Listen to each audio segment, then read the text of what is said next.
Could easily be a defend from Mitch. Yeah, it could be tower for sure. King Jack in the small here. Like, I don't think we're ever going to do any free betting. As Mitch here, what is it, 20 of Reese. Looks like Ewan's got about 25. I think probably just call or fold here from Mitch, tower. But he is going to go for the jam. Oh, all of it.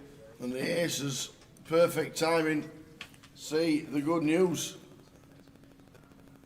Oops, says Mitch. Yeah, to be fair, Ewan actually a lot shorter than I thought. He only had 20 bigs as well, so Mitch just deciding to rifle this in for just north of 20 effective, 21 effective of Reese, 20 effective of Ewan, and did just see Reese open A7, so maybe thinks that we'll get it through enough of the time with some blockers in there, but running into the boots, can Reese find the hold?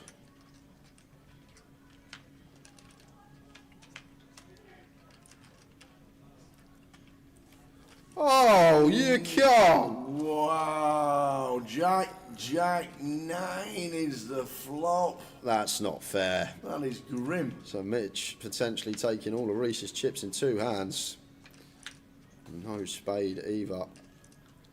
He needs one of the two live Barrys. Wow. Barry! One of them. There it is. Oh, Barry on the end for Reese. what a hand. What a run out. Oh, dear me, man.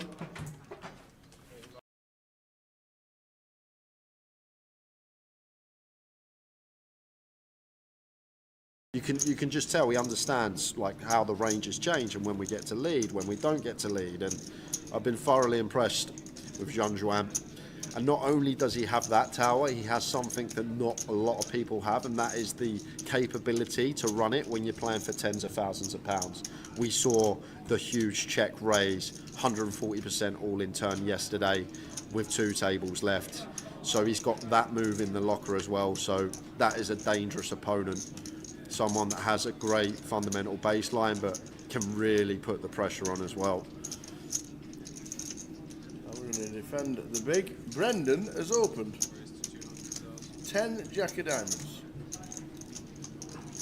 Brendan has opened 3-bet to 200 with 9-4 against Brendan. All aboard the exploit train, this has to be, and this has to be what we spoke about. So David's obviously picked up on what we've picked up. Feels like Brendan's not playing enough hands, he's potentially playing too tight, and he's not going to have he's not going to defend correctly. I feel like that's how David will feel in this spot. So if David feels like that, maybe he feels like he just gets the 3-bet deck. I'm not sure about 9-4 tower. To be fair, I'd never take it myself, but it has to come from that baseline.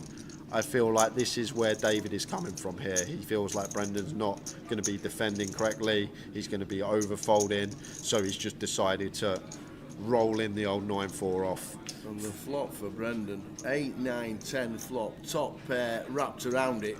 David scored a piece as well.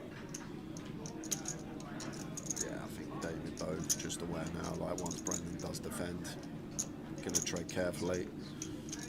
Jack 10 of diamonds. Top pair up and down.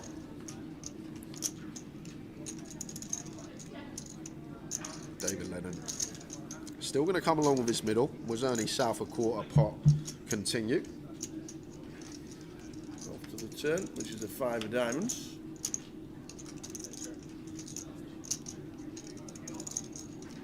Yeah, and now as Brendan, maybe where we do check back. Like it's horrific if we get check jammed, and we're not going to against David's particular hand, obviously, but if he ever has some hands that potentially want to go for check jam, it's a 3-bet pot, like value bet threshold. I don't think we get to go bet with a 10, so great junction to check perhaps here is the turn, but not going to get that option. We are going to go for bet instead, so finds quarter again. 150. Now as David, no real sort of straight draw or anything to go alongside the 9. Is this where we're just going to see him get out of the way?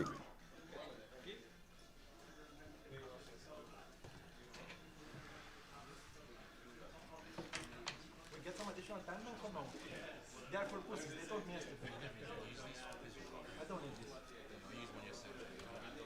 You need? Bro, it saved me. I almost. So, I flop a flush draw, it was check, check. Oh, no, it was I check. There's another way check. Someone bets. Not a flush draw. Oh, sweet. And then sweet. The other two. Oh, that means there's more people. No? Thank God I used that one time, but. Thank you. Sorry, buddy. Does anybody know the link for the live stream? Just put into YouTube GUKPT live stream, and it'll be the first result. You can't watch it while you're on it, though. So you I get it. I just want to send it to somebody. That's fair. You can't watch it while you're on it. This is going to be impeding you a little bit, but that's okay. Otherwise, it's going to impede me. And I can't do it. I don't know. Right, so we'll do a button probably. A button draw. Exciting. Surely it's just in C1. We don't done a random draw for the final It's table. C8 actually. Here he is. I'm here. How we doing, Tiger? Good, good. Long way up here though. Any It's a long trek up here. Any mate. else, Tiger, this week? No, Or I'm.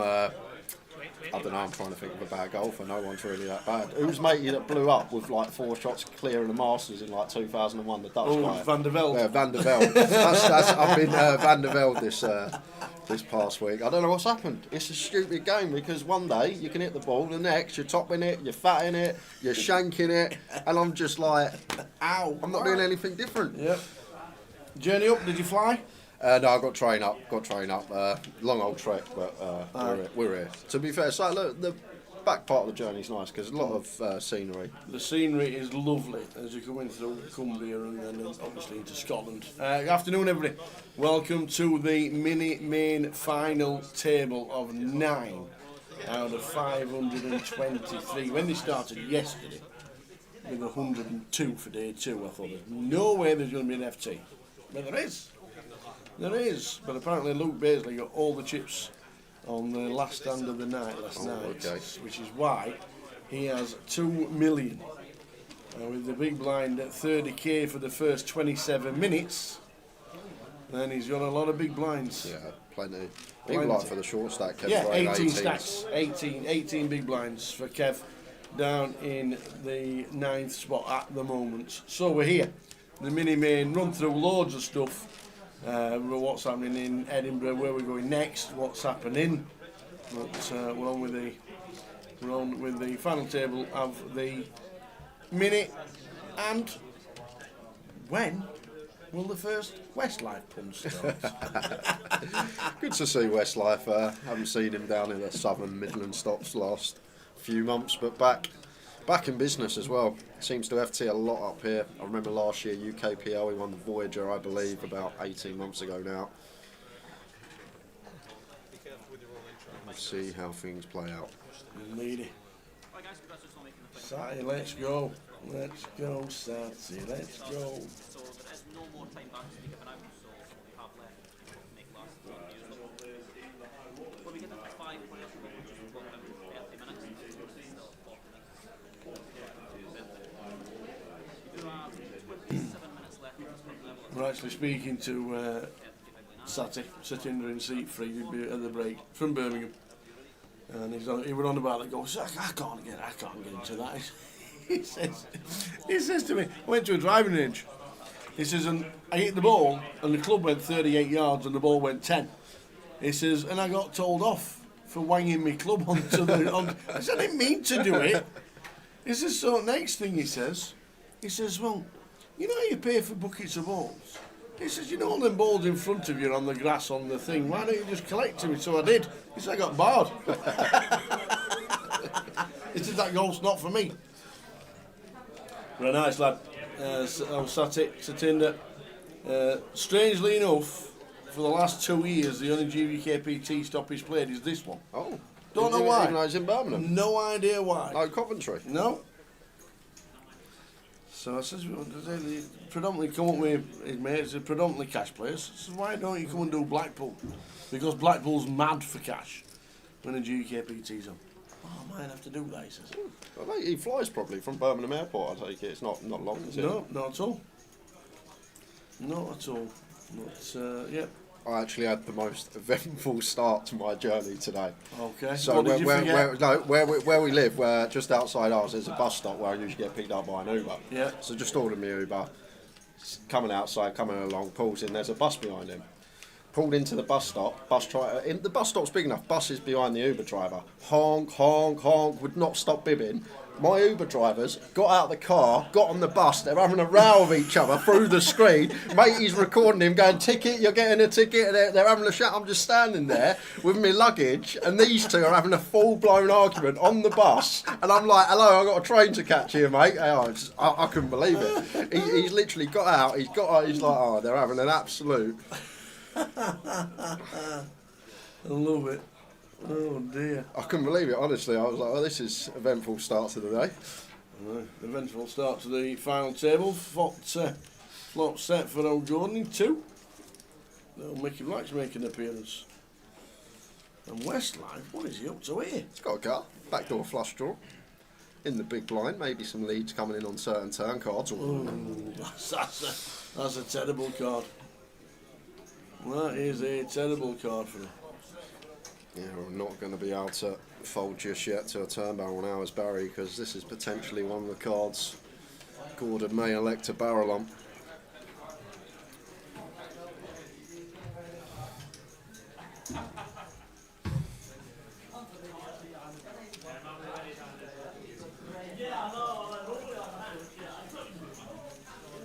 Now 180 from Gordon.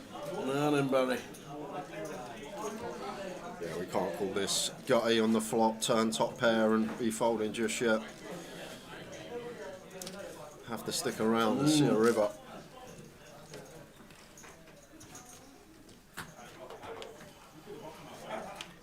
Oh, and it's a 7. It's a 7 for the straight. And he may lead now, Tower. Like, this is a card that when Gordon does have some value, he is just going to check back, ace king, ace queen, these type of holdings. Like, yeah, we may lose some bluffs if he's barreling like a queen jack of clubs, a king queen of clubs, but only a few select combos. So just recognising this is a river that going to be a high frequency check back from Gordon here. Just taking this option away from him. And now Gordon in a real quandary here, because we're not really beating too much. What five's going to be check calling on the flop? It would have to be something like 6x of clubs, 7x of clubs, 8x of clubs here for Barry as his bluffs get to the river with one pair. But Gordon going to see the bad news here. Yeah, reflecting the cards, unfortunate for Gordon. No golf this week. No golf this week. Unfortunately, I know Johnny Scott had got a tea time about 11:30 on the Monday. Didn't manage to get up with the clubs. So it's going to have to be next season, and we're going to have to start coming up on a regular basis. Because we missed out this year. Didn't get the chance. So no golf on this trip, even though it actually wasn't bad weather. Oh, it's been lovely weather. I know, last week I've been playing, it's been fine, like 15, 16 degrees, no rain. It's when the bobble hats come out, you know, it's getting a bit chilly on the course.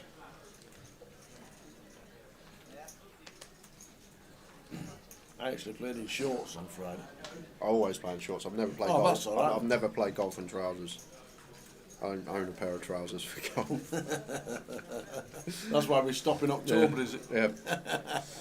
Kev here with ace jack. I'm going to open from +2 as the short stack.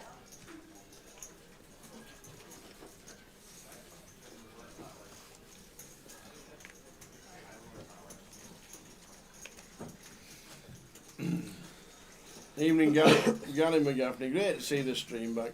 Lots of cold and flu about. There is actually. There is. You're absolutely right. Hopefully not in Edinburgh.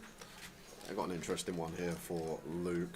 Definitely could go for 3-bet call with ace queen suit. I don't mind flat either.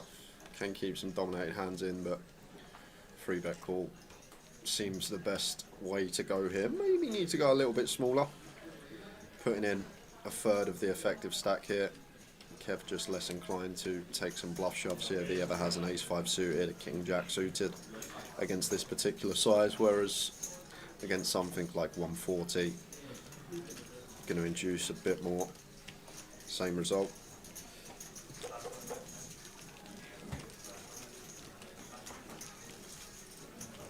What have you been up to, Tower?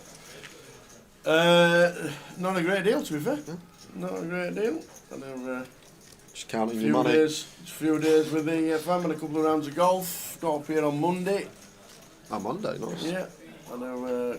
Good drink out Monday night with old Andy McKenzie. Oh, he loves to drink. Oh, Andy. Oh, went to his local. We came into the casino because he was still in the comp. Got to the casino, he'd already left. Done a couple of bullets. He came second in the opener for 11. Nice. 11 and a bit. So then he came and played the Max Lair Mini. So I came down to see him, and then he weren't there. So I said hello to a few people, disappeared, found him in his local, in the old mill. And had a few sherbets for old Andy. And it was a good night. And then chilled out yesterday. I'm surprised at that from Barry. King 6 off on the button as Chip leading out. Could have opened, but well timed because probably would have been getting some action from Alex here. And Alex just going to send the lot, it seems, with ace 10 at 17.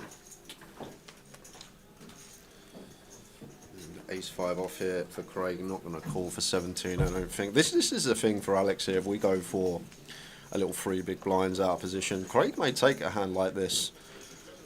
Ace 10 blind on blind, 17 effective. Personally, just slightly too strong to be shoving here. We want to induce. We want dominated holdings to call. The thing is, for 17 here, maybe like the ace 8 suited we get calls from, but I don't think we're getting called from any of these offsuit wheels, even the suited wheel aces out the way from Craig.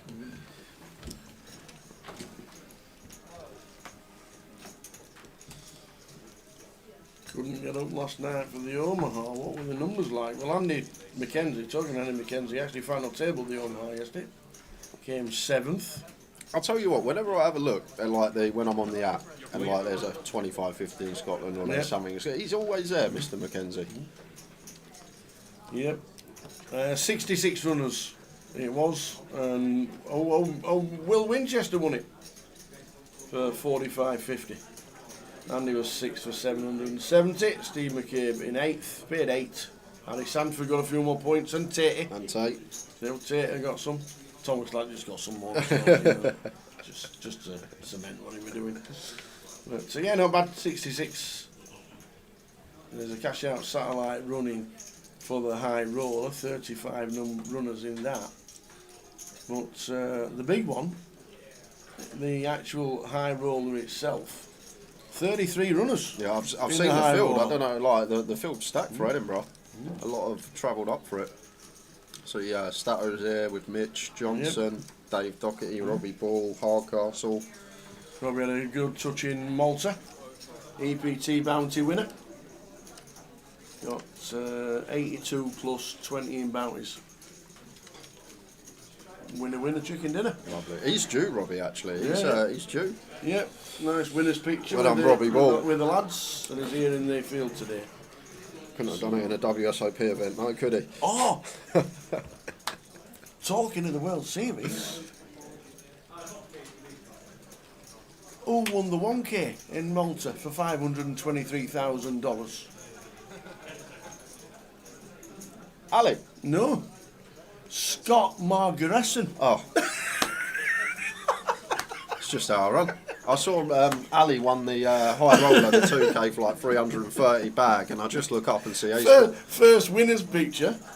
Your mate of the World Series. That's how it goes. That's how you pick them. You must have known. They're all due. It's just in wrong comps.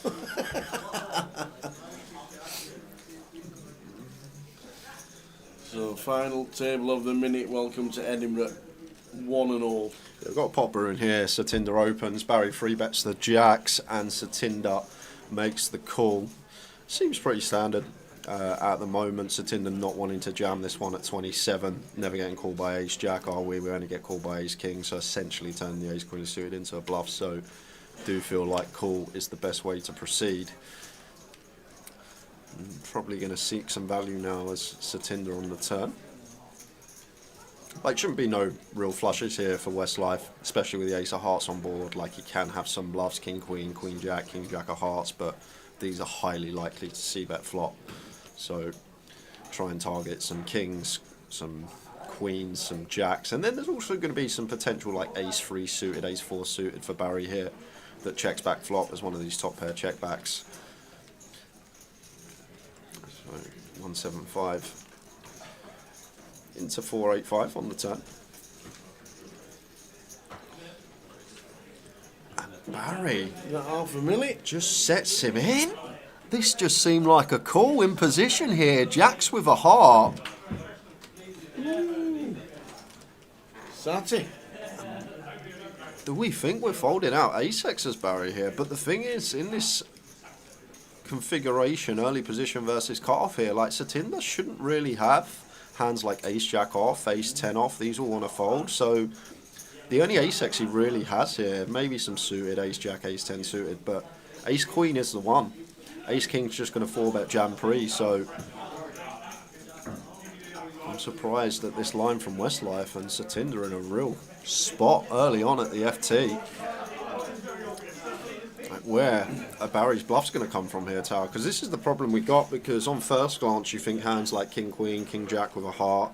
However, these are highly likely to c-bet flop once again. The ace-10 deuce, these just seem like pure c-bet. So what is Westlife supposed to have if you sat there? He has made the call, and Barry is going to see the bad news.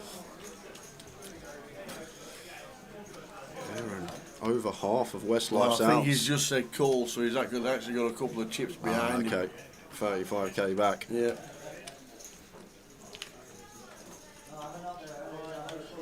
And a 6 of spades. So you might as well put the extra 35 in, Barry, he says. And Satinder sat it up to 1.7. A really interesting choice from Barry. Was he trying to fold out an ace-x, but only real ace-x that our opponent should have at an FT, some ace-queen, ace-jack, ace-10 suited. Seemed like a nice one to just call and play some rivers as Westlife, but maybe thought he could dislodge the ace. Not on this occasion. Good start for Sat.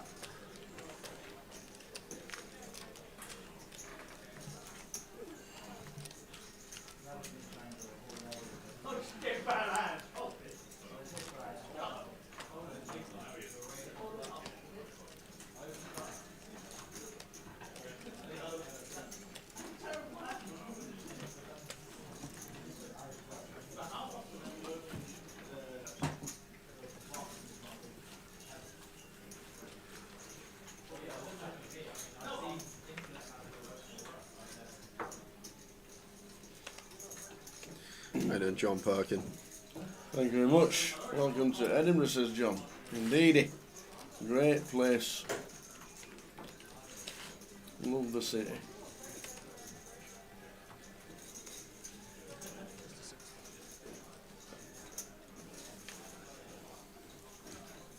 Didn't even get a chance to go to the Curry Club neither. On Custophin Road, just up the road. God, love it in there. Never got a chance. Lou Baisley, chip leader overnight. Starting C4, raising with the tens.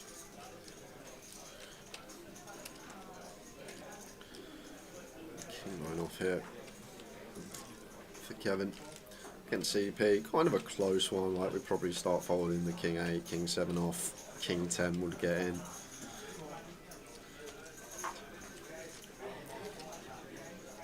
Close one for Kev here, Tower. I can't fault either, fold or defend against early position. So he's gone 4 defend.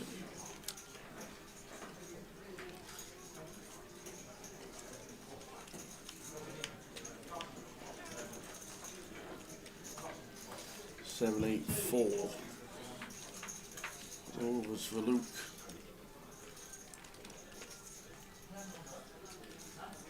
And if we're Luke here, May actually just account for Kev's stack size here. Just size up a little. Don't be on cruise control and go for like third, quarter pot. Maybe size up to half so we can go for a pot size shove turn. That's probably what. Going for myself here. Just play this as a 2-street hand. That's exactly what Luke does. 85 into 165. Like it a lot.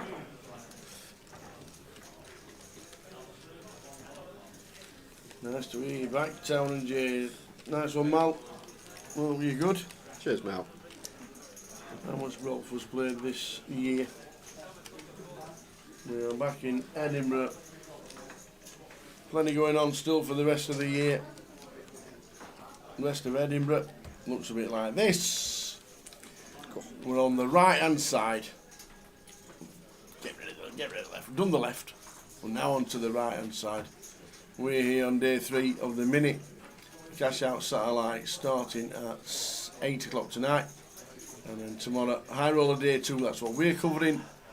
Main event day 1A will be starting at 1 o'clock, and then at 7 there's another satellite. Friday day 1B. You could have gone golfing with that. You got Friday. It's Edinburgh. Anywhere north of the Midlands, this time of year, no golf. Could have done it. I probably could have, yeah. It's clubs though as well. I Yeah, have to on bring the my case, train. my bags, my clubs all on there. It's a bit. Yeah. Friday, all about the main event. Saturday, day 2, plenty going on, and then Sunday, the Cup day 2, the seniors and the PLO on Sunday. Last chance, Gary, to play some PLO. Come on Sunday. There we go. Thank you very much indeed. Sunday, 3 o'clock, bit of PLO action. Come on, Gary. We need to see you. Aren't these tables? We saw him in Liverpool. We see We Gary know. stop we see him once a year usually. See him stop after stop.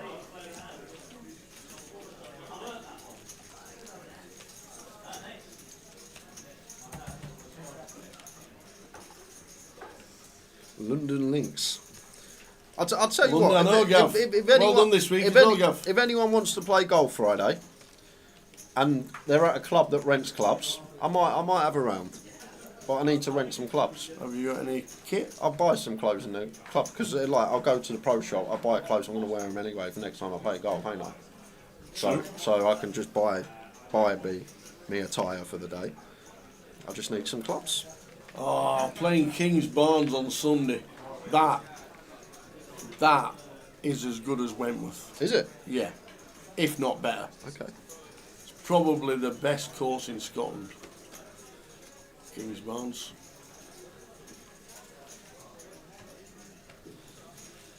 Never played it. Not a chance. How do you know it's the best course in Scotland? Because everybody rates it that highly. Better than the Renaissance where they have the Scottish Open.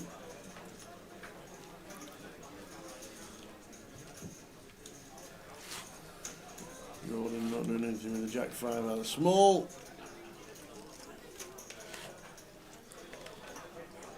Should get a defend here from Satinder. Suited Queen covering. Video. That is tight. If it is going in the muck, that is super tight from the big blind covering at an FT. So, I know you're a bit disillusioned at the minute with golf because you've had a couple of bad rounds after getting right up to down to 24 and all that. Did you see that? I think it was a couple of weeks ago now, where I can't remember what course it was, and I don't know. I think it was in Scotland, where he's chipped onto the green from a foot off the green, and he's hit it that hard, it's rolled 83 yards down the hill, and he's had to he's putting, and then his next shot is 83 yards. What? He's putting it. He's chipped it from the back of the Just green. finned it? He chipped it to the back of the green, and he must have hit it too hard, okay. and he just kept rolling, and then the front of the green it goes like that, and he's rolling. His next shot was 82 yards away. You feel a bit bad after getting down to 24 and having a bad round. How are we doing, Morris? jumped in for a quick catch-up because he's obviously in Tenerife. He's there for about 5 weeks. Are you back for Blackpool, Morris, or do we miss you in Blackpool as well?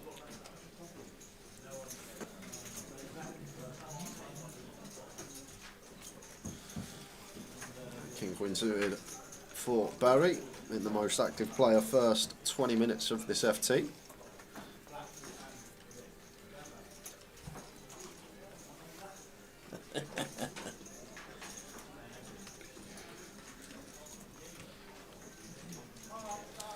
Jack 10 suited for Luke here. Can't really see any other way but defend it.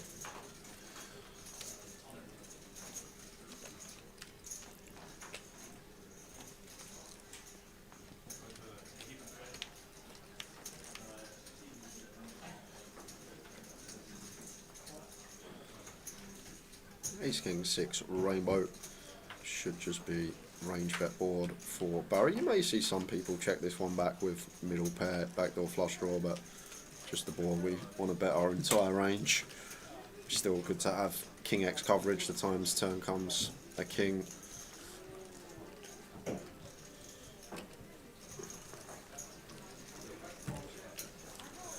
Luke having to come along. Got shot backdoor clubs. Like it. Queen would be fun. It is not. It's the 4 of diamonds. Good call for the old Westlife. Decision point for Barry now. It seems like a pretty clear check back. If we're barreling turn, we're essentially turning our hand into a bluff to try and maybe triple off against an ace-x holding, blocking some king 6 of diamonds. But he's going to go for bet. It's one of these that Luke's only going to continue here with ace-x. There's not really anything else we get value from as Barry, like king jack's not going to come along, king 10's not going to come along. So what's our bet trying to achieve here? What are we targeting to get called by it? It just seems like the ace-x holdings or better are going to come along. Just with the flush draw, could have been a nice check back. But maybe had his sights set on a triple barrel, trying to fold out an ace by the river. Get frame on 13 bigs.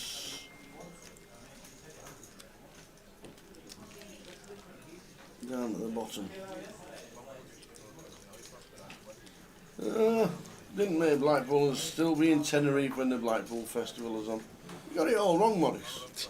You sorted it all wrong. Missing the CAF Cup, missing the Blackpool Festival, all for a bit of sunshine and 2 euro beers. We know you. We're not got long till Blackpool now, right? No. The CAF Cup is the 1st of November. 2 weeks on Saturday. Westlife in again. This time pocket sixes. I might have let this go middle of the pack as Barry. Just a couple of reasons. Small pocket pair, no removal, and the dynamic as well. We've been opening a lot of hands, and this one not going to be able to withstand the heat of a free bet. So if people are seeing what's going on, Barry's probably 40% plus VPIP at the moment. I'd say they may attack a bit lighter. And he's going to get some bad news here from Sat. With the ace king. At 50 big blinds effective. Can just go for the standard 6 big blinds here as Sat. Thereabouts.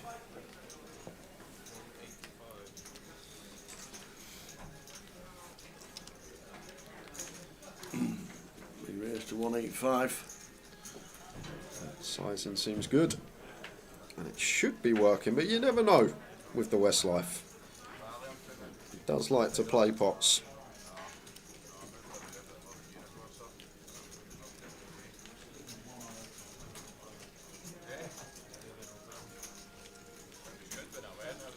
And indeed he does.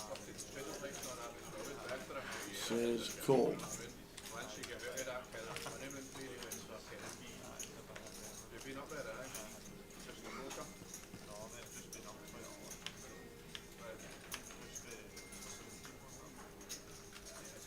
Queen 8-2, 2 hearts.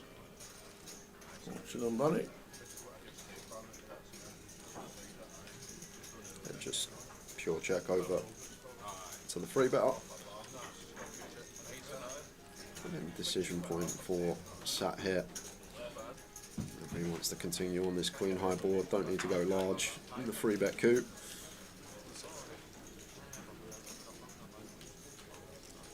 $160. Sixes with a heart, good Yep. enough for the Westlife. Non-believer.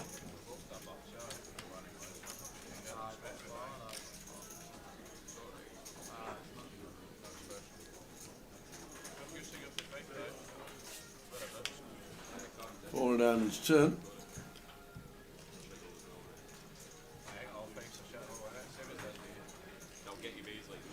And now it gets tricky for Sat because, like we can see, playing against a range that maybe we eradicate in our head. Some 9s, 10s, jacks potential to fold out here with the turn barrel, which we unblock, which is kind of nice.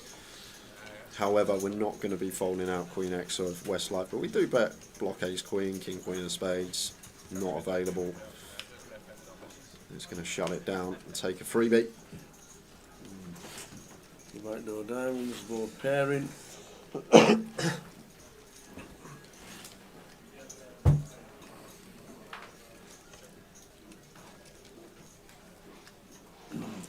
Probably a shutdown from Sati. Yeah, it's just what we're trying to represent here now, Tao. Like, if we have some sort of Ace Queen, which 3-bets pre, probably in a barrel turn, are we ever going to value bet our stuff like 9s, 10s, jacks? Probably not. So, Barry takes one back off of Satinder. Indeed, would you like to tell Mickey Graham why it's called Westlife?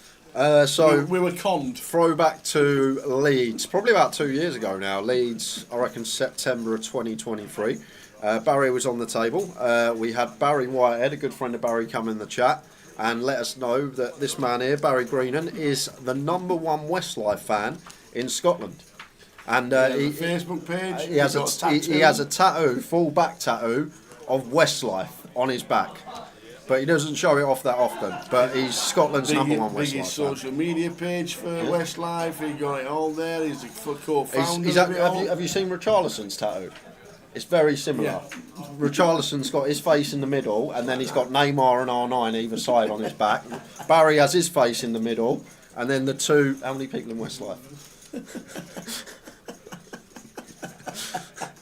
So, hence, we had the T-shirts brought in, we had the T-shirts, the hats, hats, we yeah. got the lot.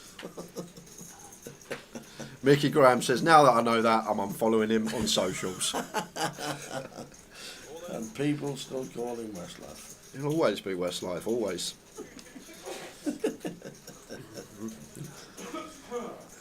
Alex goes with jam here. Bit too much, maybe not wanting to see a flop with 10s, but like theoretically here, we're not going to have any jams at 15 bigs, 14.5.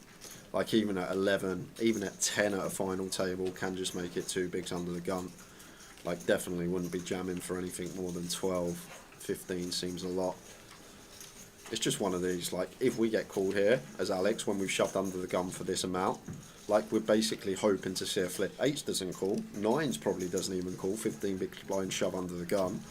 So we're just hoping to get it through and pick up lines or antes, or win a flip against Ace King, maybe Ace Queen suited in the big blind.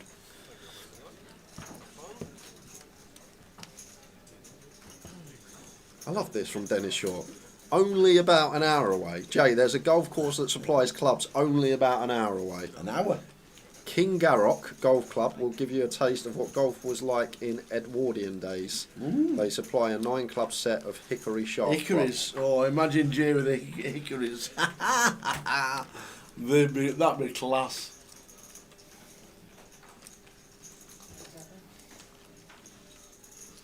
That would be class.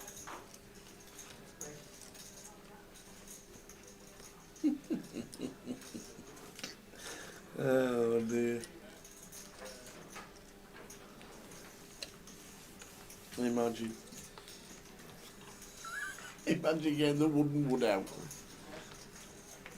You've probably never even seen one. I don't think I have. Is that when golfers used to wear a flat cap and 3/4 lengths and them checkered shots Plus pulled up, fours. shirt pulled up to their knees? +4s they were called. And there was one golfer that did the tour until 1999, I think it was. Payne Stewart.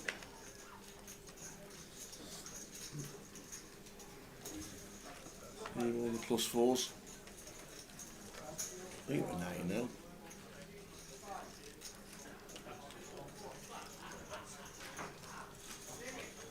Right intake for Gary.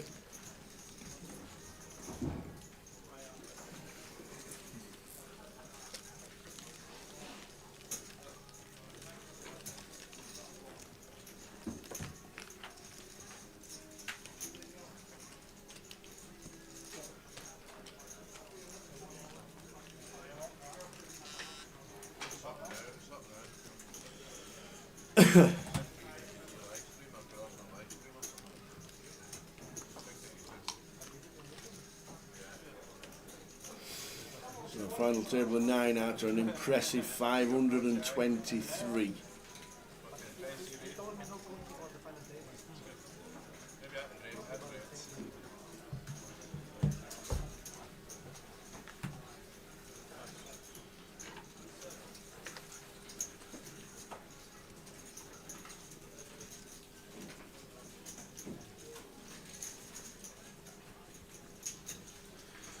Ace 10 for Kev.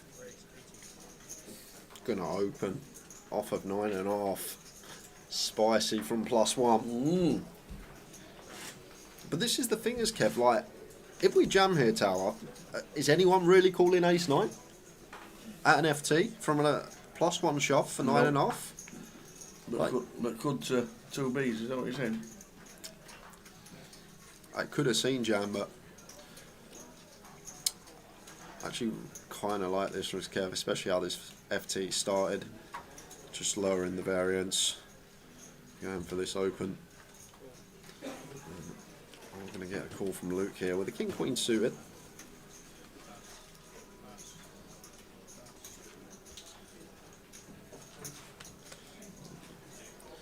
Craig folded out of this FT so far, going to have to fold that one in the big blind.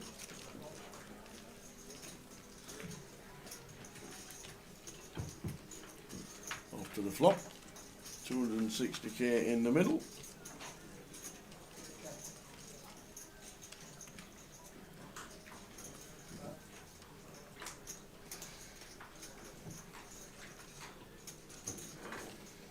So 10-5 deuce, nice looking flop for Kev, and like just always going to be the best hand. Like 10s are out there perhaps, so that probably just wants to click call against this stack depth. I wonder if there's any jams here for Kev. Like just denying stuff like Queen Jack suited, King Queen, King Jack suited like Luke has. Like I have seen some things when we go to this sort of SPR when we can just shove for just over pot. Even with like Ace King Heart potentially. Just going to go for C-bet small, does take it down.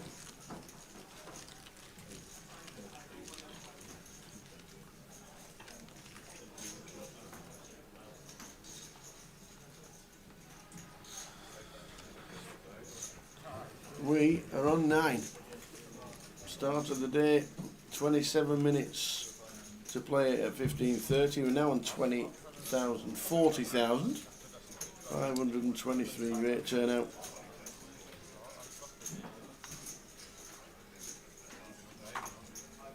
Great turnout in the opener as well.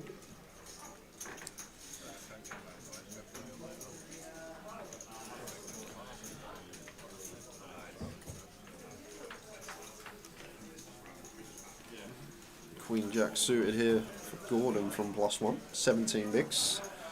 Will open.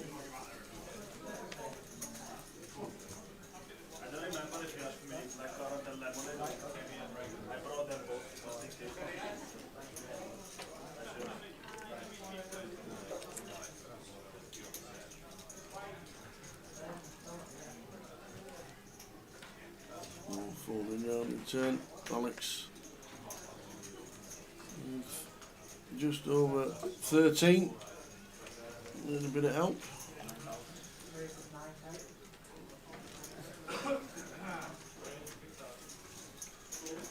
Should be a defend from Gary. We will see. Go then Richie Burner. Right. Just tuning in on a steady jaunt to work. Oh, on a steady jaunt off to work my tea off. I'll see. I was actually thinking the other day, Yes. although I run bad with Spurs kick-off times on stream, Yes. how often do we miss the international break? Because I was thinking, I can't actually recall many streams when the international break's on. We should miss it all the Yeah, time. I know. I'm It's glad we do. pointless. I'm not complaining about it. But imagine Saturday and we got to watch England versus Latvia. Like, I was actually thinking that this morning. We run very good with the international break always being on non-888 or GUKPT weekends. Yeah, you're right. It's been painful to watch. Not that I did, to be fair.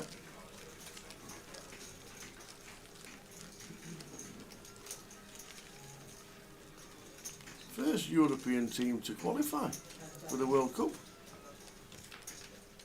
England. Are we?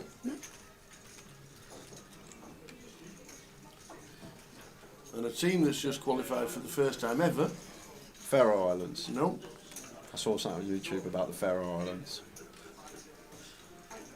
Go on then. There's your quiz question. Who's just qualified for the World Cup for the first time ever? Is it Cape Verde? Yes. Yeah, okay. It is. I saw, yeah, I remember. Yeah. Cape Verde. Imagine them rumbling England 1-0. But I remember the 2010 World Cup where we couldn't beat, what was it, Algeria? Was it Algeria? Something like that. There you go. The apocalypse is back. How you doing? Oh, Shetland Islands will be dark now, won't it? Till March.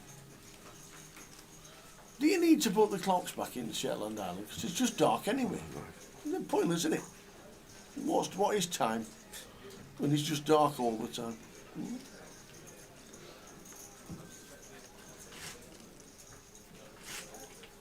Have you heard their centre back talks broad Irish? I love it. Alex raising to 80 with King Jack suited. Yeah, so straight away, Alex got a big problem. He's jamming 10s for this stack, but he's not jamming King Jack suited for the cut from the cut-off. So if people are aware of that, like, he's just going to have top end hands like aces and kings and then stills. So like Kev's got one here that he may take. Obviously we've had the privilege of seeing all the hands. Kev has not, so hasn't got the information I have. But if you're playing at the table with people and they're shoving hands for too much, like 10s, jacks, ace, king, ace, queen, suddenly when they open off of 2 big blinds from that stack, they're going to have a lot of stills, so hands that can't call a shove, and then the blade, the aces and kings. So having an ace in our hand here is Kev actually really relevant. And he's found it. And this is the problem for Alex Tower. Like open shove here, king jack suited for 14. It's a nice one to just move all in, but he's worried about getting called and having to get lucky.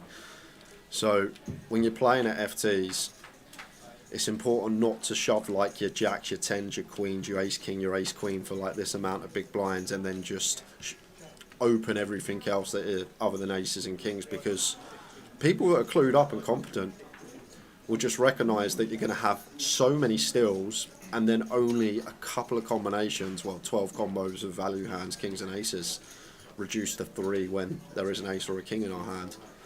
And Kev has found it terrifically here. And it's a ballsy jam as well, because imagine that we do just run into it, Tower, and we're out of the tournament and we put it in with ace-3 off, but this is why we don't want to be shoving for like 14, 15 from under the gun and then suddenly opening 2 bigs off the same stack depth, because the good players will recognise this and they'll exploit it. Very nice pickup, Kev.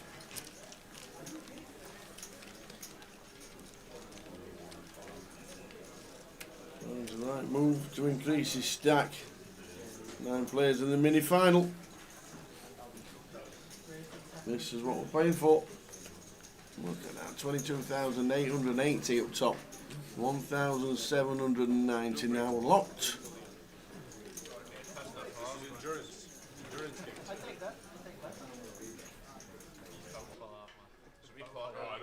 But you know, I wanted to play last final table yesterday. I was ready for that. I was disappointed to go home. About over 22,000, nearly 23,000 for £250 buying. Very nice. Deserves to be built.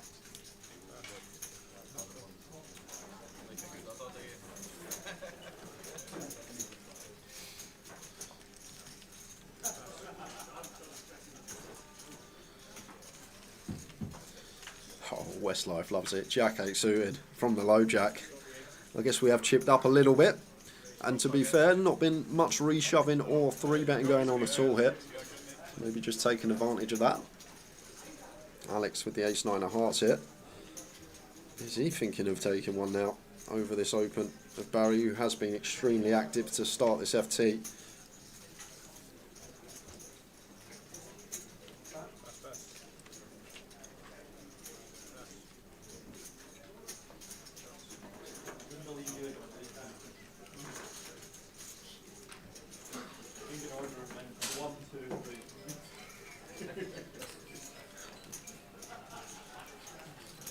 Gordon in 2. Gonna defend his big.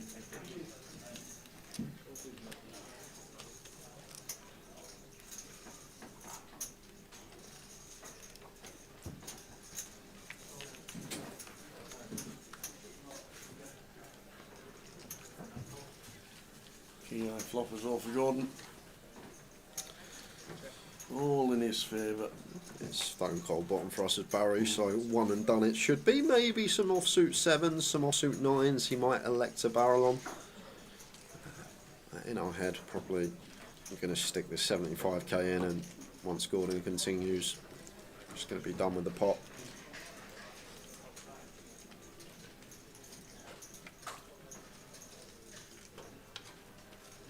Ten of diamonds on the turn. The check mark for Gordon. He won't know that just yet.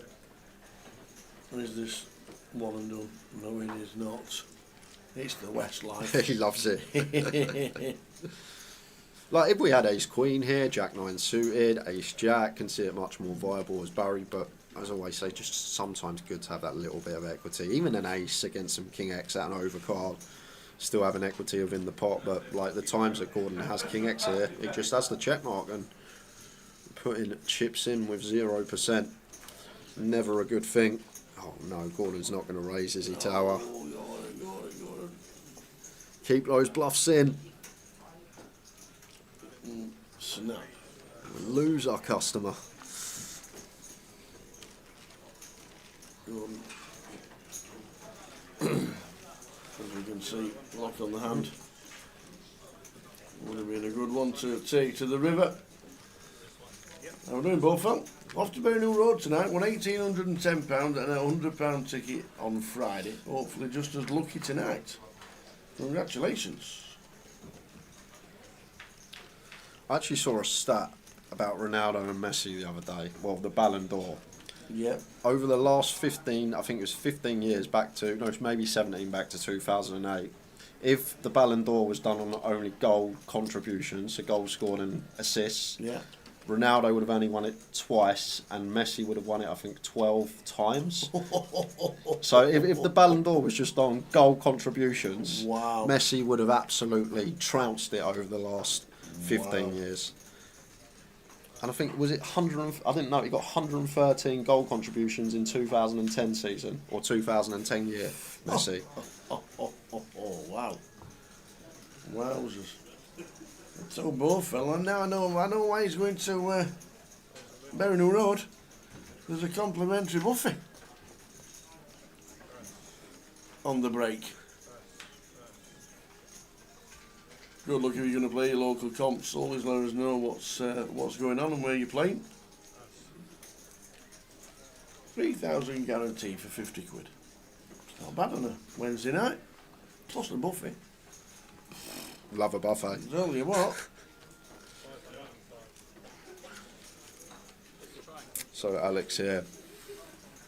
Yeah, we've got to, I think, jam this one for what we got here. Yeah, 12.5 pocket eights. Middle position. In it goes. And Satinder with the king queen off. Don't think he's going to call. There should be a couple of combos we dominate. Some king jack, king 10 suited shoves, maybe some queen jack suited. Tougher than it looks for Sat here with the King Queen. Maybe feels like he is going to flip a lot. He will dominate some King Jack, some Queen Jack suited.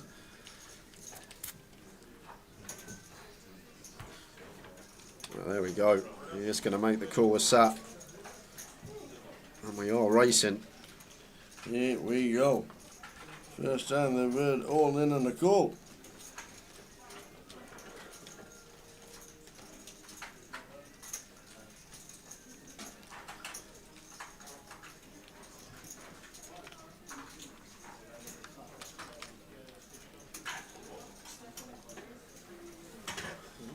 Well, that will nigh on do it. We do have the runners, the Jack 10. Running chop. That will kill it on the turn. Good for Alex, up to over a milli. That's it. Down at 800 and 20 Bs. Played Leeds last night. One day 15,000 this Saturday in Leeds. Wow. Usually doubles the guarantee. It does very well, Leeds. Very well. Too much on this week. I'm local to Glasgow. Aaliyah's got the Oktoberfest. Edinburgh's got the GUKPT. Birmingham's got the Party Poker Tour. Genting Stratford has been Party Poker Week. Yeah, but Genting Stratford, you're talking 400 miles from here. It's like you're closer to Spain. Sitting in Aberdeen. Oh, I might pop down to Stratford today. Even though there's a poker tournament up the road, I might go Stratford. See what's occurring.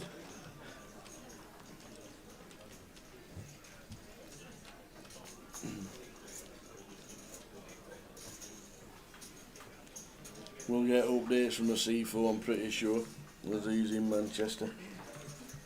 The only good thing about that tour in Manchester this week, you've got Raj dealing. Is Raji dealing? Yeah. Raj is on the tables dealing. She's part of the team. Love to see old Raj again. Not seen her for years. Was it once a year? Twice a year max? We saw her at Party Poker 4 months ago. Did you? He wasn't there. Oh no, you weren't there, were you? No. Of course you weren't. I was doing it with George. You sent me pictures of a free bar. And Yeah, I everything. know. Yeah, there was free bar, free food, everything. We even got a £10 free bet voucher for the terminal, so even the treble was free. Sorry, I forgot you was there, Tower.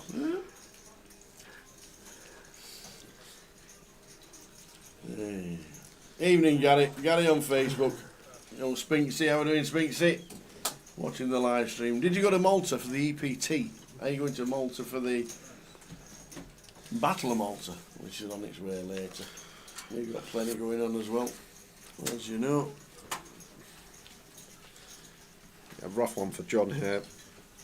Not really been dealt a hand, and then we get ace-10 suited, got to open it from gun, off of 14. Really like the decision not to jam once again. But now we got Alex going for this free bet. A little bit big from Alex when we are working with 14. Probably just want to go for like a 4 big blinds here, 160 once again. If there's ever a situation, John has a hand that might 4-bet jam as a bluff. He's never going to do it against this size. Sometimes good to induce. But we got Luke with all of it in the middle. And Alex with the ace-king suited here. We're up to 2 million.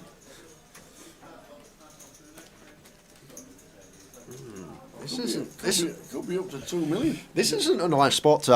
I'll be honest with you. I'm straight glance to speed that Luke took to jam there. There we go. That he feels ace-king suited got a call, but it's pretty grim. I'll be honest with you. Under the gun open from someone that's not VPIP yet. Alex then 3-bets that, and then we have the cold 4-bet send from the big. Like, not a nice spot with ace-king suited, but Alex makes the call, and we are flipping. Luke Beasley. Is he going to continue?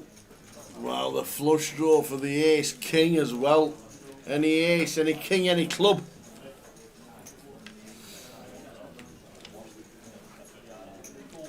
Same scenario. Well, we lose Alex if it's not an ace, a king, or a club. It's the Queen of Clubs for Alex. Up to 2.2 million, and Luke's down just over 20 bigs. Huge Woo! flip. Big one for Alex. Alex Pintilli, chip leader. How it can change.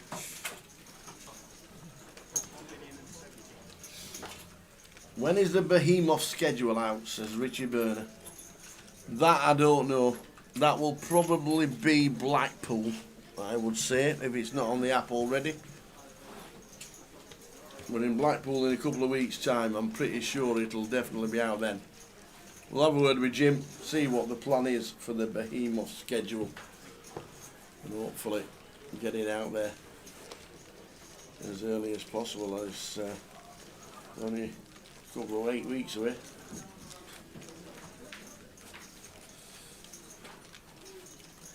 A couple of weeks ago in the US, someone won $1 million on the Wheel of Fortune.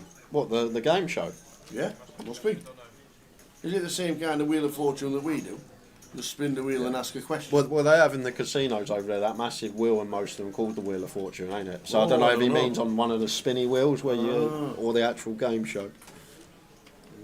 I'm not sure. Apocalypse says under the gun +2 free bet. Is Jack actually a shove there? I'd fold tens, I think. Queens is whatever. Kind of got to go with it. Jacks is kind of. I actually, with the opponents in question, once again I've seen every hand so far this FT.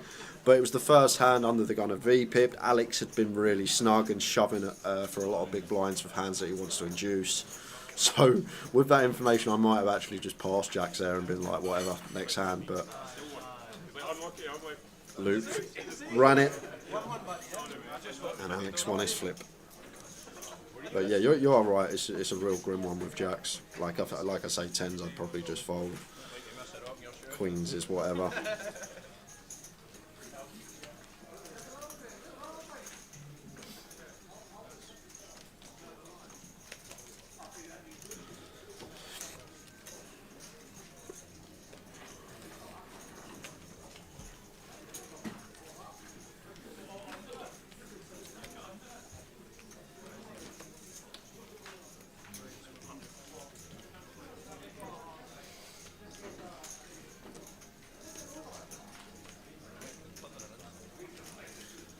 Luke going to attack against the short stack, don't mind it at all. It's going to be working.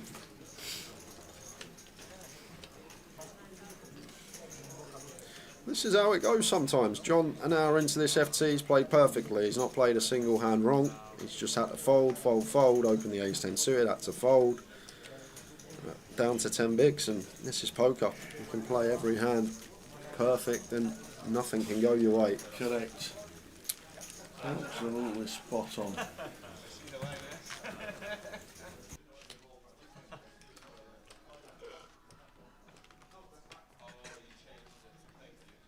Just get.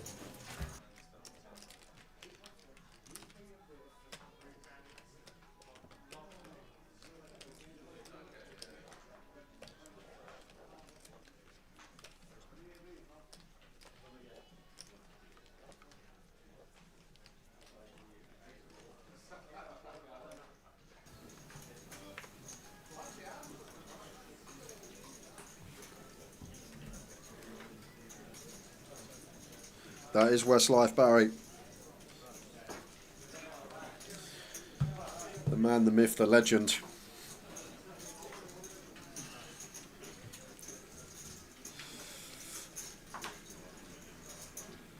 Actually flew out the traps, did Baraka, started winning a massive pot, River the Straight, was genuinely flying without wings, but then gravity took its course and he went down.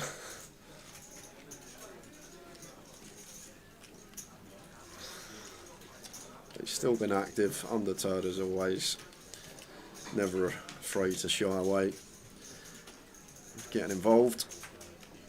Gordon opens ace-9 of clubs from hijack.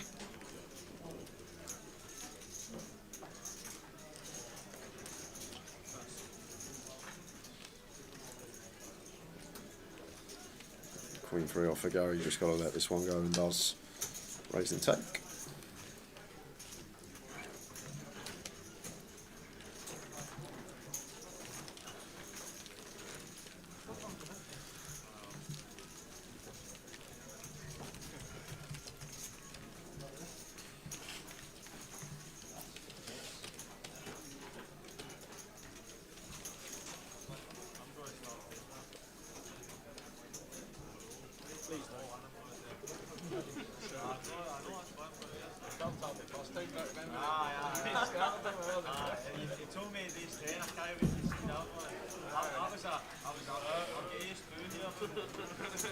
I'm here all week, Paul McTaggart. See, oh, what have I missed?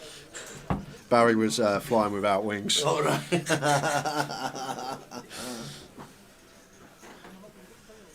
We'll display the prizes straight after this hand.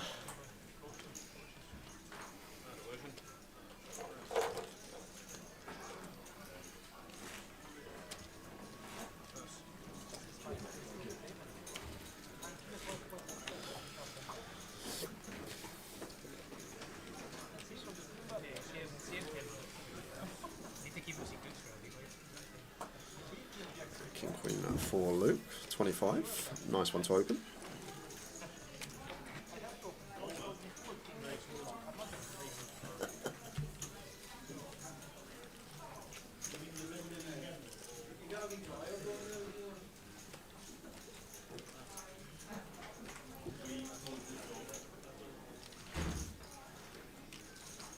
There we go, prizes on the screen, £22,880. We are still on 9 on the FT, 1790 for the next out, not bad for a £250 comp. Went to Birmingham on Friday to watch the Kooks, they were cracking. Don't know too many of their songs, I must admit. Paul would have to tell me loads of What, songs. the Kooks? The Kooks. 10 sizzling sausages sitting in a pan. I actually can name a Cook song. They're like an indie band, ain't they? The Kooks.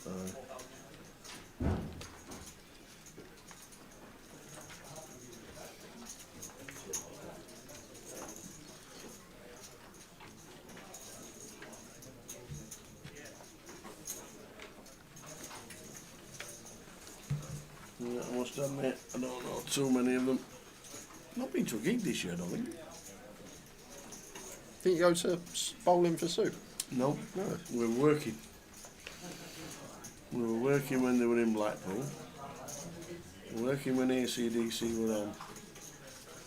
Working when Oasis were on. Didn't really fancy paying a monkey for a ticket.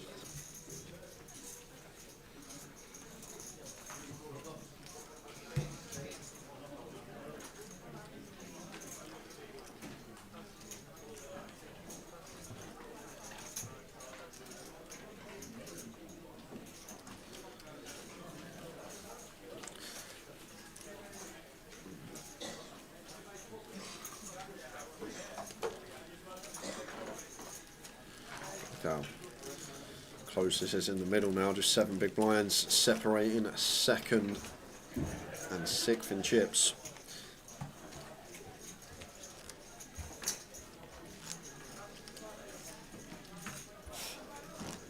Most well-known song, She Moves in Her Own Way and Naive. And Richie Werner says, yeah, the ending with those two. Whoa-oh, she moves in her own way. Whoa-oh. I don't know that one, but you obviously do. Yeah. Couldn't tell you the rest of the song, to be fair.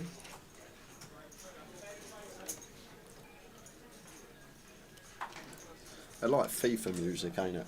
Like the songs that be on FIFA. You know, like when you're scrolling through the menu. Well, you don't. I say like, you know, like Absolutely you probably. not. I don't think I've played 4 games of FIFA in my life. Played it in Reading once. Remember having a end of the night, they had the FIFA set up on the big TVs in Reading, and they had the old FIFA night. And I think I was playing with Kimber, and it must have been up against something like Paul and Mikey, something like that, and I'm just like that with the X. That's Tekken. You're playing Tekken, not FIFA. Button bashing. So why does ball keep going out 300 yards? Because you're pressing the wrong button.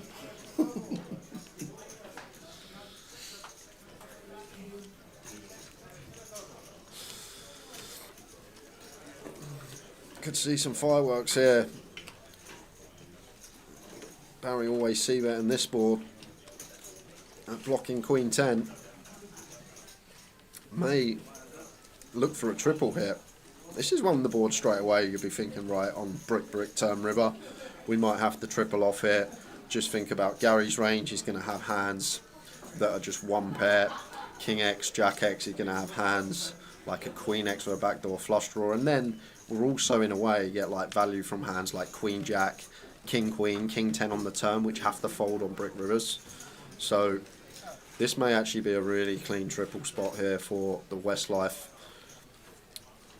It's just one of these. Gary never has aces, ace king, never has jacks, never has kings.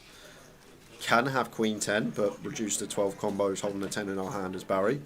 But he's also got just like suited Jack X, hands like Jack 10. He's got hands like suited King X, King Queen, King 10, Ace Deuce through Ace 8, which we can still fold out by river.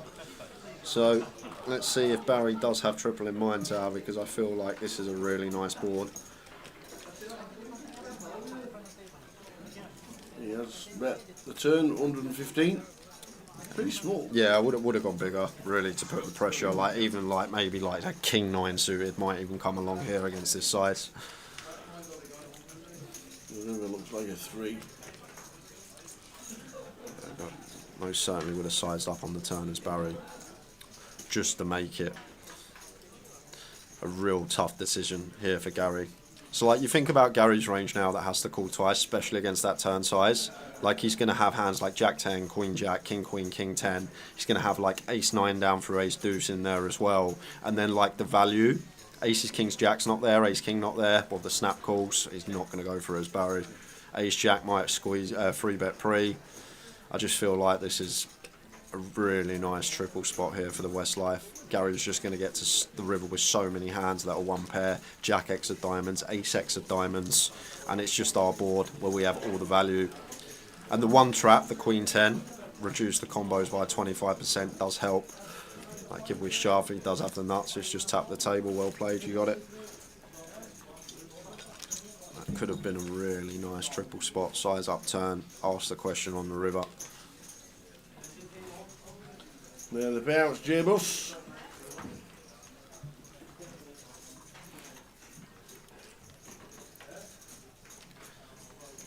And another like note about that hand at this sort of buying a 200-pounder, like players may get scared on the turn out of position with hands like Ace Jack with even Queen 10 when the backdoor flush draw comes alive. So may even see some raises from 2 pair plus on the turn from our opponents. And the 3 on the river just not changing anything other than Ace 3 specifically. So maybe a spot missed.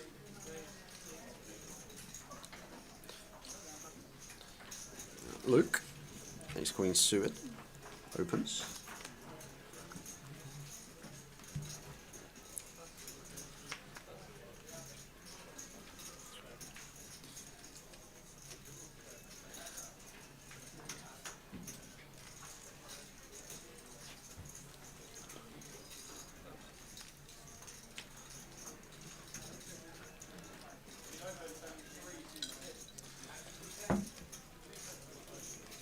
Kev here in the big blind. 14 bigs with the 9s. Kind of awkward against EP, but he's still undeterred, takes it. And Luke, Ace Queen suited here. Fleets it in.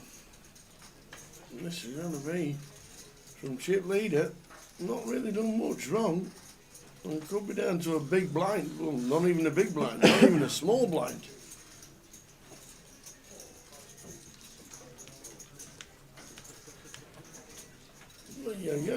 Oh, and it's a 9 in the window for Kevin Frame. So Luke's going to be on 600 from... Backdoor Will? Not today. Not today. So Luke... but down to 600k. Kev up to 1.2 million, 30 bigs. Pretty comfortable.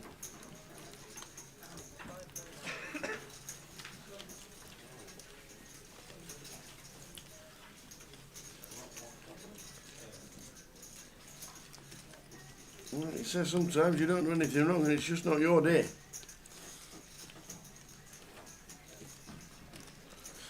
And Kevu coming in short stack, suddenly 4th in chips, and then with a right shout. Still waiting our first casualty. It's 3 all-in and calls, 3 doubles.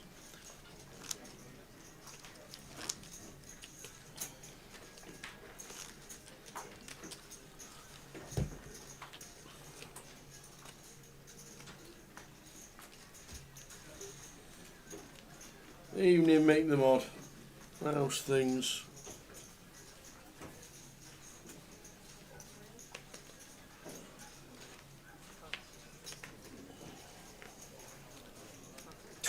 Just looking at the eye roller, there's proper good field for her in Edinburgh. People have made the travels. Not only that, looking at some of the names, the bar's going to be a bit rowdy this weekend. Wilco's here, Candice is here, Arkcastle's here. Jack only flew in this morning. Did he? Yeah, been on holiday in Thailand for a month.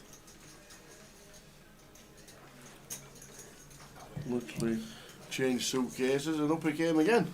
Southampton to Edinburgh. An hour later in the casino.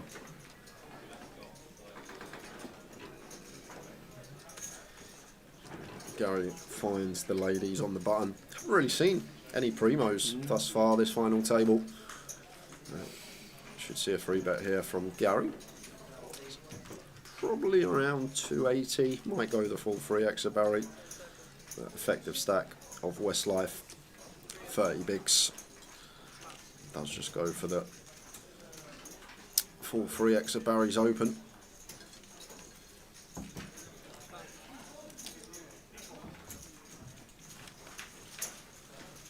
Well, Barry does have the Queen of his hearts right in his hand.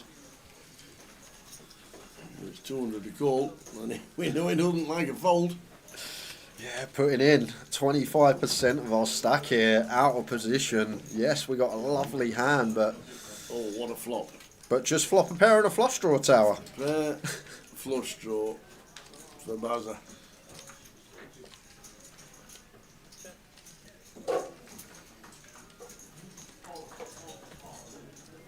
And he may actually have an avenue to win this here, because it's a board that we are going to be met with high frequency C-bets.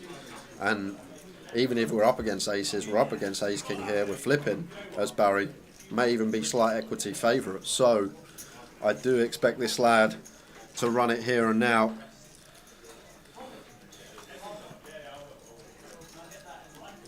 He's going to go with check call.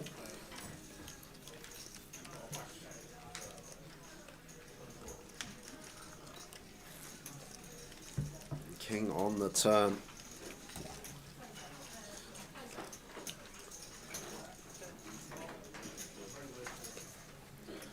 Check from Barry. On first glance, like, actually a really good card for us as Gary. Like, now only one combo a king jack suited, and from our perspective only one combo a king queen suited. Ace king goes in pre, so actually from a combination perspective it's actually really difficult for Barry to have a king here, with the king jack suited being blocked on board, only king jack of clubs available, and holding the queen of clubs in our hand. There's only the king queen of spades available for the other king queen combo. Well, it's not the best run out for Gary.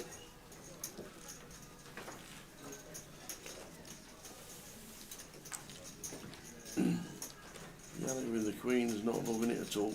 But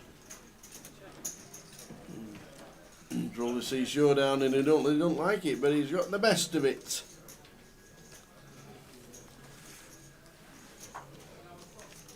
Nice, if I bluff this right. Gary Armstrong up to chip lead at 58 bigs. I'm really shocked that Barry didn't just run it on the flop tower though. Like, even we're up against ace king, aces probably just going to be slight equity favourite.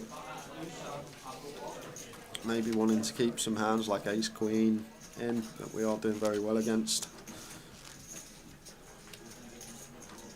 The Whopper Supper. Hope all is well. Not seen you to poker table this year. What's been happening? Work? Too much of it? Gets in the way of everything.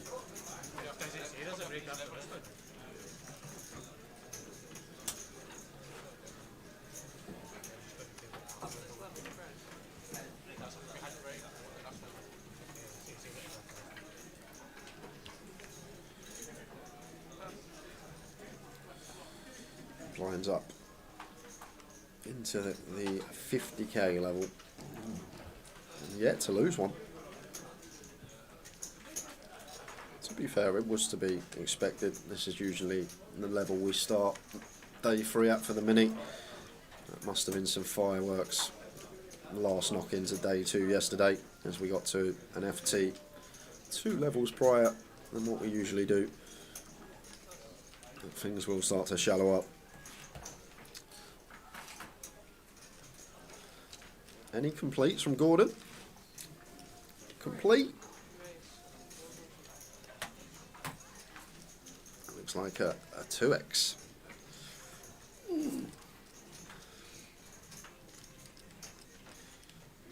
Nice, Sati. Like a short, shallow depth, like, to be fair, this is a £200 combat. Once again, one of these spots you see misplayed a lot. When you get that shallow, 13 big blinds. If Sat has a hand like the hands we're trying to protect against with an ace in them, a lot of these are going to shove anyway, so we get the money in against these hands when we complete. And then the times that he has rags, like he has, he's going to have like 15% equity against our hand. We want that hand in a pot. Let him flop top pair. Let him flop a draw. Something that we can potentially stack. I just find like a lot of people not thinking logically in these spots. How equities are going to run versus the range. A lot of the ace-X are going to set us in or set themselves in. So not needing to protect against that, and then we just keep all these trash holdings in that are going to have reduced equity.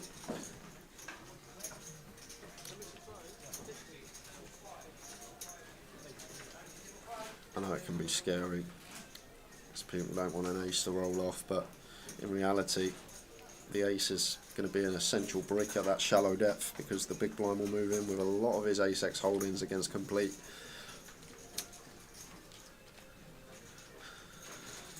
Next hand, Alex with the open with the sevens.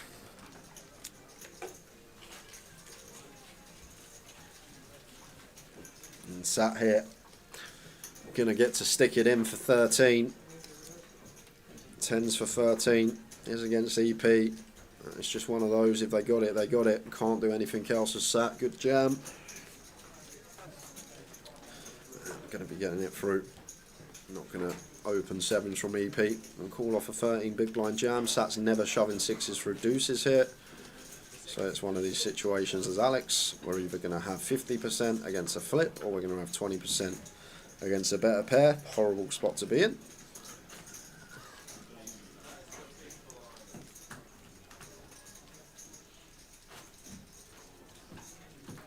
Like, this is just making the assumption that Sat's never going to jam sixes versus through deuces here, and he's played very solid so far. So, don't think he will. Good foul from Alex.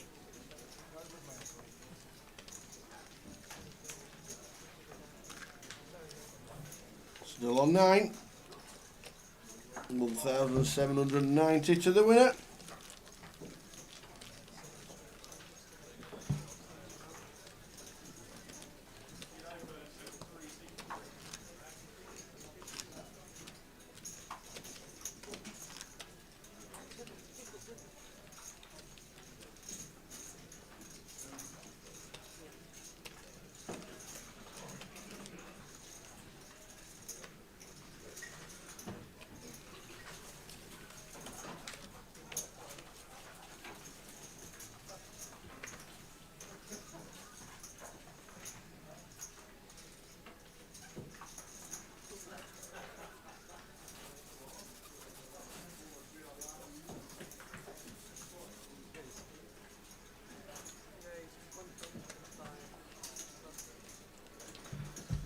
King 10 suited for Alex. Makes it 105.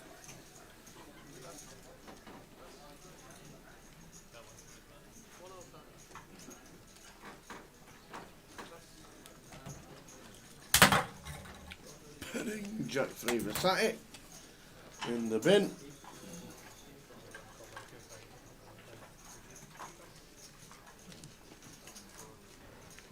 Oh, Luke. 480k. Not much to say about this one, so 10 bigs. 10 Bs. Come on, Indigo.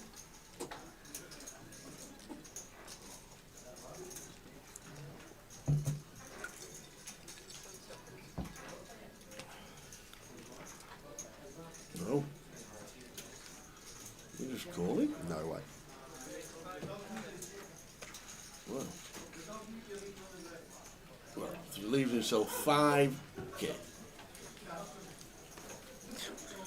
What a spot for John. Oh, Johnny boy with the tens. Oh, this is going to be a call, isn't it? I'll be honest, with Tower. Like Five this bigs, is these, six bigs. these sort of spots I've never actually looked at or seen anything.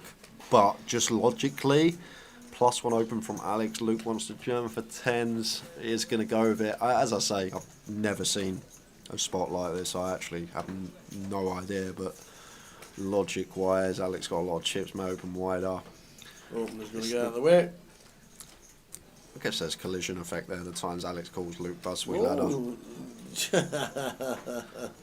I guess putting tens in for sub-7 big blind's never going to be a bad thing, even with the action in front of us. But I'm not sure what the cusp would be here in this spot as John. Bit of no man's land for me. So John all in can be up to 835. Luke going to have chips left if he loses. About 160k. Clean for the tens.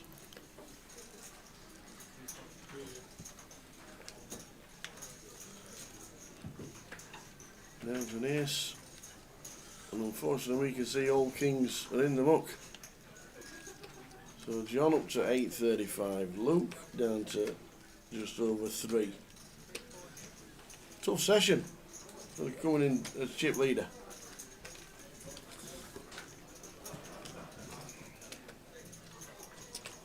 Just 3 flips, ain't he? He's lost all 3. All 3. I'm trying to think, yeah. Yeah, all 3.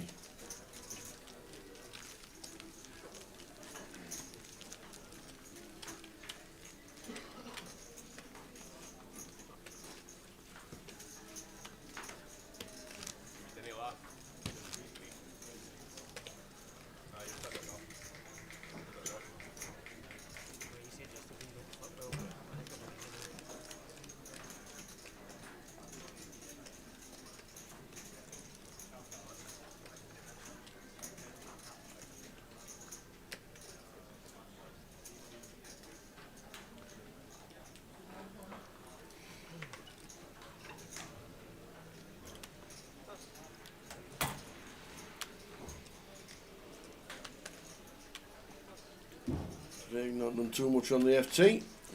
But once again, he's not done anything wrong. He's No. When you're that middling stack, you got to fold the hands he's been getting dealt. We can't get involved. We had one spot earlier, A7 suited, thought about potentially 3-betting it, but feel like fold was the best avenue. And this is it. Like sometimes, just folding is all you can do. Just got to be patient. Hope your spot arises. Sometimes it won't. It's just tournament poker.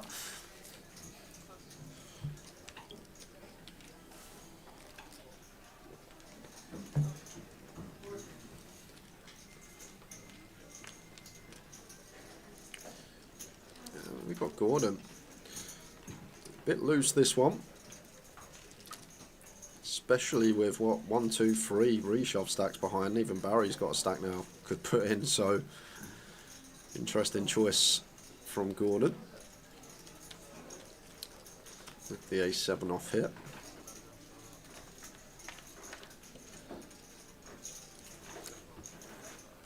Ace flop, ace 8, 5, 2 diamonds.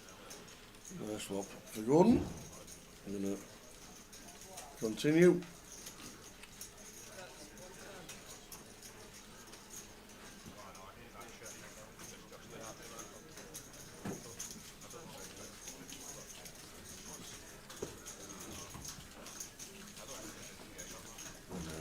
John. Run back up to 1.4. Nice to see Gordon Huntley on an FT.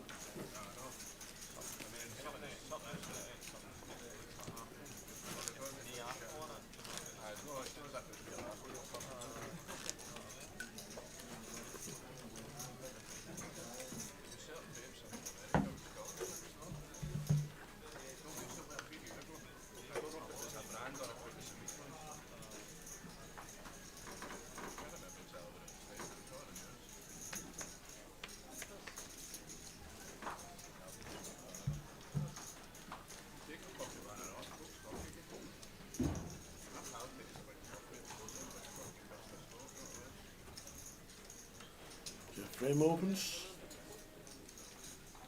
Around the position.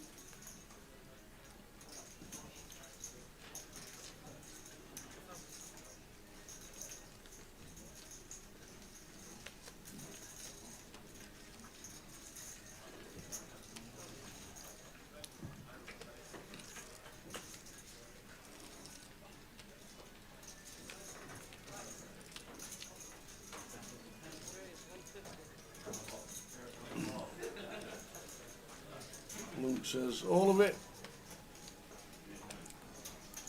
Well, Luke has left himself another one chip just in case.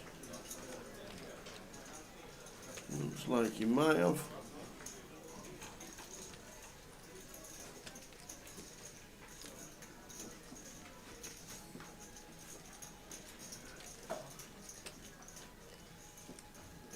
Ooh. Oh, he's getting a bit giddy. With the old 8-9 sword. Yeah, hoping that Kev just calls behind and they get to check it down, potentially eliminate an opponent, but that may not be the case.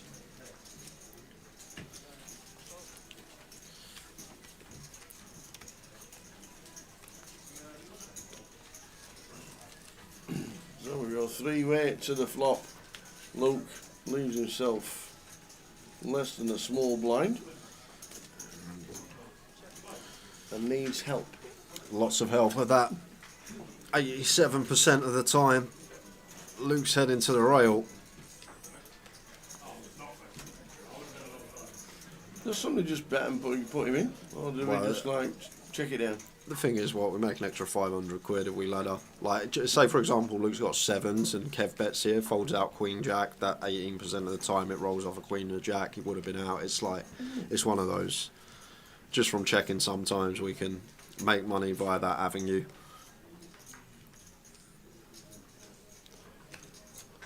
Well, Luke can't win the hand.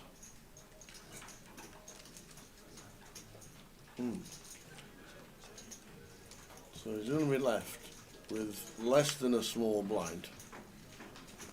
Kevin Frame gets there on the river. And are we just checking this in with the 10 of clubs, or are we just going to bet? Like, what are we targeting here? 7 of clubs, 6 of clubs, Yeah. hands like this. May just go for checkers, Kev. I guess maybe he expects Queen of clubs, Ace of clubs, all these holdings to bet themselves. Could be the idea. Are we ever getting value from worse? That is the question. And Luke is going to keep himself in the tournament. 15k.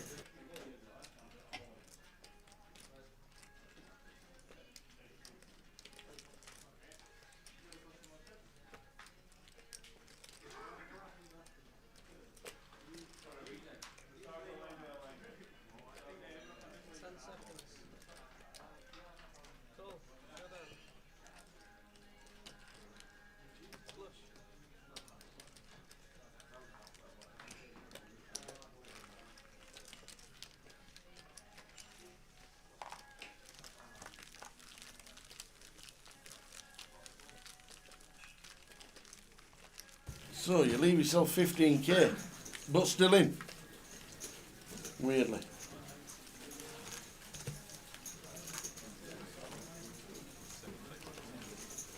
Start getting put through it, like, you're my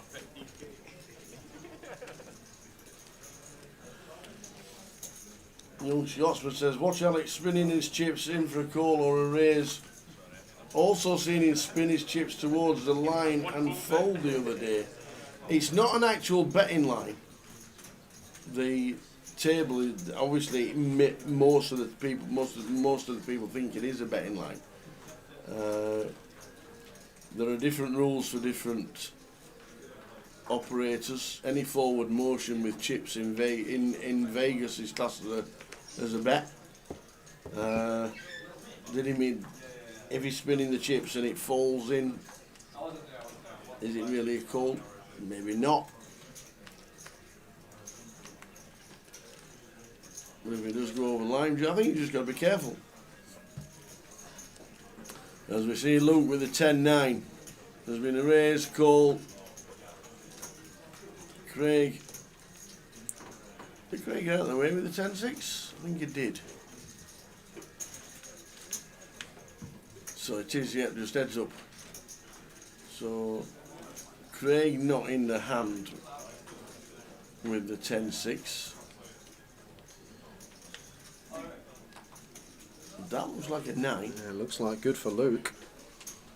That looks like a 9 and a 5 there on the river. So the 10-9 of Luke is going to look.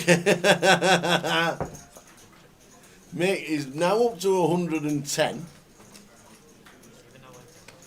And we had this scenario before where people want to know where your chips go when you've only got 15k. If you're on the blinds, and I had a quick chat earlier with Mike, just a clarification. I know he weren't on the blinds there, but what would have happened if he was on the big blind with his 15k? And it's classed as going into the big blind and not the ante. So if that scenario arises later in the day, because he was short stacked, but now 110k, he's got over 2 bigs flying, and it's not Westlife. Yeah. He needs wings to fly. He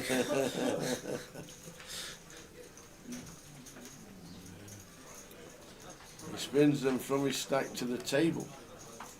Interesting. I just think you just need to be careful, that's all. And if you are a little bit worried about it, always ask the dealer what's just happened, and the dealer will tell you. Ace-9 off, got to go for Barry, 8 bigs cut off. And it's in.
We can fold.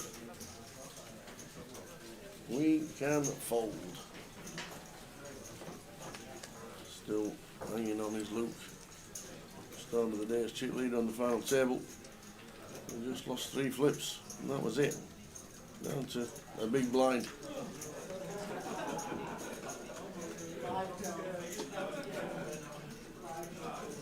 Oh, hello for Kev. Oi, oi. Boots in the big.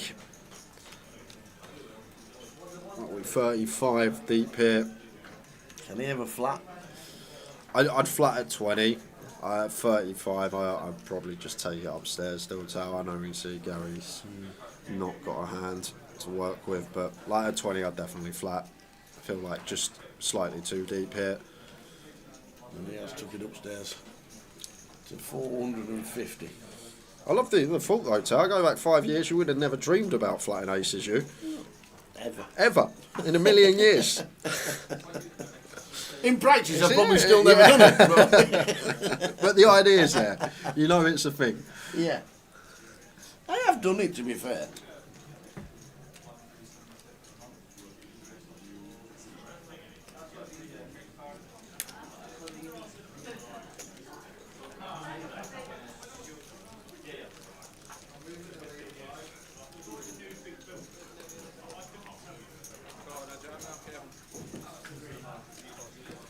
No, they wouldn't, the half moon. If the small blind's all in for less than the big blind, they'd only win what. So say for example, big blind is 200k and the small blind's in for 150k.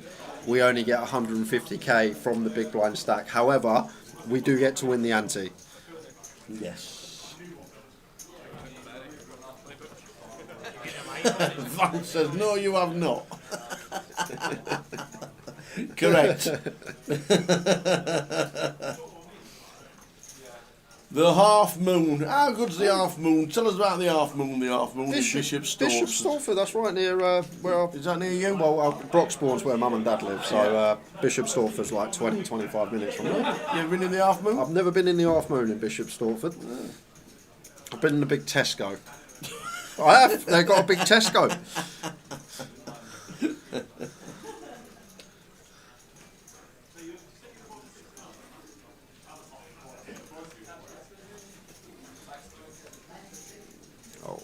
Deck's going to pill ducks. Theoretically here, this should fold like even 3s, 4s, 5s, or mark 6s, even still probably mark. But as I always say, at this sort of buying level, people aren't going away. They're not looking at running final table sims and looking at the range we continue against an open here. But deuces would certainly go in the muck in theory, but Alex wanting to go duck hunting.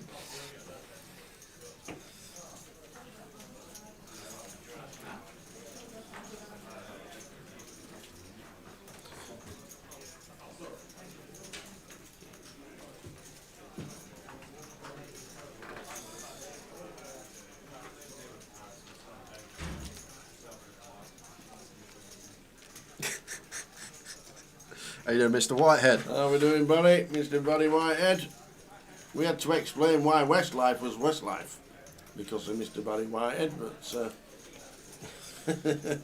good to see Westlife back at a final table. Didn't know if he would make it back to a final after his horrendous case of athlete's foot. Poor Westlife. So somehow, this probably should have been raise and take for John, but Gordon, outrageous defence, 7-4 off in the big blind at an FT. And John is going to get over $1 million here by the looks of this at the minute.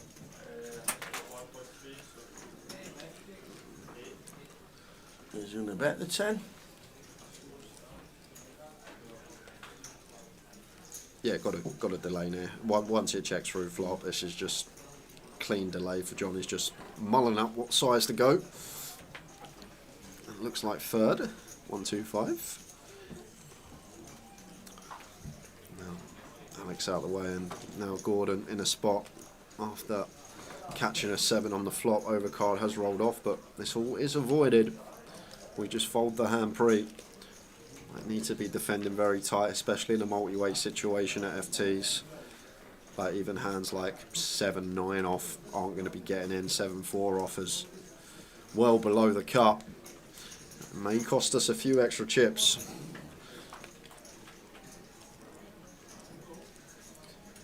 I think you do check this. Can't check this one out. There's no Queen X in Gordon's range here. He's just going to have worse 10X a lot of the time, which now also think they can potentially chop against some Jack 10, 10, 9 suited. Although these are never going to open for John, the more I think about it. But the only Queen X that Gordon gets to the river with here is Queen X of Diamonds specifically. So a lot more combos of worse 10X than Queen X of Diamonds.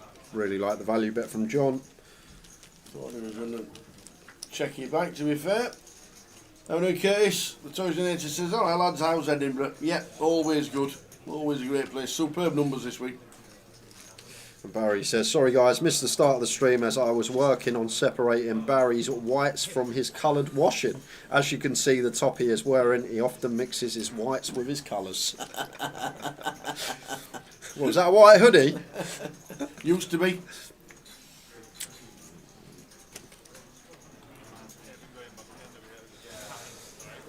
Oh, Luke would have to be close to deck here that he goes in with, and he somehow finds ace queen. Leaving his obligatory 5k behind the line.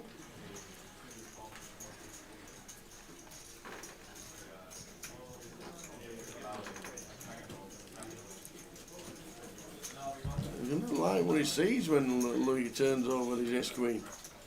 He's going to love it. He's going to be a nice favourite to get up to 10, what 105 to what?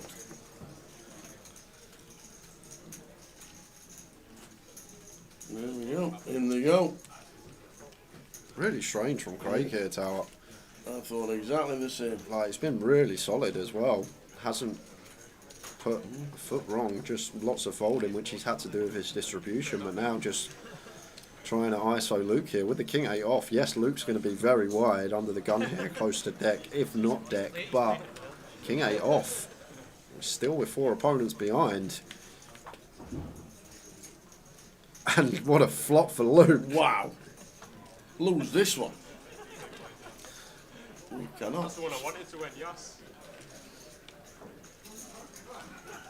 Flippity flip. There we go. Whew. And I'm back up to 3, 4, 5 and 7 bigs. Full schedule for the grand final, please, lad, says Baraka. We don't have it just yet.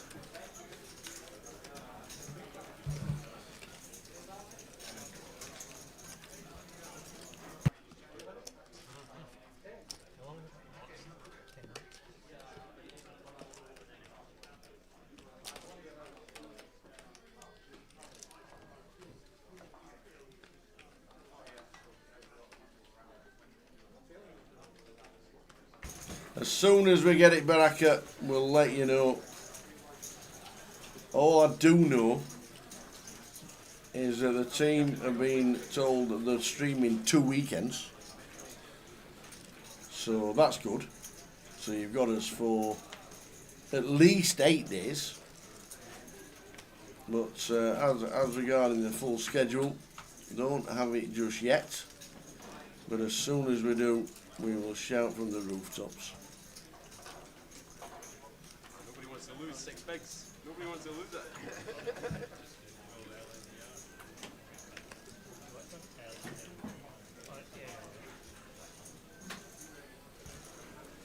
So it should be approaching the first break of the day, and we might have a first. I can't remember a Wednesday evening first session of the mini final table when we've never lost one. Right.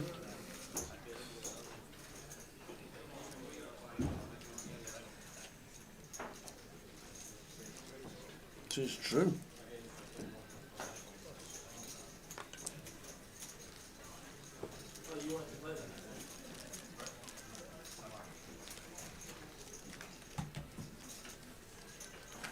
Mickey Graham, there you go. That's the only reason we got confirmation. So we've got back-to-back Towers trebles.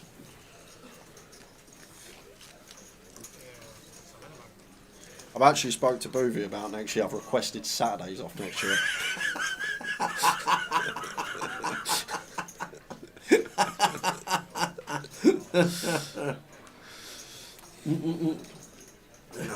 When's Sam coming up Thursday night? I take it as it's a long way for him. It is. I think he's flying up tomorrow. That's good. He's flying only an hour. Bet that's some commute from South Coast up to Edinburgh in a car. See, it's not even a thing from where we live. You can't fly from Birmingham, can you? I'm pretty sure you can. Can you? We'll go for that. Can you? I always thought that. And I bet they still do a trolley dash as well. You're in the air, what, half an hour? Yeah, they And do, I bet yeah. there's somebody Yeah, buys they a do. drink because they can't do without one.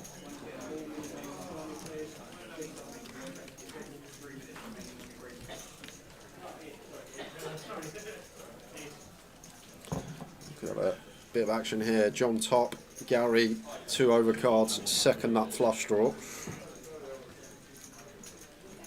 They're like on these mono boards, going to come with really small sizes in general.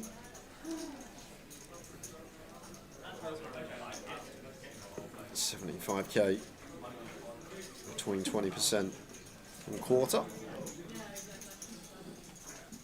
John having to take a turn here with top pair.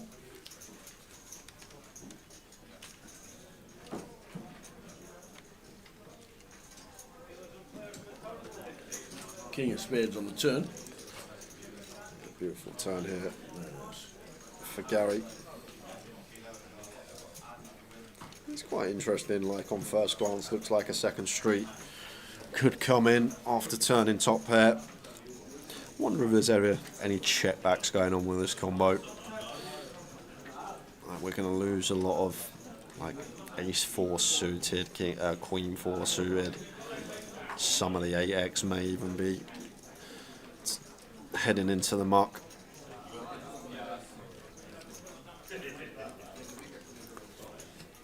Comes with half, and now John in a real tricky spot because these are the tough ones. A turn card that Gary may elect to barrel with his bluffs. Makes the correct decision, good fold. Nope.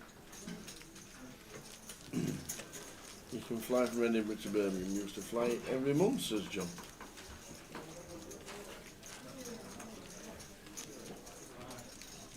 Just thought I would drop you this, guys. Little info on Craig McCain's, flying seat number 8. Started off his poker bankroll after selling all his shiny Pokemon cards.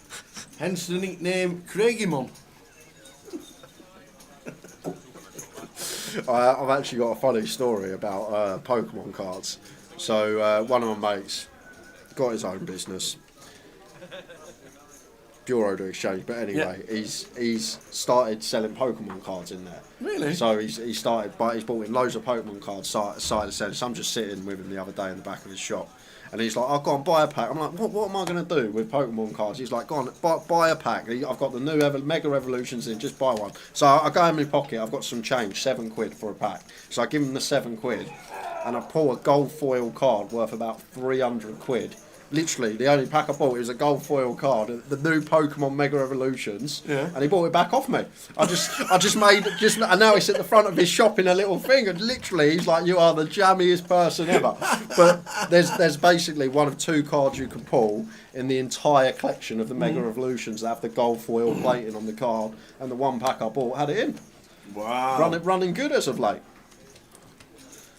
£300? Yeah. For a Pokemon Yeah, card? for a Pokemon card, yeah. It was a new You know everybody's looking at back at sofa for the Pokemon cards. It was the new Mega Evolutions, it was called. They just come out like last week. There's 2 cards you can get that gold foil in them, and I managed to pull one somehow. A gold foil? Yeah. What's Just a gold foil?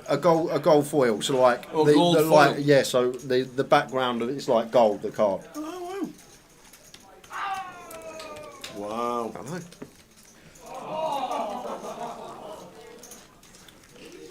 But first Pokemon card pack I've opened in about 25 years. Mickey Graham says, forget Craigymon. He says, I started my poker bankroll by selling cigarettes at 30p each.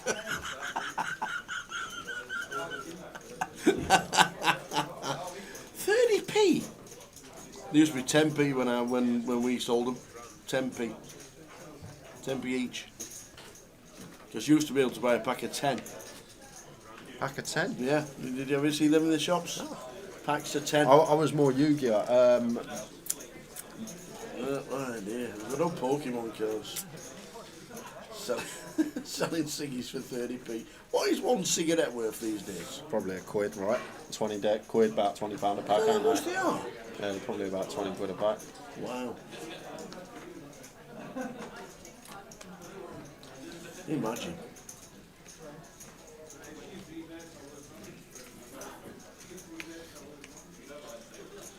We've got about 5 minutes left before the first break of the day. Maybe slightly less. No clock for us to have a visual on.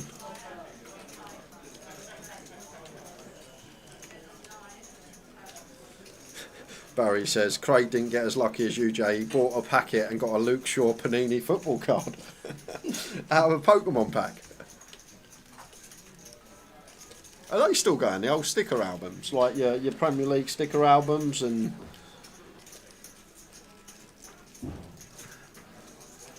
Just going to quickly jump back to it because this is probably going to go in between the Westlife and Luke, and here it goes. The two shortest stacks. Ace 8 for Barry. Luke Beasley with the 3s. Does he survive again?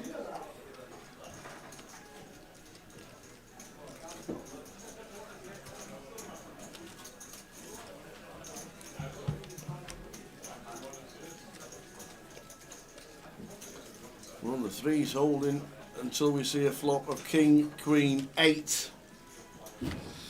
We need a 3, and a 3 only. Well, we're going to lose our first player, and it was the chip leader coming into the final table. Luke Beasley just got so unlucky. Lost 3 flips. 4 now. 4, well, yeah, 4 to exit. Got himself a bit of a lifeline, but posting out first for 1,790, and just before the last hand of the session we lose our first player on the final table. Football trading cards are absolutely booming at present, a very expensive hobby. They still have stickers, Richie Burner. Well, I remember getting like the 2004, 2005, you used to buy the sticker packs, you had to stick them in the book. and then you go to school and Yeah. all your ones swaps. you had your swaps with your your mates. swaps. So, I've got him already. Do you want him for him?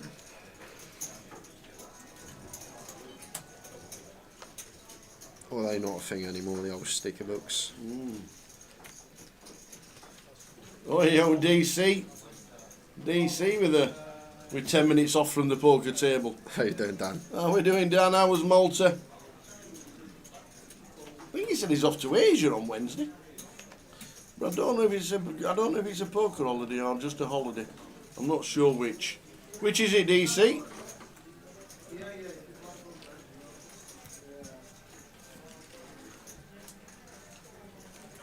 So last hand, and we will take 15 minutes. John going to open from the cut-off, 200k.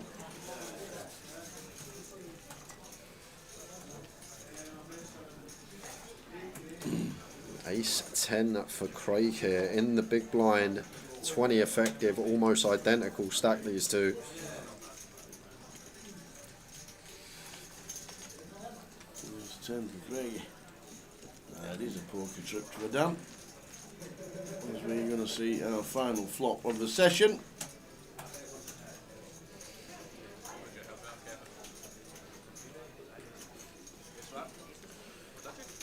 We should be getting to turns, depending on size choice here from John, if he does take his option to continue. Because Ace 10 higher, Craig will have to call once here and take some turns against the cut-off range. Going to open any suited ace-x, going to open some like King Queen, King Jack, some suited kings, Queen 10 off. Still a lot in range that we are ahead of. So obliged to call one. Which he does. And it is a poker trip, but it's more cash in Asia. Good luck when you go out there, Dan. Off in the morning. Keep us up to date with all your stories on DC TV.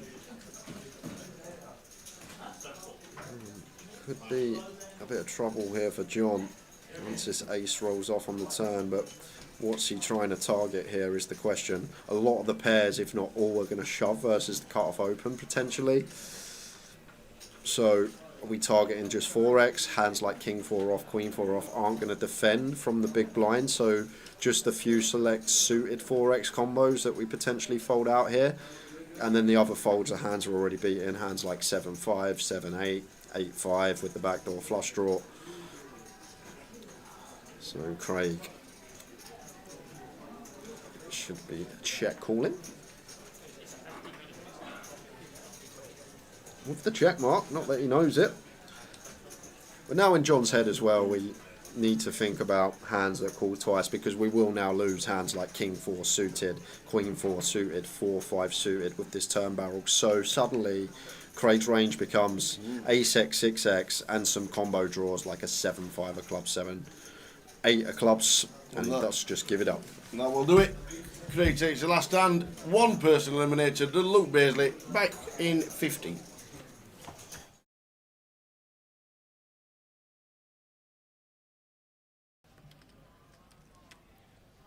It's actually nice to have John the feature as well, Ty, because funnily enough, every year, the way he busts out of this tournament is just cruel. And no one ever seems to see it, but he always says, oh, this happened, I got aces in against kings, king on the river, I got Queen 10 in against Queen 9, 9 on the river, I flop quad sixes, he makes 5 of a kind on the river. Like, it's like every year, but no one ever sees it. So 5 of a kind on the river. So we're Look gonna. at this. Here we go. Look Let's at see if this. it does happen. Couple of kings, making it 800.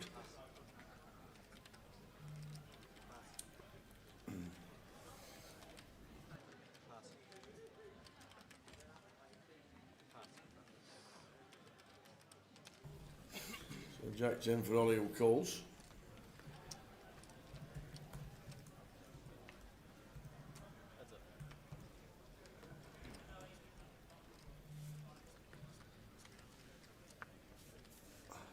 So 9-7 boosts. Imagine the 8 ping. Oh, do you know what? I'd give it the biggest boom ever, Tav. If the 8 rolls off here, there will be a boom coming from the comms booth. I'll tell you that right now.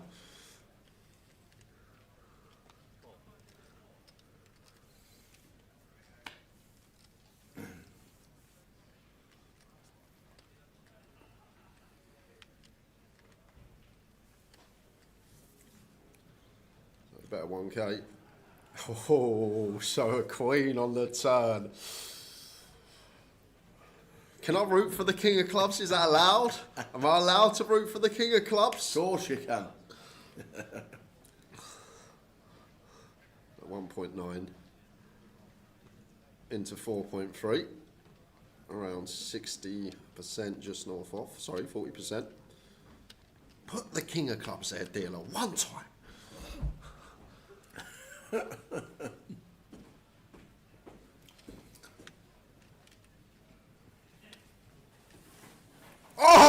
Oh, yes! Yes! Come on! See you later, Saunders. What's that, 2 hands? Have you managed that?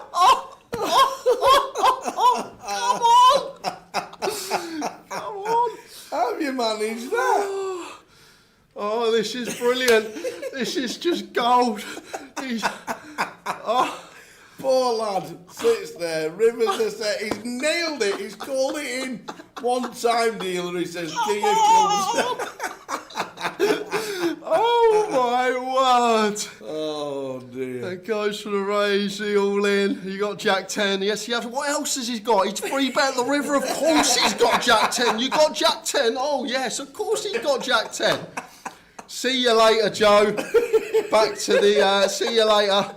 2 hands he lasted, and believe it or not, that's actually his record run in the Goliath Tower. Level 3 for Saunders. Well played, sir. We will see you on your second bullet. You owe that dealer.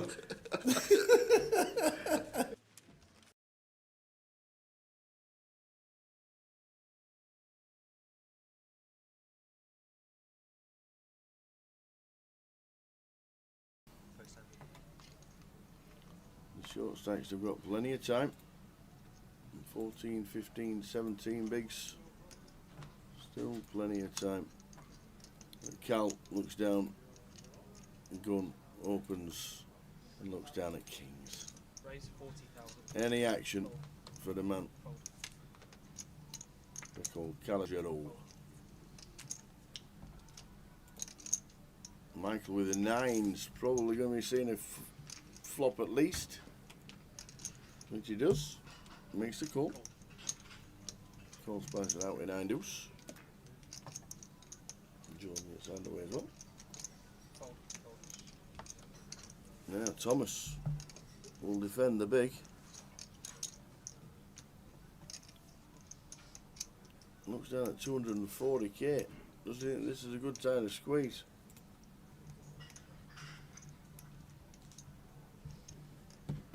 It's a sick one here. I mean, 10 seconds. Tom's probably not getting away from this one tower, to be fair, but Raise 160,000. There's the raise. does go 3-bet not all in, and it's going to be really grim here when Cal goes 4, and then Michael's probably going to get out of the way, and we're back on Tom. We know we're behind at that point. Look.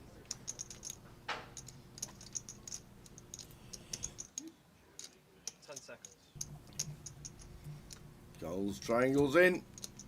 First bit of action. Michael gets out of the way, and Tom obviously can't do anything at that point, but he's got some outs. And he's taking on Yep. the man of the moment in the first all-in confrontation of the final table Does it here happen? at the high roller. So You know what always happens when you're up against kings and you're all in? There's always an ace on the front. honestly, It is. It happens more than it should do. yeah, where's your ace there? Ah, There we go. Thomas Clack needing one of the 3 aces, running queens. 7 on the turn, so just 3 outs now for Tom going into the river, or the bubble will burst here. Oh, Barry! The from heaven. Oh, man. Out of nowhere, Ewan applauds. God, Oh, that is a savage one. that is grim.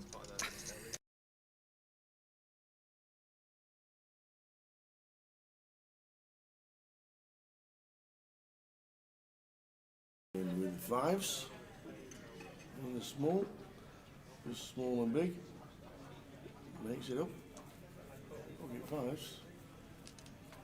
Oh, Stato is going to raise it up as well. Aaron, Jamie. What we got? Just under 30. Well, it's 27. 30, just under 30 for Jamie. The blinds. There we are at 20k, 40k. Yes, 2040.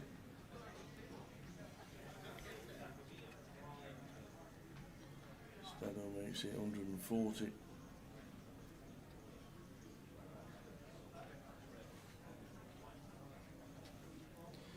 Now over to Jamie. Trev has doubled. He's got about 15 now. He's sitting with 25 and looks like he is going to go with it all. Goes for the jam. Gets snapped off by Stato, and Jamie with the fives has ran right into it here.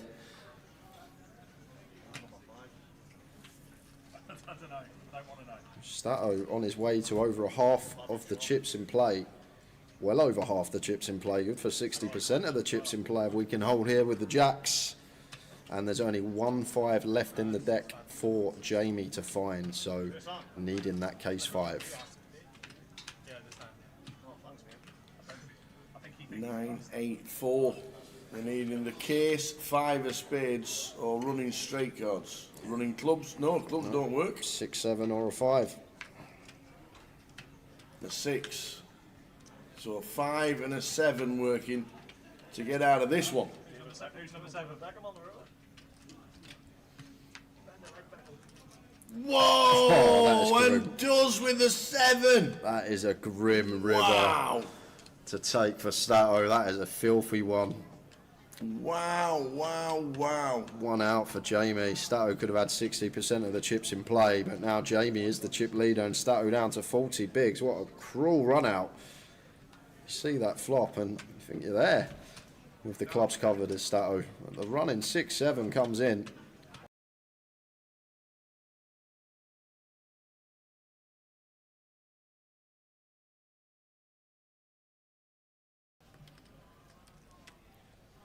It's actually nice to have John the feature as well, Ty, because funnily enough, every year, the way he busts out of this tournament is just cruel. And no one ever seems to see it, but he always says, oh, this happened, I got aces in against kings, king on the river, I got queen 10 in against queen 9, 9 on the river, I flop quad 6s, he makes 5 of a kind on the river. Like, it's like every year, but no one ever sees it. So, 5 of a kind on the river. So we're Look gonna. at this. Here we go. Look Let's at see if this. it does happen.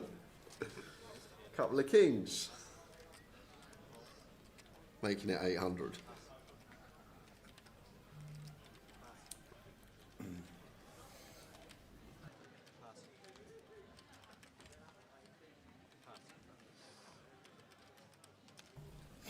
So Jack 10 for Ollie who calls.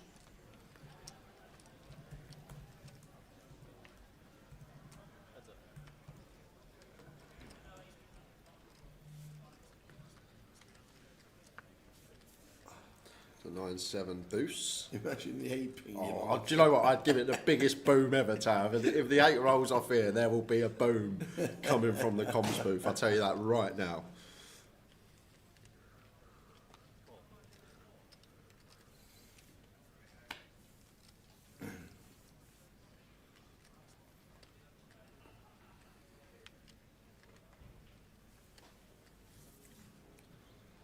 Better 1k.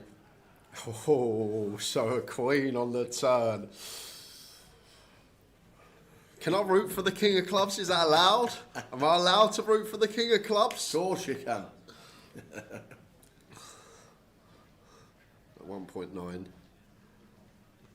into 4.3. Around 60%, just north of. Sorry, 40%. Put the king of clubs there, dealer, one time.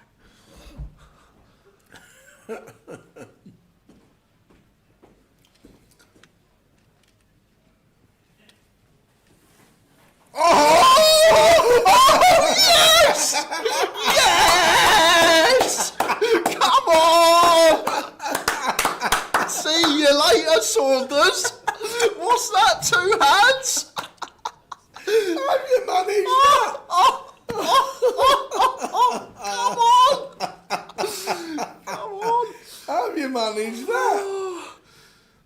this is brilliant. This is just gold. He's, Poor lad sits there, Rivers has said, he's nailed it, he's called it in. One time dealer, he says, King of Clubs. oh my word. Oh dear. It goes for the raise, the all in. You got Jack 10, yes?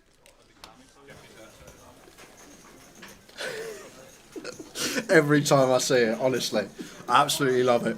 We've actually, funny enough, Goliath, Saunders, me and Joe in a pair. We got a grudge match next week. Toddy and Goodman on the course against me and Saunders. Little 2v2 golf match at 2-0. How does Sam play? Sam's like 20 handicapper. Oh, right, Toddy, okay. I think Toddy's 11. Saunders is 15. So yeah, we got a little doubles match. Me and Saunders versus Toddy and Goodman. So Be nice. I'll let you know how we get on. Yeah, absolutely. Please do. Back to the mini main. Only losing one that session. Something's got to give. Eventually, something has to. There's a good 60k blinds. Chip counts underneath every player as they act. So you sat there with 730k. So all the chip counts around every player as the cards are shown as well. Lines are 60k. Good evening, one and all.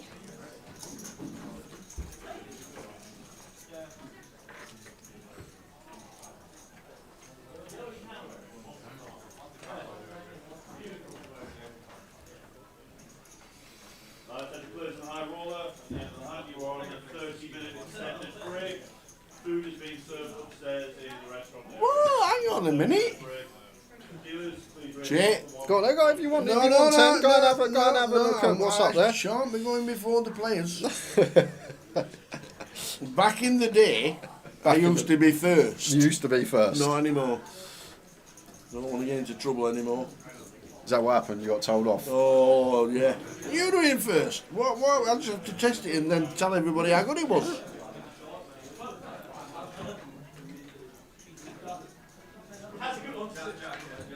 There we go.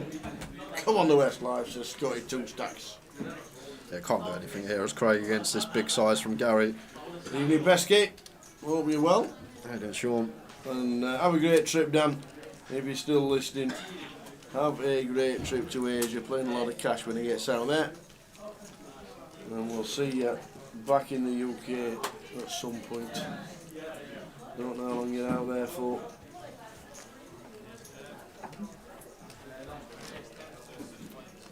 There is a complimentary puffy for the high roller players. What is the number in the high roller? I think 37 last time I looked. Alright, cool. Very good. And you're right, 37. Spot on. 37.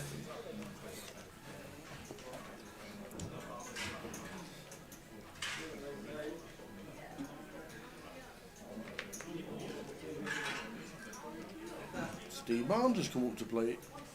Yeah, seen Steve, seen the Davenports. Yeah. Oh, weirdly, they're not in the high roller. They're in the turbo. Ah, right, okay. The one day, £200 in, one day event, 49 runners. Very nice indeed.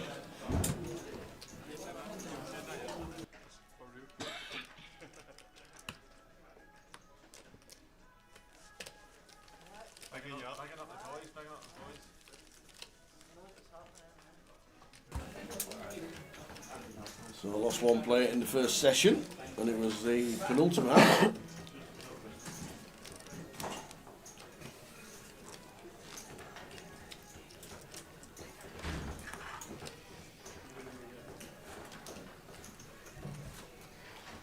Come on, Craig, says Lewis. Lewis Aikman watching on Facebook.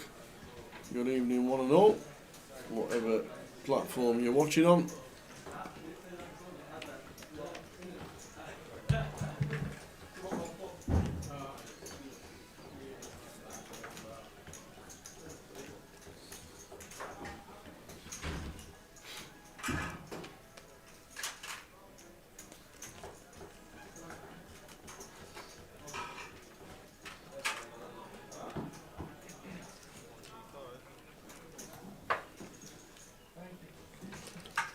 They're going to cut off theirs into 125.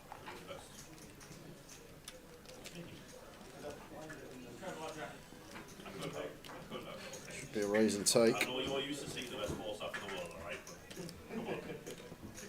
How do you know where the best? Especially at some really cool ones from some of the APT ball staff and also right. Which was really good here. Yeah, a couple of APT regulars, so you might know that kind of distributors there. Yeah, we get some really good feedback from obviously the national staff in the corporation.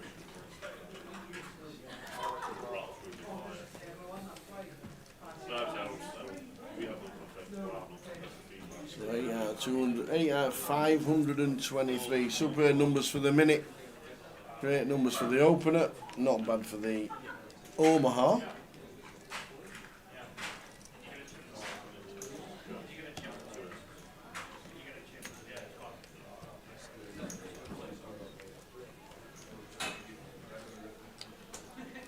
With the tournament stuff.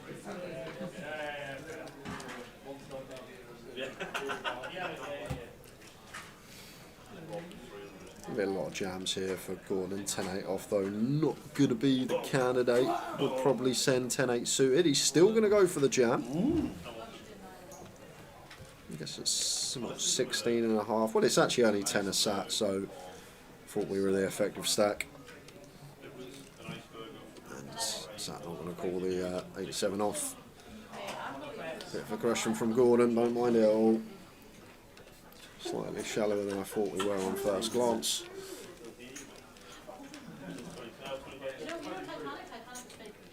Four stacks under 20.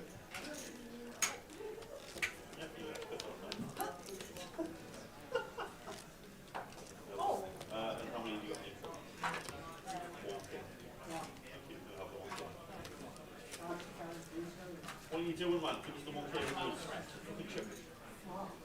Are you alright?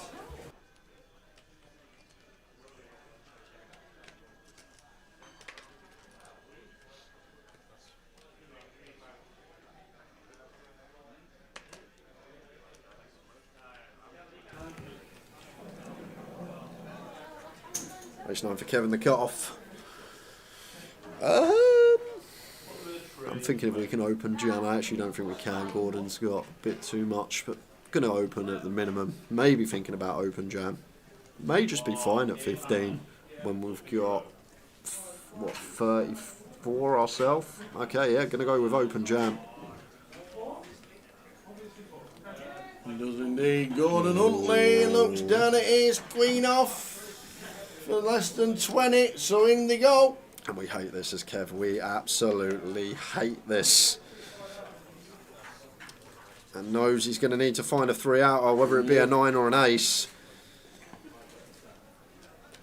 And he's going to see the bad news where it needs to be, a 9.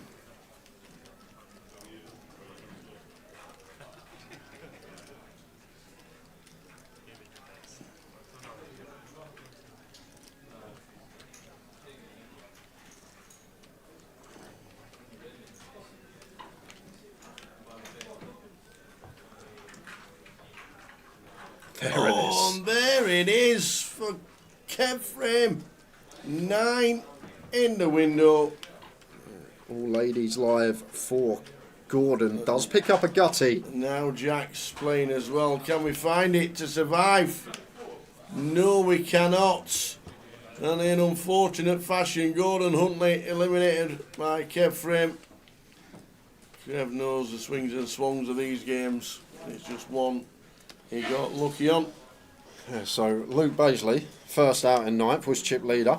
Kev Frame, who was 9 and 9 coming into this, is chip leader. What a game. Spun on his head. What a game.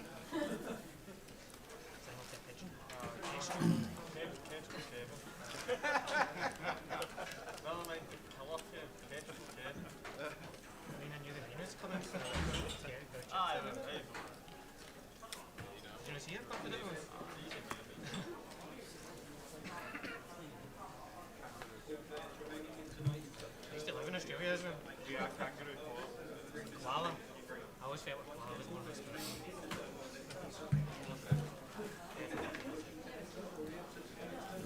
for Alex.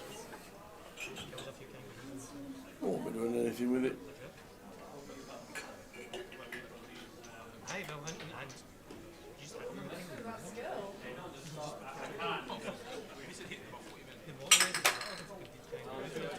I think it was sevens. Should just click.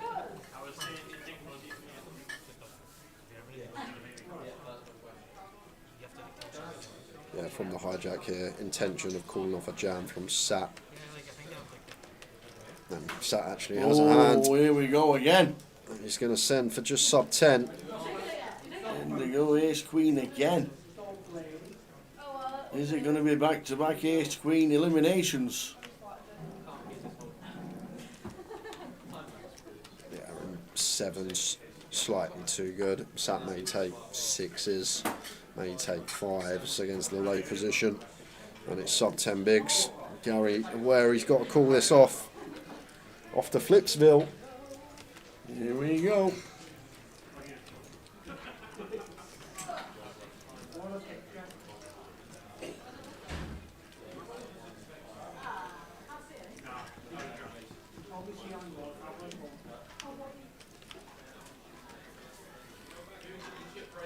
Oh dear, how many sets Wow. in these flip situations on the flop? I think that's the fourth one today, We and need the three of diamonds. It's not. dead on the turn. Dead on the turn for Sati. Eliminated. Ace queen losing back-to-back hands and two eliminations. Down to 6 players. Well played, Satinder Chatter for £2,820.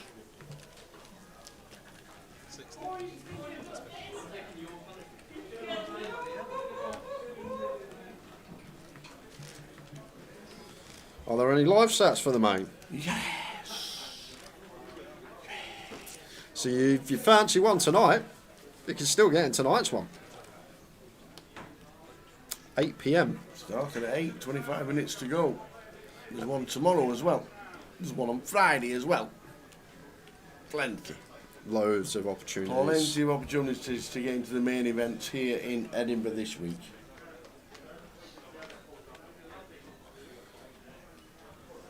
Yeah, I think we're okay to open this as Craig now 7 max, and as well sometimes it's good to think about the dynamic. We have been fairly snug at the table. He's going to pass up on it. What about the open? It's one of these. There's a lot of reshove stacks. Maybe feels like he's going to be priced in against a couple of those. I thought maybe a good opportunity to put our final table image to work. Gary, you're going to take initiative up over the 3 million barrier. And you're going to get a raise and take through. Marco's in Itchin. It's a bit of a stretch. Luton Airport, 25 minutes from Itchin. You'll be here for late registration.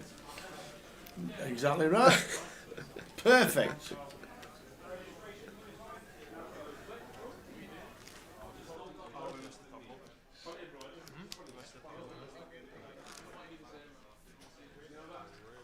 should have dropped the stack in it. Just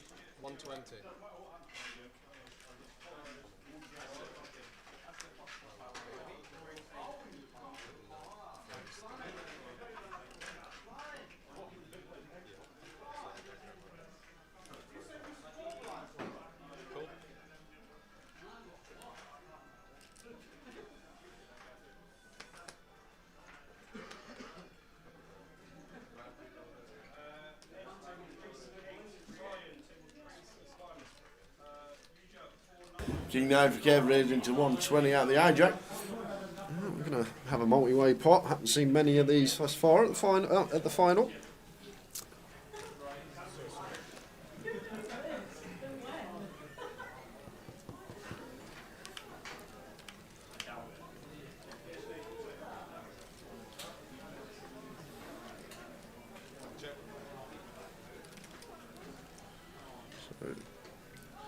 bottom, and a gut shot for Craig.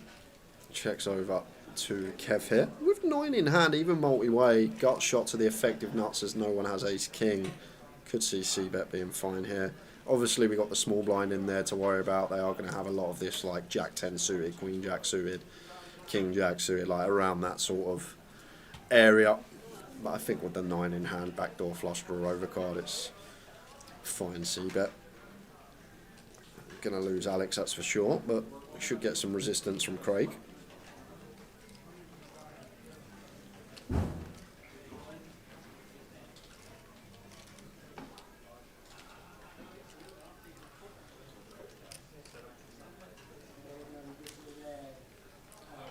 I feel like we are going to see a lot of barrels on brick turns from Kev with this combo. Maybe not on that one. That is one which we're going to struggle to throw a second street in. You think about Craig's range, a lot of Queen X in there from the big. Like, he's still going to defend suited queens. He'll probably defend down to like Queen 10 off probably, Queen 9 off probably doesn't defend multi-way, but he's also going to have some 10x that don't fold on this pair in Queen either. So it's not the most attractive one to barrel here for Kev. Like, what are we trying to fold out here? Maybe like a 10-7 suited. I feel like check is the way to go and take a free one and realise we can still bluff certain rivers. An ace, for example. And Queen on the river. Morning, Craigie. Might see 10% block. Might see a little block here. Seems like a fine spot to do it because we can still plausibly have quads in this spot as Craig, and Kev's probably never going to attack as a bluff. So when he raises, we can just comfortably fold. I'm not quite going to go for 10%, but Keeps it small, 150. yeah, like 23% here on the river, so blocky in a way. King 9 and Kev out of that.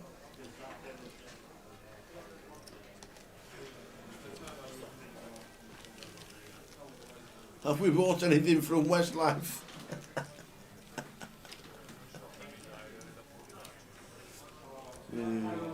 He started doing custom made paper mache underwear. Interesting stuff, Barry. Paper mache. Remember that at school? You used to make all sorts out of that, didn't it? Oh, brilliant.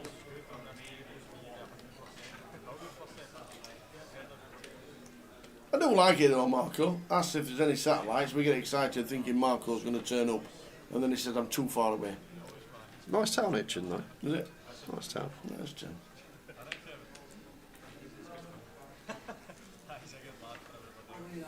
Yeah, but there's no GUKPT in Europe. GUKPT Edinburgh this week. I hate to be like Gaetal, but technically every GUKPT is in Europe. We're not in Europe. Yeah, we are. Well, we are, technically. We're just not in the European Union. But we're in the continent Europe. We are. So, so everyone's in Europe. Should be coming up, Marco. The value's up here. Been great. The main event. Starting on Thursday. I roll this live stream tomorrow. Halfway up. Imagine being halfway up to the Shetland Islands. I was pulling my hair out today travelling up here, honestly. I was absolutely pulling my hair out. What is it, 4 hours on a train? I left mine there. It was around 10 this morning, maybe just before. Yeah, but your taxi driver had a fight. Yeah, that is true. He didn't have a fight. He didn't have a fight. As soon as the phone come out and started recording, that was it. He was out off that bus in a heartbeat. But yeah, it was just it's a long old slog to get up here. Was it paper mache where you put it around the balloons and then pin the balloon? Yes, it was. I'm just going to jump back into it because what a board we have here.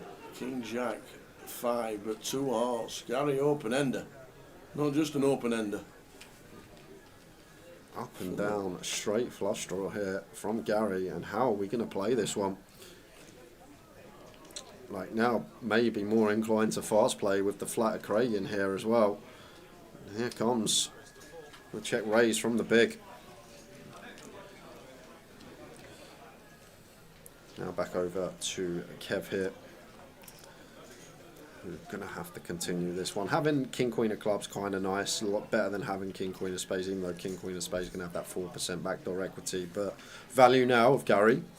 Value range is basically going to be some 5x. It's going to be King 5 suited. It's going to be maybe Jack 5 suited. That may not defend multi-way, but only one combo left of the main combo hand here of the big blind, the King 5 suited. Pocket 5s actually as well. 3 combos of that, but only one combo left of the top and bottom when we hold the King of Clubs as Kev.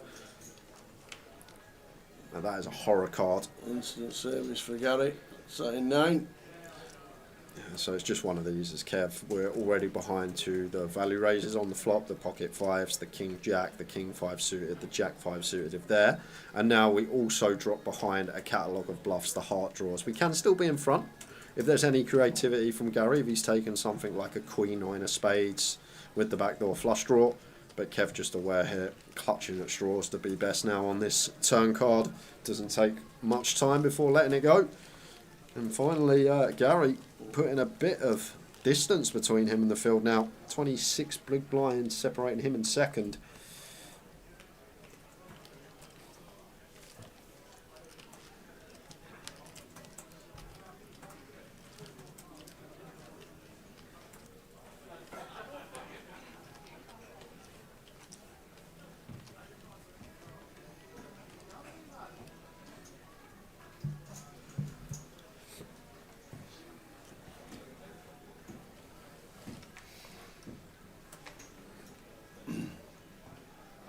One day, Riz in the background.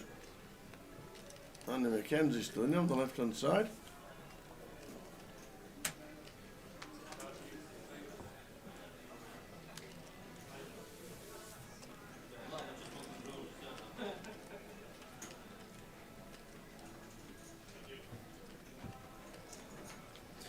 If Marco's double comes in tonight, he's coming. Mansfield to beat Newcastle's under 21s and Chelsea's women to beat Paris. Good luck on the double, Marco. We hope to see you here. How's your knowledge, Tower, on the Newcastle under 21 team? Any good? I tell you what, that's some speculative double, that, isn't it? Betting on the under 21s and the women's football. I mean, is it Champions League or something? It's got to be, ain't it? It's got to be. Who's Paris? Paris Saint-Germain, right? It's got to be. And they're decent, the PSG women's team. I think they're pretty decent. Right.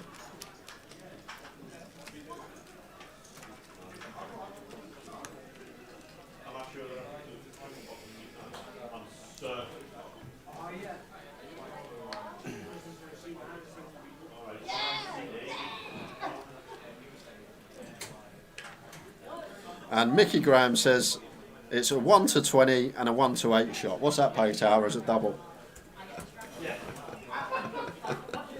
About 1 to 4. We'll see you tomorrow, Marco. Mansfield are never 1 to 20 to beat Newcastle under 21s. Mansfield are in League One. They're not very good. They're playing the under 21s. They're only just as good as us. Yeah, no, but the Newcastle under 21s, surely that's a decent team. I'd say. Chelsea women are 1 to 9 and Mansfield are 1 to 5. That is some double. This might just be good enough for John as outright short stack. I think Barry's closest to us with about 700-800. Like Kev's going to shove like 6-4, 6-5 suited, 6-7 suited, 6-8 suited. I feel like King 6 good enough at 6 big blinds for John, 6.5 to be precise. Like Kev going to be really wide here. Like it's not a situation where we don't dominate anything because he should have some suited 6x that want to shove that we dominate. Like the King 5 through King Deuce we do, but more often than not these end up in chops. But he's going to let it go. So Kev does get the better hand out of there. Tough one. King 6 off there for 6.5. Blind on blind.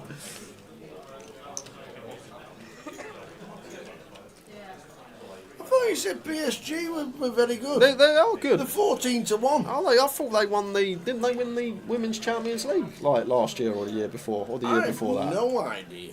14 to 1 in a 2-horse race. That's not good odds if you think you're very good. Wow. still back it to be 0-0 at half time.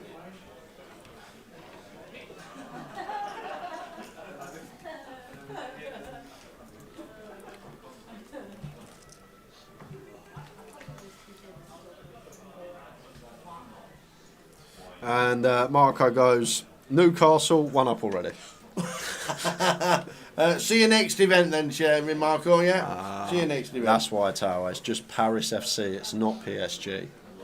Oh. Okay. How are we doing, Kev? Good evening, mate.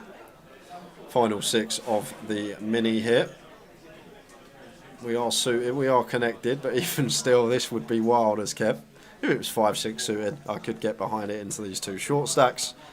But we're going to let John take on the Westlife here. Ace Jack of clubs, 6 bigs. Nothing to say about this. We all know what's going to happen.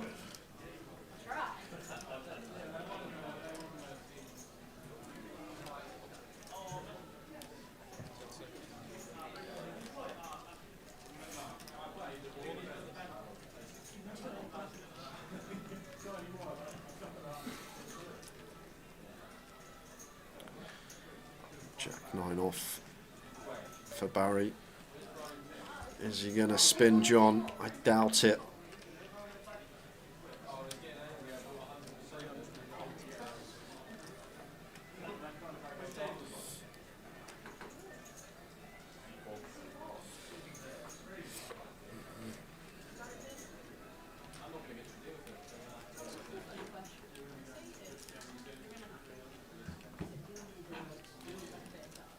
He's going to make the call. Barry with a Jack 9, you're going to see the bad news here.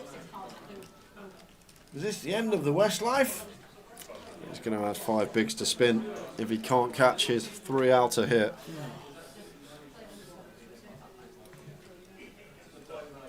Barry going to be left with 5 bigs if he doesn't find the 9. John's at risk.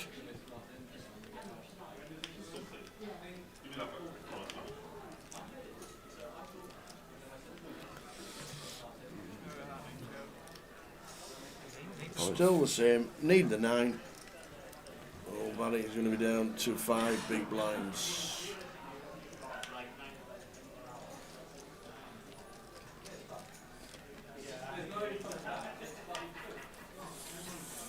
The Ace Jack is good, and Barry down to 5. Strange one, that. Really is, Tower. But you know, as Westlife, some dudes find it in the strangest places. Hey. Evening, Kev. Razor Kev's in. Glad I cashed the other night. I'm still in bed. Oh, what? Cashed the other night, still in bed. Playing a bit of poker online, was you?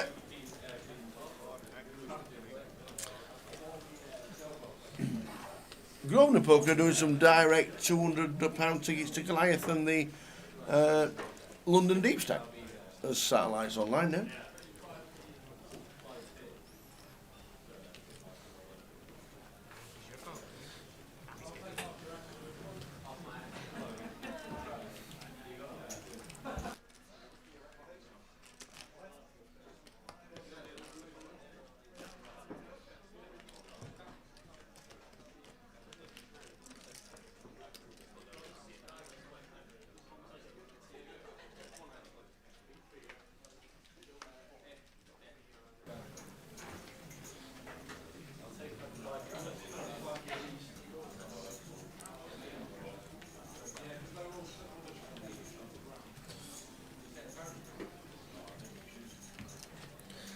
And 6 is for John. This is awkward because you've got Barry sat there really short now, but I feel like jam for 14 is still going to be fine because effectively we just want to get through the big blind who has us covered. 6 is heads up.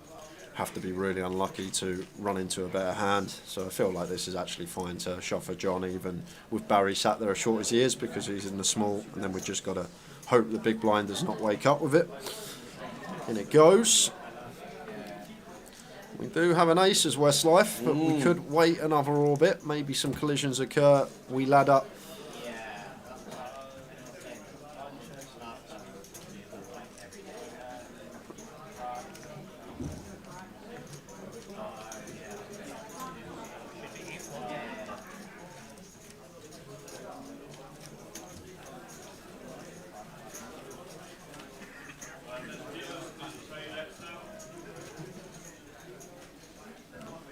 John Clark says, I'm driving up from Inverness.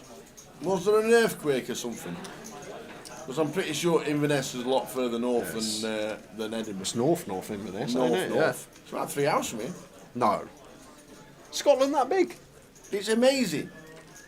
You don't realise it, because when you look at a map, Yeah, it looks like it's just when like... you look at a map, you think that big. Yeah. There's no motorways. I don't think there's any more motorways. There might be. I might be wrong. But it's about 3 hours from Inverness. So I reckon he's coming down from Inverness to play the Turbo on the main event on the Friday. 4 of 4 cashing off 1 bullet since moving from online to live. Well done, John. So looking forward to see it. But please, drive south. Because you'll end up... In the Shetlands. You'll end up with Apocalypse. Who's that? Who's John? Who's John? John O'Groats is 5 hours from Edinburgh. Wow. That's insane.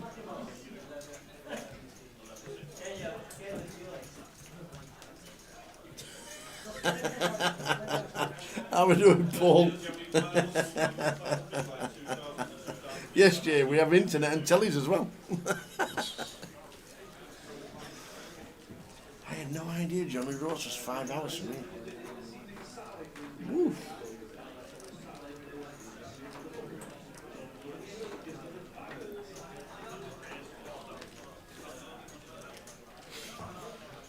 Raising tape for Gary. Playing the big stack nice. Wing jack off opening from gun, gets it through. Good luck when you get down here, John, playing the Turbo on the Friday.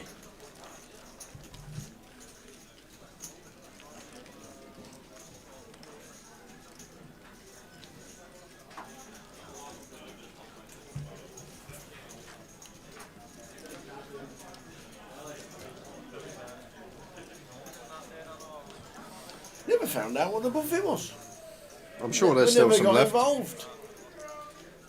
Donna meat pies, I heard. Oh, don't. Is Dave coming on Friday? It better be. I'll pop in then. I will pop in. Mickey Graves says, I still can't get that comment out of my head from the Liverpool stream about the Jumanji guy. One of the best. Still giggle thinking about it. I actually saw him on Sunday. Did you? Old Pete. Yeah, he was playing Blackpool. And I was in Blackpool on Sunday. And he came over. He went, Jumanji! Oh, well, here we go. Look up and see the 8s of Gary in the big blind, and Westlife does find himself in a flip situation, but is it going to be evergreen or is it going to be home? Oh, he's tapping the table to Gary saying, good luck. It's Barry that needs it. Queen 9.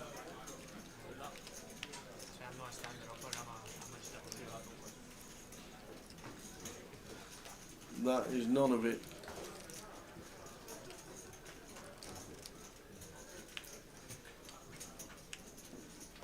But that is And the Westlife going to beautiful. survive unless we see an 8. And doesn't. Barry up to 6:30. Greetings, Gary. Gary Fitzpatrick watching on Facebook. Good evening. How we doing, Stu? That was a good shout. Cheers, Wayne. You made everybody tickle. It won the internet that day. Still winning.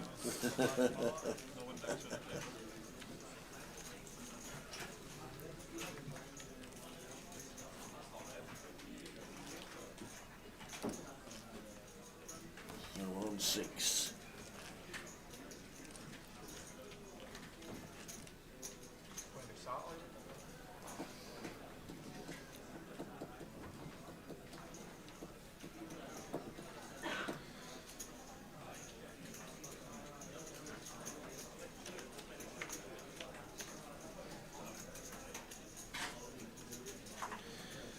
Oh, Westlife going to start the spin. If he can get action, ace queen. Triangles in.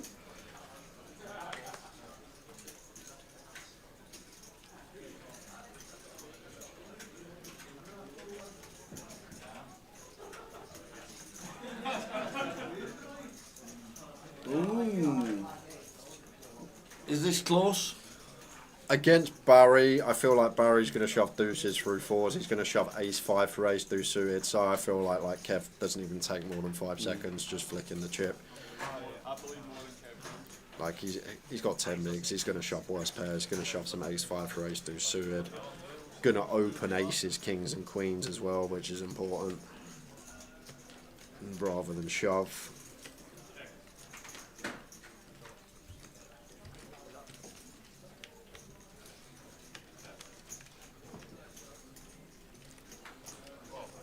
So Barry at risk again, this time with ace queen. It's lost twice already.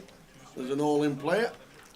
Is this number 3? There's another set in the pair versus 2 over situation.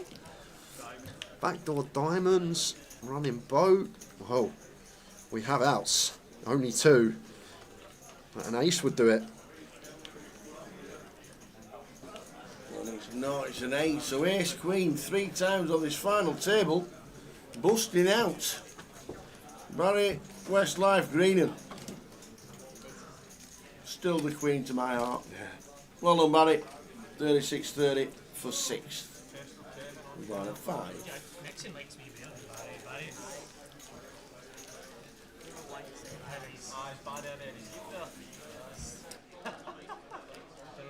Don't know how they could think that Nixon likes him.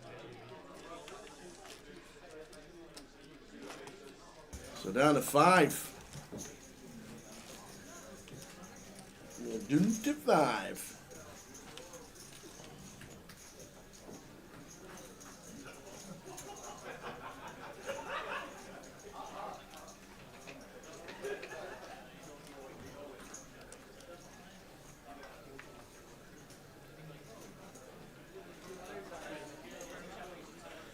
The blind's going to go up to 80k.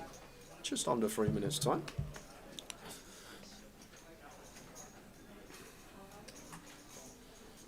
Gary with the Jack 10 suited here on the button. Nice one to find.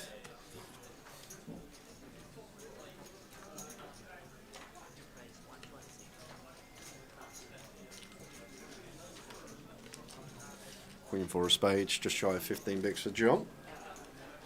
Happily defend this one against the button open from the big sack. To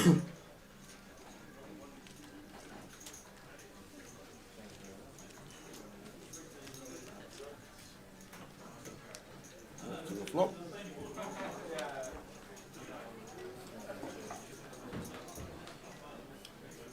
That's an above average flop. I wonder if we ever see any check backs here from Gary. And there you go. Just what we got here, like 2.4 SPR. We're still going to be able to play for stacks by river. Try and let our opponent catch up, as they say. Jack on the turn, so just always going to have the check mark here as Gary. Got to start building this pot.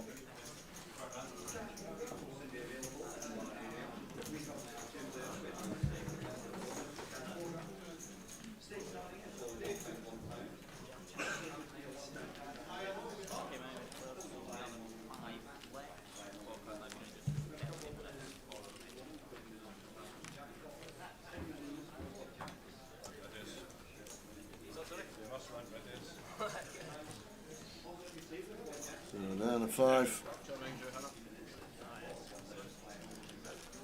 Ellie Armstrong chip leader.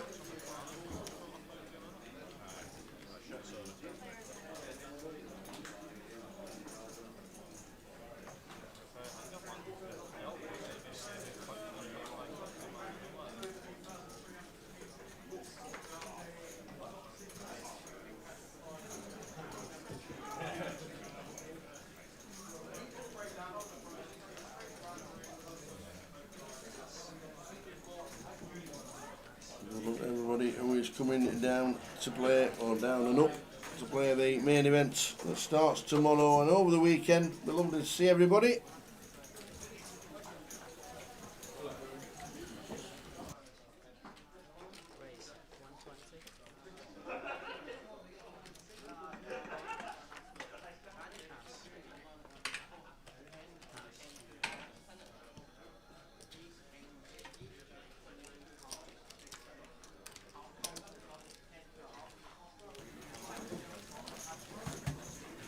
on the Kevlar. This is done CO down DC.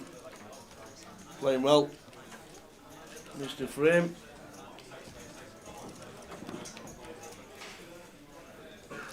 I think Kev Frame actually won either the online Goliath or the online GUKPT when we were in lockdown. I final tabled that. Which one? The online GUKPT. Did Kev win it? I can't remember. Kev either won Goliath or he I won the I remember GUKPT. Ian Simpson was on the final table as well for the right, okay. GUKPT one. But yeah, I remember that one. So I was playing it. What did GUKPT Ian's played?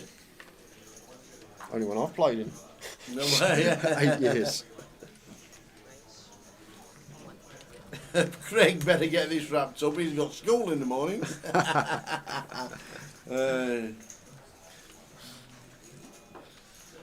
He is a fresh-faced lad, oh Craig. Good player.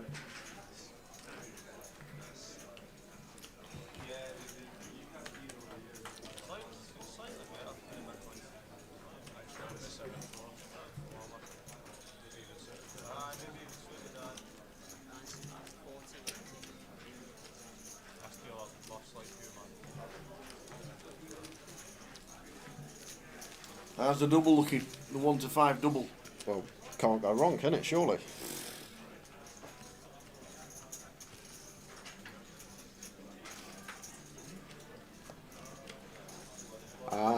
Cheers for clarifying that, McNamara's half term this week, so he's alright. He's been out to play Stay out poker. till 9. Back before 9 and when it gets dark. Not before. What do you mean not before? Are we hungry? We're not having tea.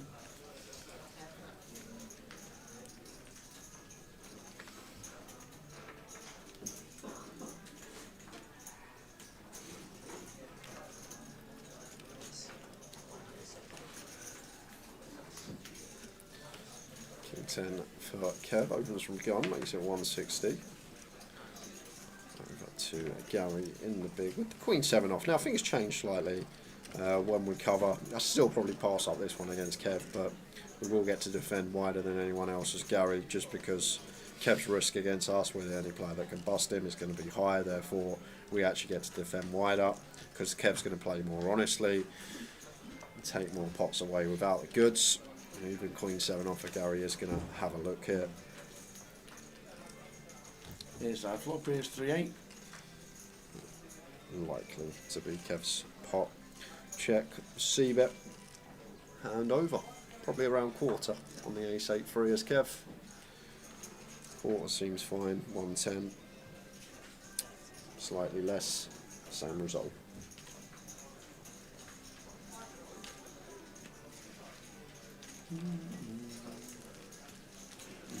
Yeah, it's not half term yet in England, surely.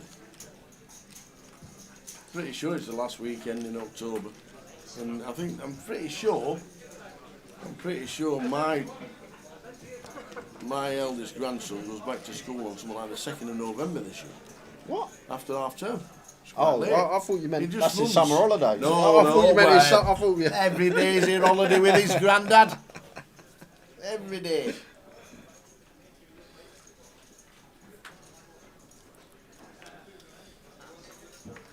I forget you're a granddad, Tower. I never forget that. You know the worst game in the world? When there's a 3-year-old? You can't catch me, Grandad. That's the new game. See a field, see a field, see a wall at least a mile away. First one to it. That's him. That's a good age though, because you also have free labour, because that's the age you can go to him. I bet you can't do this in 30 seconds. If you need something, I bet you can't go to the fridge and get me a beer in 30 seconds. That's the age. Because I remember my nephews, that was the age that you can get them. It turns into free labour about 3 to 6. I bet you can't do this in this amount of time, and they're off like a shot.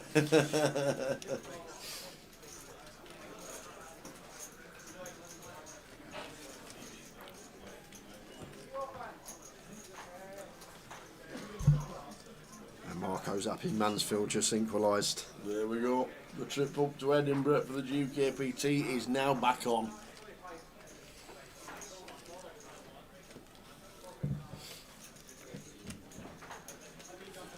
5 players left in the mini. 4,820 lots, 22,880. Great first prize for a £250 buy. 523 runners. Fabulous.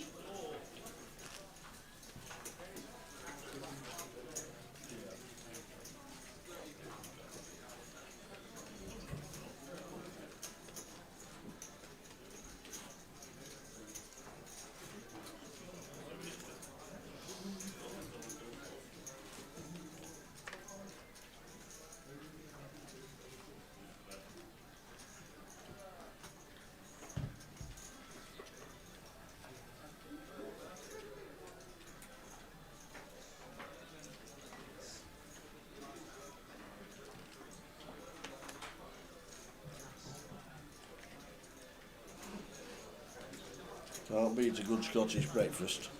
The old lawn sausage and maybe a little bit of white pudding. Oh, get in there. I think white pudding's Irish too. What's the difference between white and black? The ingredients. Yeah, I guess that, but One's black and one's white. yeah, but what's the ingredient that changes that makes one white and one black? I don't even know what's in either. Okay, I don't think you want to know what's in any of them Scottish delicacies. Black pudding's Yorkshire, isn't it? I don't know. I don't know where black pudding originated from. Tatty scones, yeah, they're the best. Can't beat a good tatty scone. I like a tonic and a cup of tea. That's nice. Or half a dozen. That's better.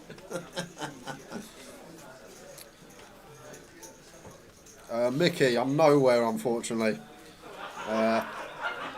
Unfortunately, I don't have Insta. Best thing to do, I do. send Tower a picture and he'll show me.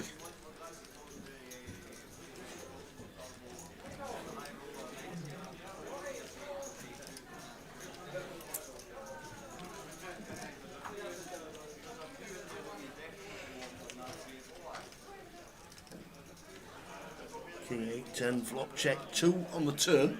How about check jam here from John? Like, a lot of people may go for lead, like thinking once it checks back we're going to get some folds, but we're always saying these spots on boards that seem like range bet boards, when our opponent checks back in position, a lot of the time they have a hand that could call a turn lead.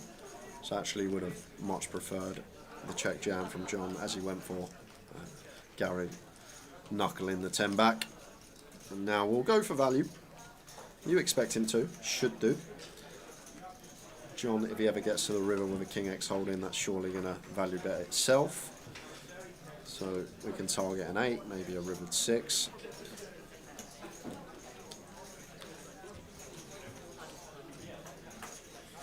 Barry gets called Westlife because he is the #1 Westlife fan in Scotland. If you're ever lucky enough to catch him poolside, you will see a massive Westlife tattoo covering his whole back.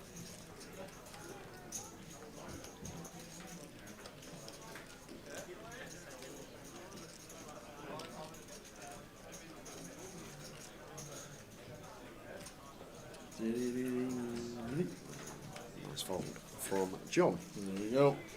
What's my Insta? The Tower 68. Is it the Tower 68 or just Tower 68? I can't remember these days. Have a look.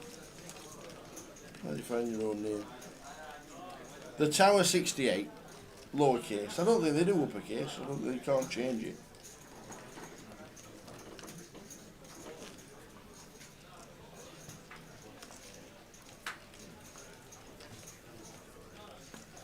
The Tower 68, that's me.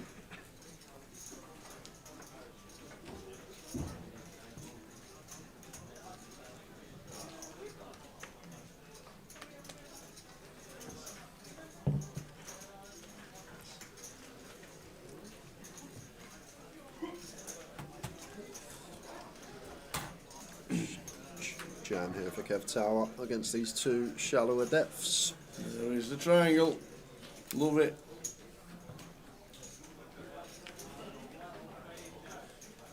A 6 suited here for John. Is this the one that he's happy to go with? I may just let this go. It's one of these. I guess we do dominate hands that contain a 6, like King 6 suited, 6-7 suited, 6-8 suited.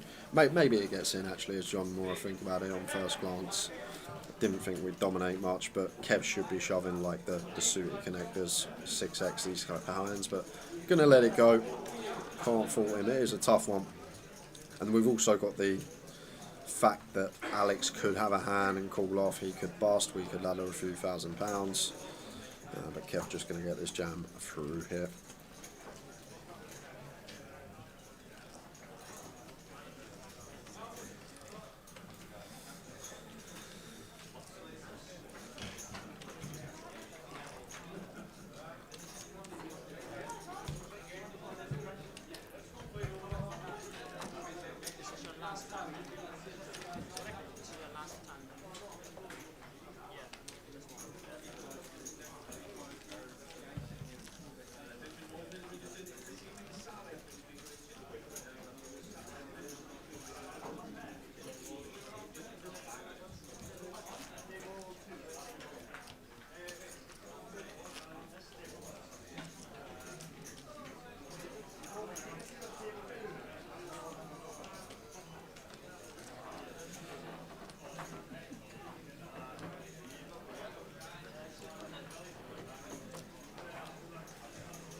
Mickey Graham, thank you very much.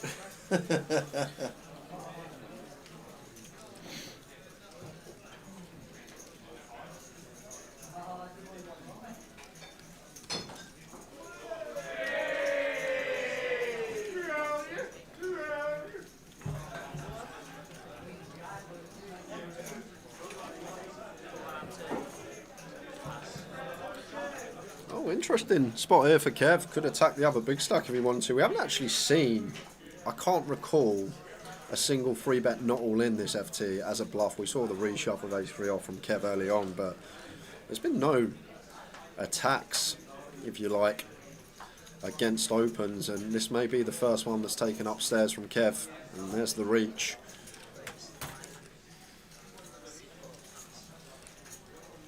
Coming as the short stack 9-9 and has put on a show. Playing super well. And this has just got to be folded for Gary, unless like the dynamics there, but it's not. There's been no free betting going on at all other than with the goods this FT. Maybe a few select scenarios, but like if this was the third or fourth time Kev free bet us, yeah, maybe we could go for clickety click with the king queen, blocking the kings queens, ace king, ace queen, but this is the first bit of aggression that we've really seen in the terms of free betting at this FT, so just going to be folding as Gary in my opinion. But as I say, if he feels like Kev's light, if he picks up on something, he's having a look at his opponent, wouldn't be the worst combo to go for a 4-bet here. Just the click size, we're going to be really polarised when we 4-bet anyhow, so we don't need to go large. But he's having a look at his opponent. And this is the thing sometimes, if your gut's telling you that your opponent's after it and you've got one of the combos to use, and sometimes listening to your gut and your instincts can work for you. We do eventually arrive at the conclusion that was expected on first glance, but once again Kev Frame just finding a pot without the goods. Kev 53, Gary 49.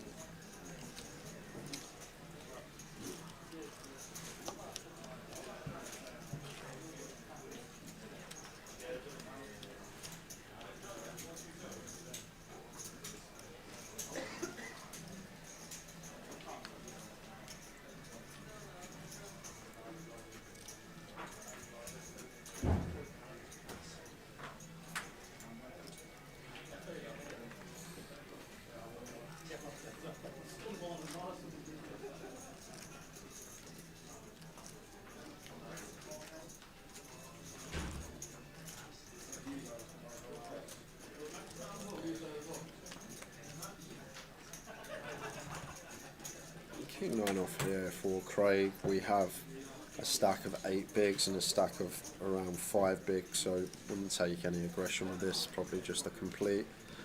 Maybe we do need. Well, he's going to go for jam. Interesting. That is the aggression. The triangle. Oh, same hand. Same hand. Going to get him off a chop. Interesting choice. Whoa, he's not making a call, is he? Nah. Oh, I don't think he's making the call. Just because, like, you've got to take into account these 2 shallow stacks, 8 and 5 big blinds on the button and cutoff right now. It's like you expect Craig to be a lot tighter than this tower. I know he's only got 15 bigs, and chip EV, maybe King 9 off, gonna be slightly winning 15 bigs blind on blind, but you got to account for Alex and John's stack as well. Sometimes if we outlast these 2 opponents as Craig, make ourselves a few £1,000s. But Brave Jam does get the same hand out of that. Look forward to seeing you in November for the final 888. That's the final 888. There it is, 11th till the 16th of November, the week straight after Blackpool. Because Blackpool is on its way. GUKPT, this is the next GUKPT after Edinburgh. So Saturday, is it there? It's not there. It's not there. First thing I looked at. Is it not? It's not there. It's not there. We need to change it. We need to find it. CAF Cup is on Saturday the 1st. You DJing? You on the decks? I'm on the decks. We're going to be raising money for charity. The CAF Cup is on there. We'll get that added on to the Blackpool schedule. CAF Cup starting at 1. If you don't know what the CAF Cup is, it's a charity event. It's a little bit like Joker's Wild from Goliath. Music, singing, dancing, everybody buying J drinks, watching him wobble home. And that's the way we do it. Yeah, that is the way we do it. And once again, Craig goes for a meaty old jam. Yeah, it's getting towards 9. Oh yeah, it's getting towards 9. 17 bigs tower. Like, once again, like, can see it being fine if we don't have these variables to account for. We got a 6 and a 7 big blind stack that are about to go through the blinds. And it's a few £1,000s if we can just outlast these 2 opponents. And we're shoving into the 2 big stacks. And when one of them wakes up with it, could it be out the door? And like Gary here's got a call, right? Because Craig shouldn't jam ace, king, ace, queen. But then maybe Gary thinks he does because of the dynamic of the 6 and 7 big blind stack. But I'd be surprised if ace jack suited folded here. But the only reason he may fold is because he expects Craig to be tighter. Because we got a 6 and 7 big blind stack about to go through the blinds. Worth thousands of pounds to him if he can outlast these 2 players. So maybe Gary expecting this to be a tighter jam, and maybe expecting hands that should go 2 bigs to jam as well, like ace queen specifically. Maybe he's going to make the call, but this is why I'm surprised Craig hasn't gone for 2 bigs. I know he's still got a heap of equity here, essentially a coin flip this one, but the 2 shallow stacks loving this. Evening, Alex. You're right about Kev and MTT's on Kevlar. Great player, but he's watching these 2. Gary with the ace jack. Craig has a shorter stack and all in at risk with king queen.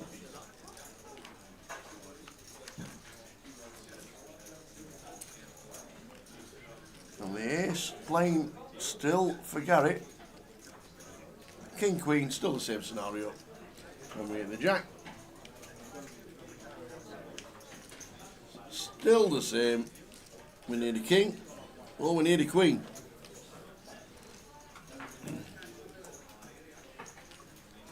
And it's not. So Craig is going to be eliminated in 5th.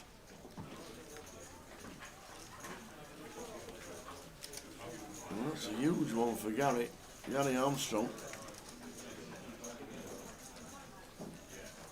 5.3 million. Gary Armstrong. Craig McCairn's £4,820. Joe Brooks, good evening from Dubai. They've got European Tour qualifiers. Really? Yeah. Come on, Joe. Come on, son. And me and you are definitely playing golf next year. It might not be on the European Tour, but me and you next year, we are definitely playing golf. Have a great time in Dubai and fingers crossed. Good luck, Brooksy, out there, mate. Get Hoping for good yourself on news. that tour. And if you need a caddy, Aye, I can carry a bag. if you play with him next year, make sure he's off +8. That's what he plays off in our swindle. So he's got to play off +8. Stroke index 18. Birdies it 1 point.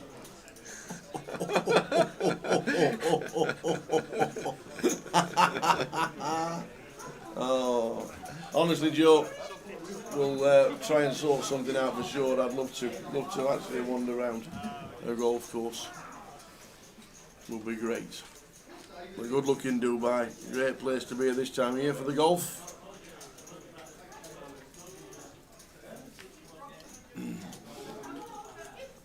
Just knows what to do, Kev, doesn't he? Kev Lark. All started, Tal, if you remember, really early on that ace-3 off jam against the cut-off open of Gary when he had King Jack and had been jamming for a lot of big blinds previous to that, and sort of Kev figured out that this is probably just going to be a steal, aces or kings, and with an ace in his hand, took that spot We'll go over the top. and hasn't looked back since then.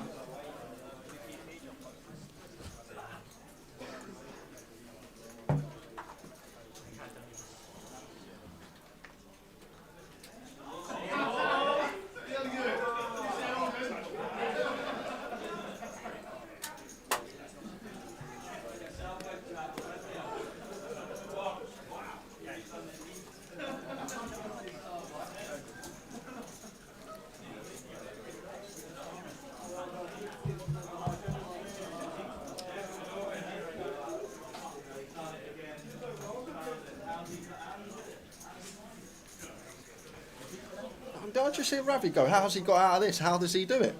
Did I just hear that? I did not just hear that coming from the high roller. Not from that man. Surely not.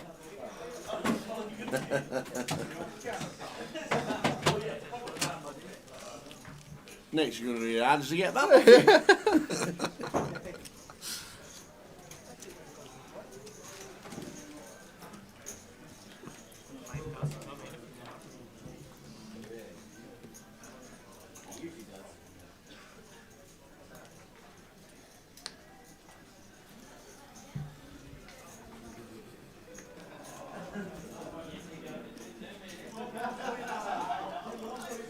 And this is good enough for John. Finds ace-5 suited on the button. Has to send it in. We still have some fold equity, even at this 6 big blind stack size. There are folds that we are going to get from Gary in the big. Wow, just lets the ace-5 suited go. Maybe playing cat and mouse with Alex, wanting to outlast him, but there. 6 bigs, ace-5 suited into the muck. Maybe thinking about it like a satellite, thinking Alex is going to be forced all in between before I am. I want the thousands of pounds, that lad up. So I'm just going to play the waiting game, see what happens with Alex. Do we know who Hudson Justice is? I don't know who Hudson Justice is.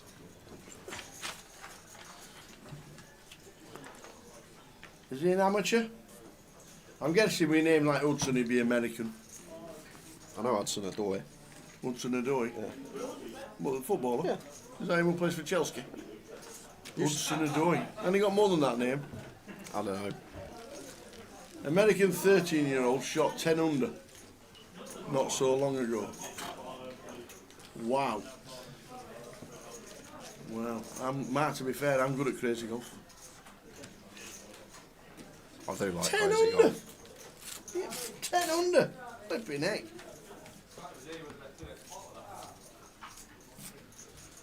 Ten under. That is some golf.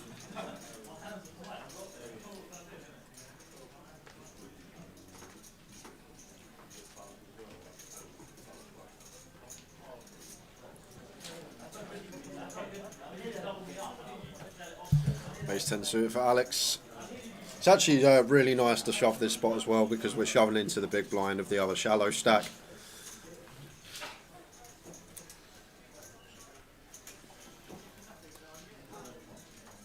Just shy of 5 BBs.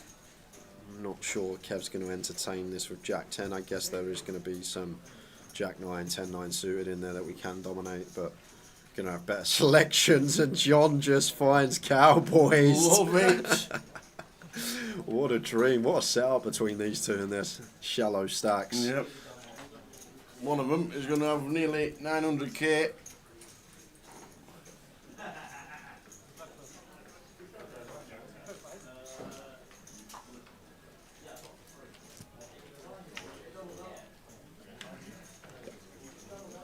So Kings against Ace 10. Wow, we've got 8s playing with it now as Alex.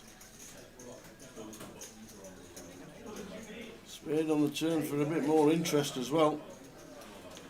Oh, and it is. 15 outs once. Ace 10 of spades against Kings. Oh, it's a club. So it looks like Alex has been eliminated. He has indeed. Well played, Alex Pintley. 6,710. 6,710 pounds. Down to 3. Down to 3.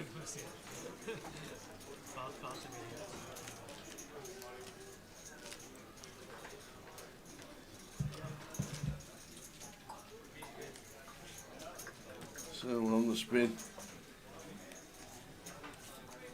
John now with a million.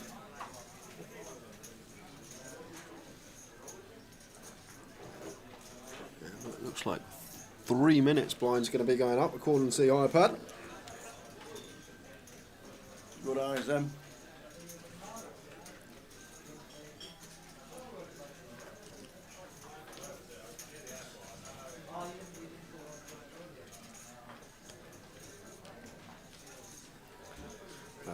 Got to send this one as well as John does send it into the middle. Going to get it through, and John on the move.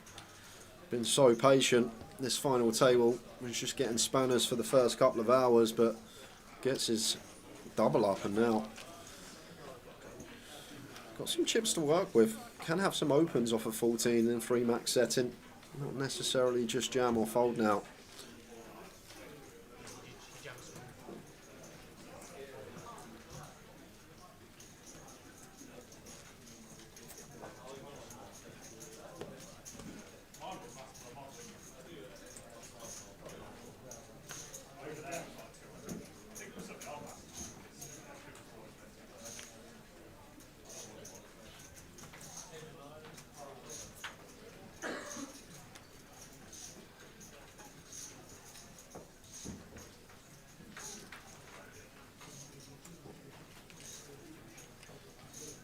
Could be one that go upstairs with here, Gary. And this deep might go for the 300k or 280, I should say, 3.5x. But not going to take the aggressive route here.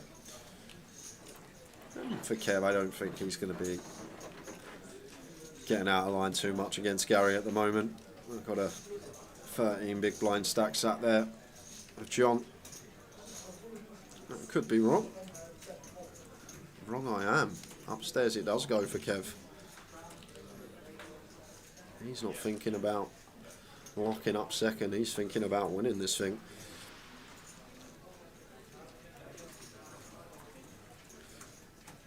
Now tough for Gary, especially against the size. 400k, 5x in position.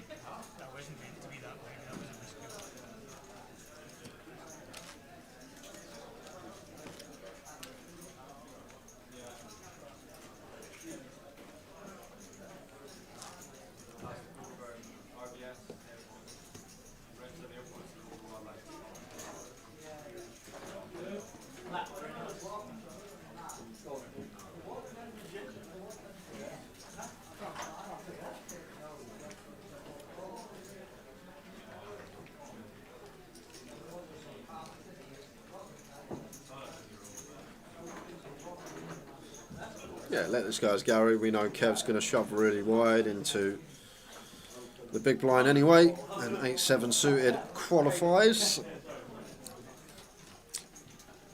Or is it 13 effective? Yeah, this is a definite jam for Kev. 7-8 suited, 13 blind and blind. And ace-6 suited for John. Going to call it off. And flicking some over nicely. Effectively a flip here. Yep, 7-8 diamonds. John with the ace 6.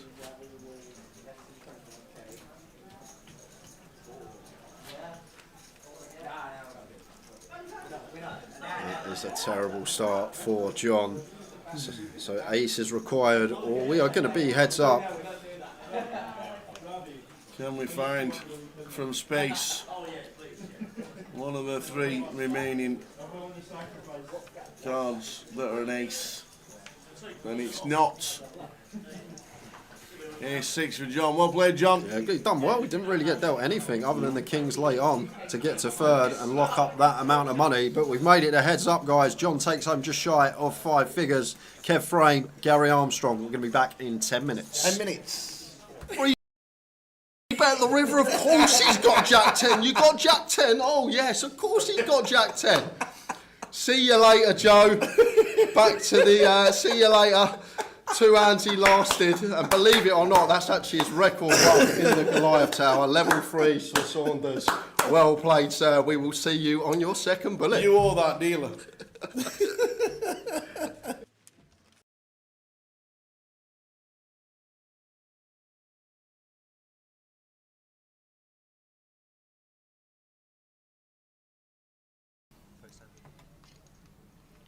The short stacks have got plenty of time.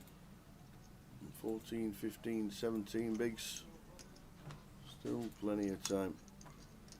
Cal looks down, gun opens and looks down at kings. Raise 40,000. Any action for the man. They're called Calagero. Michael with the 9's probably going to be seeing a flop at least, which he does. Makes the call. Call spices out with 9 deuce. Jordan gets out of the way as well. Now Thomas will defend the big. Looks down at 240k. Does he think this is a good time to squeeze?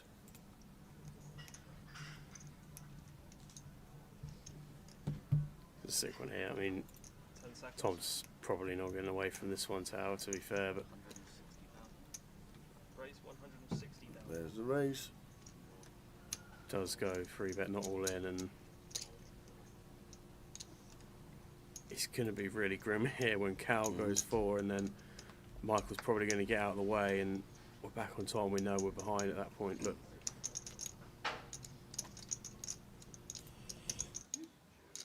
10 seconds. Goals, triangles in. First bit of action. Michael gets out of the way, and Tom obviously can't do anything at that point, but he's got some outs. And he's taking on Yep. the man of the moment in the first all-in confrontation of the final table Does it here at happen? the high roller. So You know what always happens when you're up against kings and you're all in? There's always an ace on the front. honestly, It is. It happens more than it should do. yeah, where's your ace there? Ah, There we go. Thomas Clack needing one of the 3 aces, running queens. 7 on the turns with just 3 outs now for Tom going into the river, or the bubble will burst here. Oh, Barry! The off from heaven. Oh, man. Out of nowhere, Ewan applauds. God, Oh, that is a savage one. that is grim.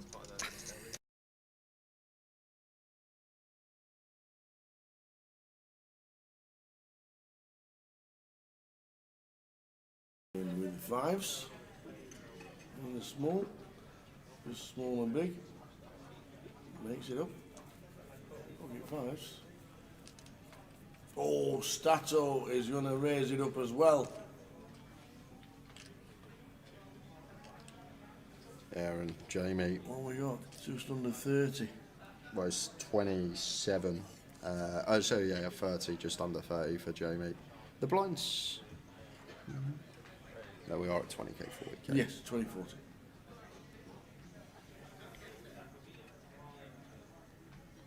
Stato makes it 140.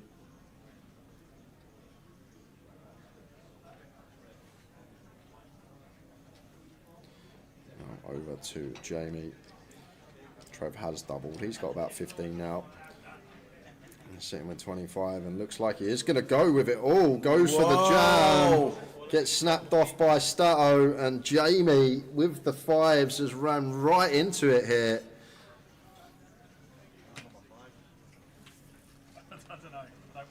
Stato on his way to over a half of the chips in play. Well over half the chips in play. Good for 60% of the chips in play if we can hold here with the jacks. And there's only 1-5 left in the deck for Jamie to find, so needing that case 5. 9, 8, 4. We're needing the case, 5 of spades, or running straight cards. Running clubs? No, clubs don't work. 6, 7, or a 5. The 6. So a 5 and a 7 working to get out of this one. Who's number 7? Back him on the road. Whoa! That is And does with the 7. That is a grim river Wow! to take for Stato. That is a filthy one. Wow! Wow! Wow! One out for Jamie. Stato could have had 60% of the chips in play, but now Jamie is the chip leader and Stato down to 40 bigs. What a cruel run out. You see that flop and you think you're there with the clubs covered as Stato. The run in 6-7 comes in.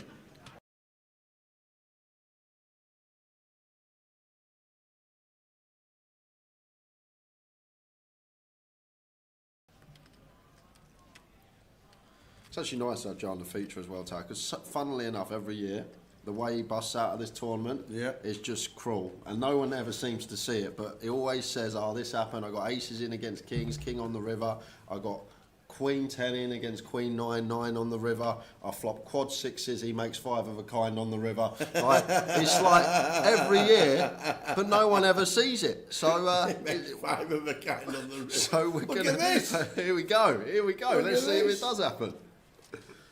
Couple of kings, making it 800.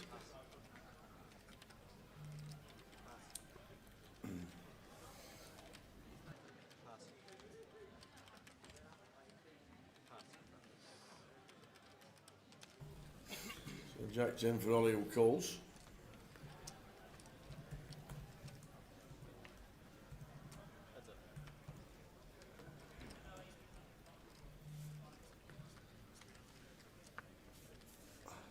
So 9-7 boosts. Imagine the 8 ping. Oh, do you know what? I'd give it the biggest boom ever, Tav. If the 8 rolls off here, there will be a boom coming from the comms booth. I'll tell you that right now.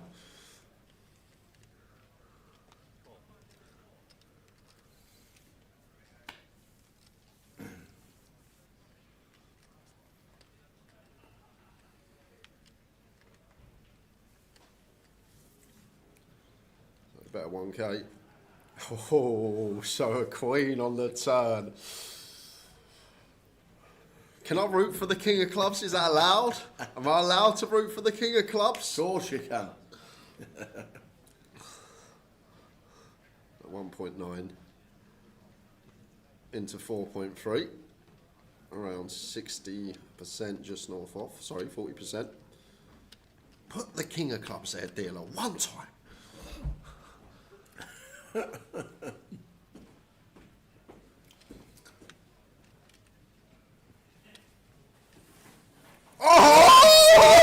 Yes! Yes! Come on! See you later, Saunders. What's that? 2 hands? Have you managed that?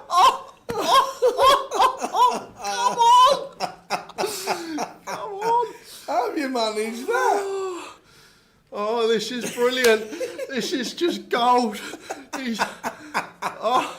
Poor lad sits there, rivers the set. He's nailed it. He's called it in. One time dealer, he says, King of Clubs. Oh my word! Oh dear. It goes for the raise, the all in. You got Jack 10. Yes, he has. What else has he got? He's free bet the river of. 500, 600. Good timing that. How did you know that? How did you know? I'm on that. How did you know when they weren't even on stream and the clock was still ticking down and within a second of turning it on, Yep. they walked in?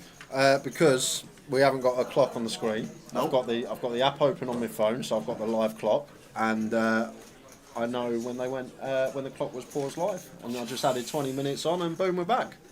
Not having it. 3 minutes on the break clock. No, we're back now. We're back now. Forget them 3 minutes. Unbelievable. A lot of bump, but it was good. That was just lucky. Has to be. Heads up, Kevin Frame, Gary Armstrong. Round about 5 million chips each, which is 50 big blinds each, which means we're in for a good battle. We had a 50 big blind each in Liverpool not long ago. That lasted a good 2 hours at heads up. So you never know. And our famous Edinburgh. In 20 years' time, Yeah. maybe 30, 30. you'll come to this casino and there'll Stood just there. be a statue of him there. Just a statue in that exact spot where he always David knows stands. the man. He knows he's here. He followed me around room 10 minutes, half an hour ago. So he wanted a massage. I went, I don't do massages. He went, well, there's no massage girls in. Can you give me a massage? You should have said £5 a minute.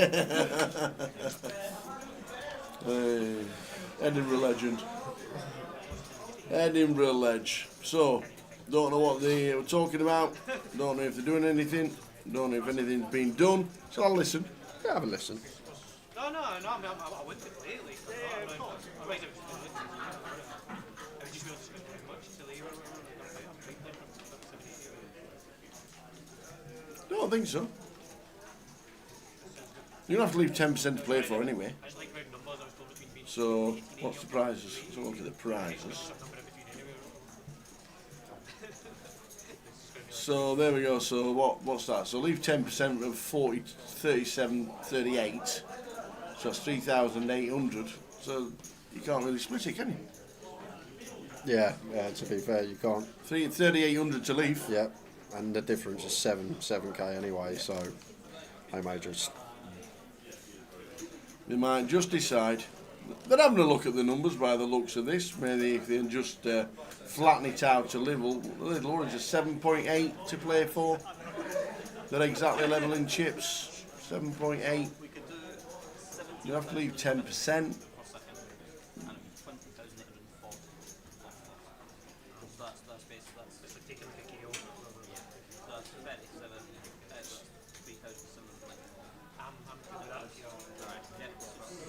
So it's sound. Oh, they've done that. So what they've done, 17,050 for second, and then whatever the difference is, 20,800 or something yeah, 20,840. for first. So the money's done. So they just flattened it slightly. So £2,000 on top of second, £2,000 off first. So essentially 3k heads up out. Yes, That's what we are. Makes it a bit flatter for the guys. So 3k heads up battle. So they've flattened it a little bit. So second place now is £17,050. There we go. Let's do this.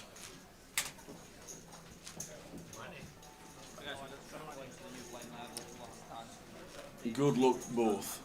It'll be an interesting battle. So they're playing for 3k. So there we go.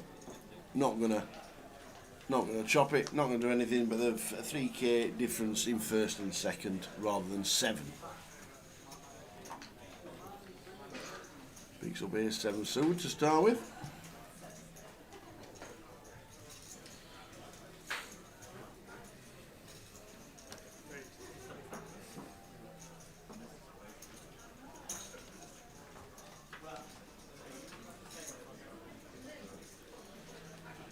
King 8 for Gary. Heads up, should have a look.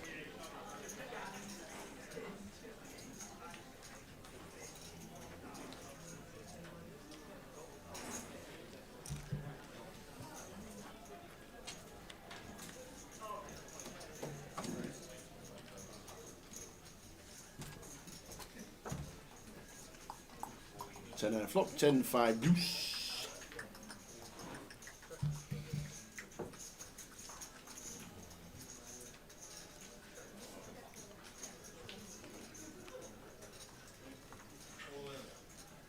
6 of diamonds on the turn.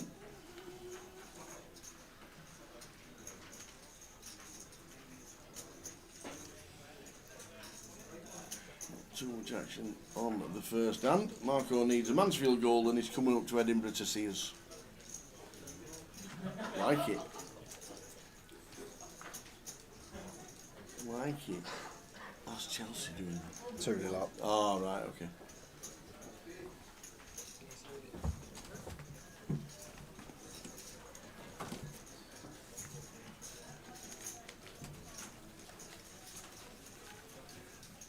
What price of Mansfield right now?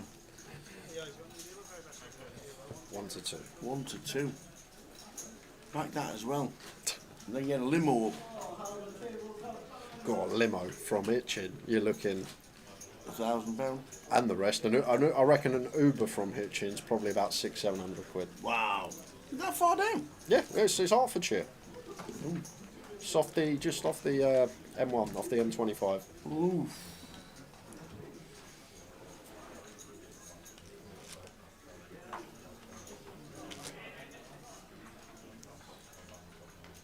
I don't think I've ever seen a road sign for Hitchin. Never mind being there. Yeah, you probably wouldn't if you. It's Hertfordshire. It's near Stevenage. It's like me. I've never seen a road sign for St Anne's. That's true. Yeah, Yeah. not from there. There we go, 10 minutes from Loon. Loon to Edinburgh. Easy jet, 50 quid. See you on Friday.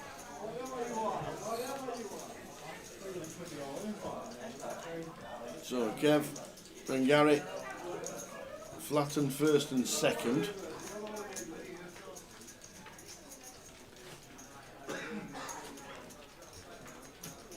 Just added 2,000 to second place prize money. Took it off first, obviously. And that's what they're playing for. Well done, guys. Not bad for a £250 tournament. 17 locked up.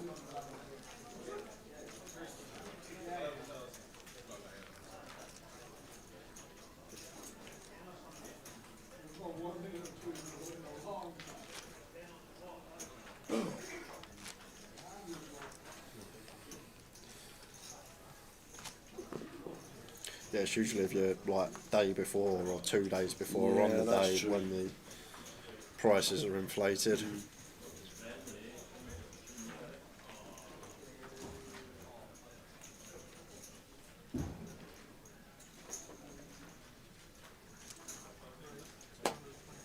Queen 9 for Kev.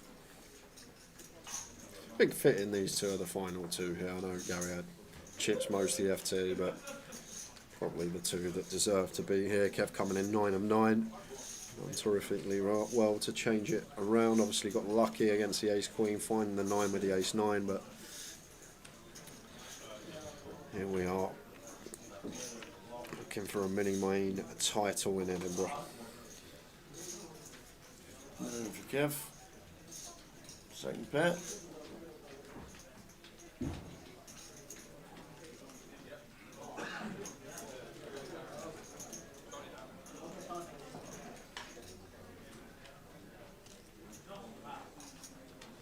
Two of spades turn after it's checked.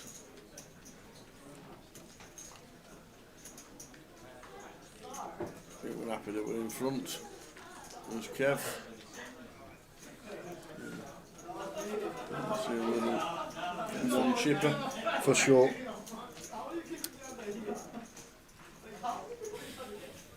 How you doing, Ace Jules? Good to be back. Cheers, Ace Jules. Now me, I'm alright. The getting here was the problem. Was you not first class?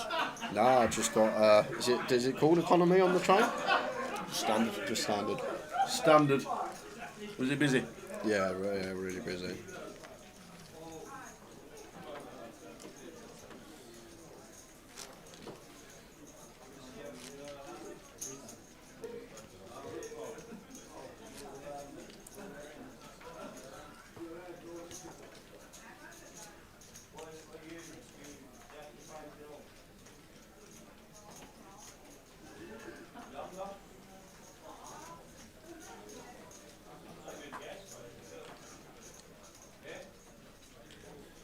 for Gary on the button.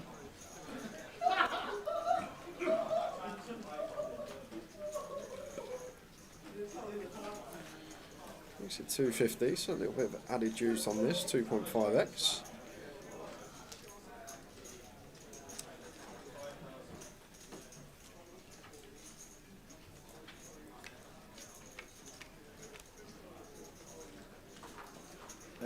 Eight, Jack.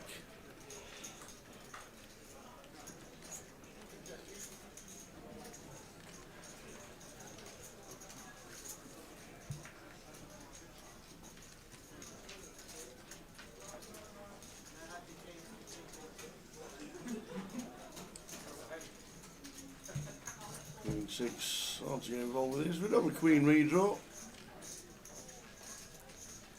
Not too much else. Could see check raise tower with this one. It's going to go for check call though. Like in general, heads up, overcard, free to flush, free to straight against this size. We want to be continuing, whether it's in the form of call or whether it's in the form of raise. Keeps him involved indeed with a 3 of hearts turn.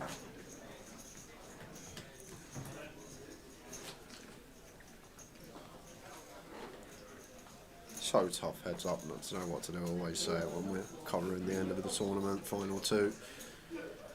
Just because of all the combinations that you're working with that need to be in pre-flop. It'd be so hard to get it down to a T.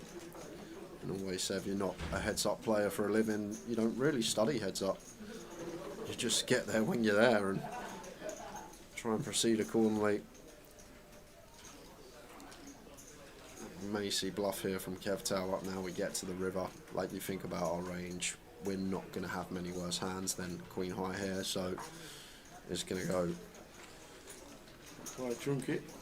Yeah, you know, a million. He has gone a million. Yeah, now tough for Gary. It's not an insta-fold with a 4 and a heart in hand. Removal to some flushes, and as well as that, like Kev's also going to have hands like 10-9, Queen 9, Queen 10, 9-7 with a heart. So not an insta-fold for Gary. The size just seems too much to throw on the cake, but doubt Kev's ever going that size with a jack, so condensing himself to 8x or better perhaps.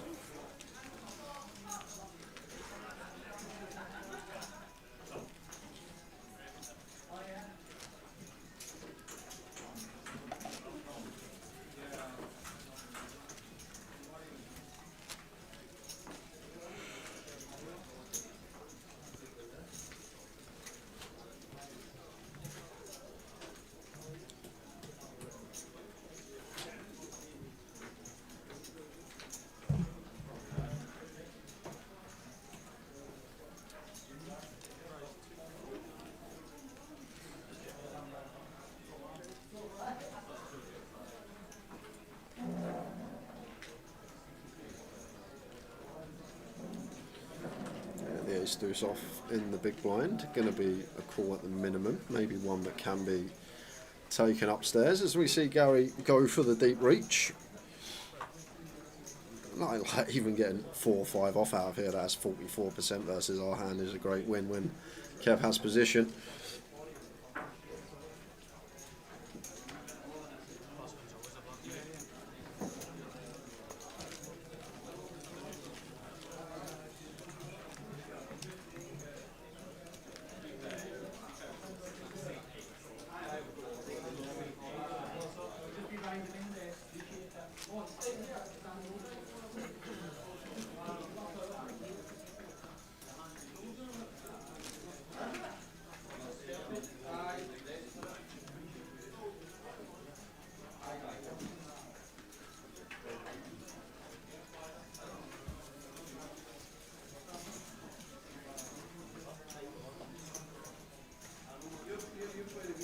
Gary with a Queen deuce.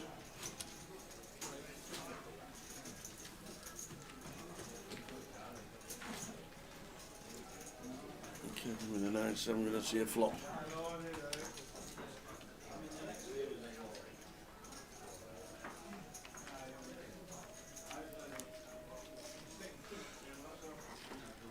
Flop 10-8-5. All around it is Kev. Yeah, and at this deep stack depth could go either way, as Kev with a heart may lean more towards the aggressive approach. Maybe not against his size, B60, but we're going to see it continue. Can see either or.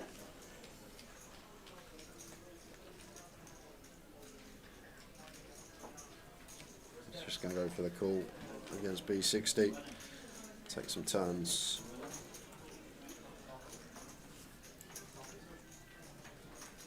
Instant. Beautiful. Just what you like to see. Not really the combo. As Gary to continue barreling here, like Queen 7 is going to be one of our better Queen highs, even Queen 4 with a dummy and gutter, but Queen deuce off, no heart. I'd be surprised if another barrel come in. Let's take a freebie. 7 of hearts. Everyone was too scared of the heart draw.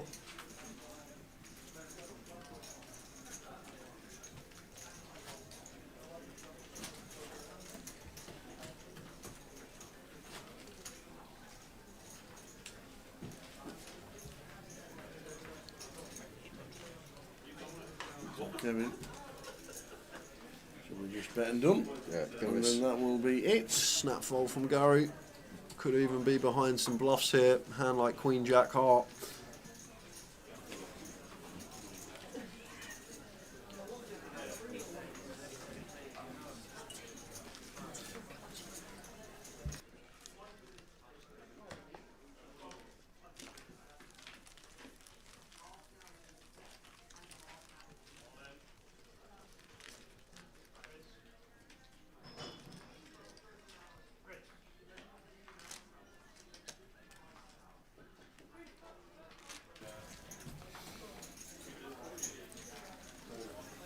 So Kev on the left looking for his first live title in the United Kingdom.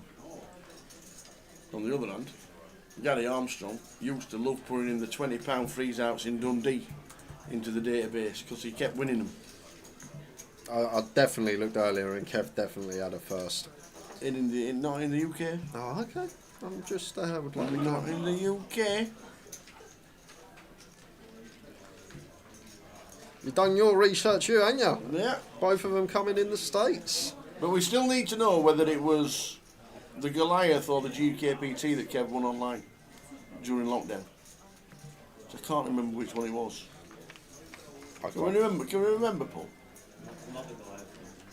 It must have been a GUKPT then. There we go.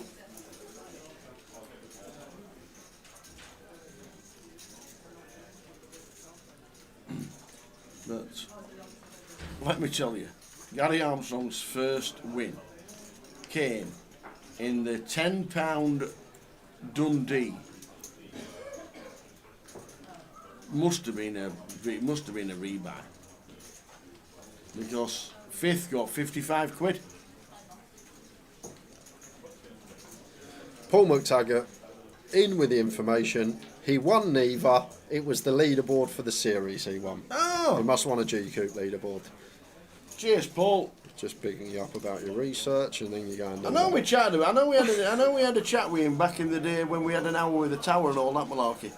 So we got Kevin on the Zoom, and we had a chat. I thought he won a GKPT. Thanks, Paul. Yeah, lovely river to see for Gary. Does find the flush. And kept after checking back this one on the flop. It's not going to be an insta fold.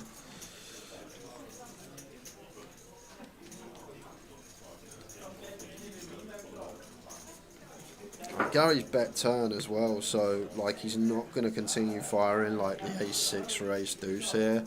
If he's value bet a jack on the turn, he's going to shut down as well. So now basically telling the story that he was barreling a semi-bluff, a 9x, a diamond draw, especially once he elects for this size. Kev going to have better calls, no diamond in his hand. Good fold there with the king-jack. Andy Watts has got him on the GKPT a few years back. It is indeed. He's going for the double. He's going for the main event and mini main double. He's got it. Beats Cammy heads up.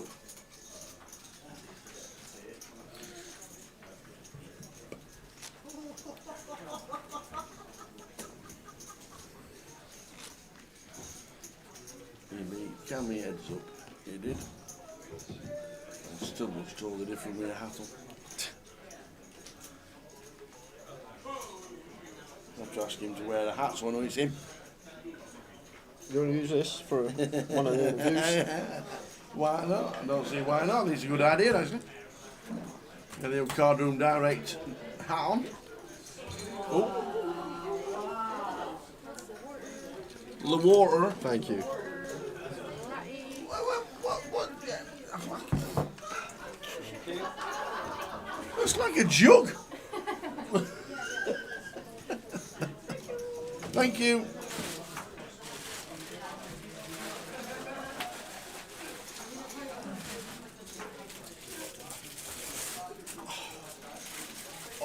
Oh, we can hear the bananas coming out and the grapes.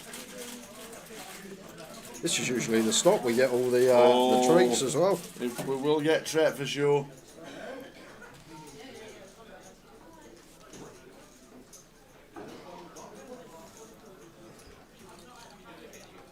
Okay, frame on a 7-eye board, 764.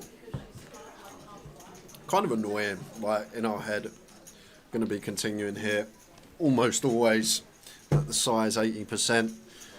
Maybe less inclined out of position, but even still, as Kevy is going to take a turn here. And Gary turning top.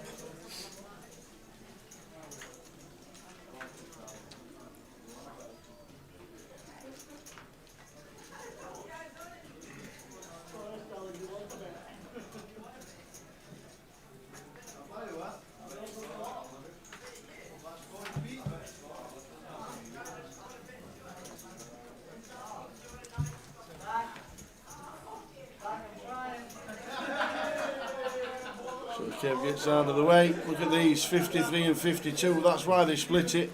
And that's why they took 2k off the top.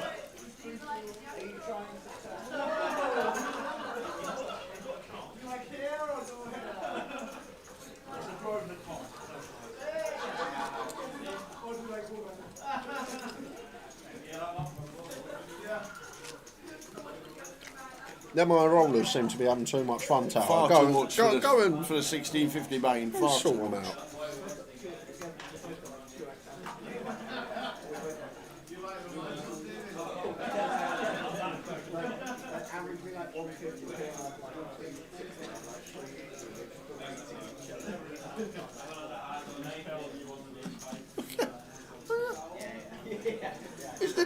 Is the deal on waiting to go home on the other table? You see how quick he just dealt that flop turn in the river there? Yes, who it is. Crash. Absolutely. Magic hands.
King 7 for Gary.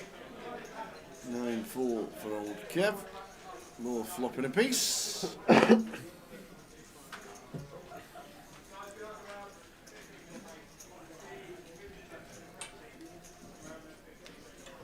to flop a pair. Never.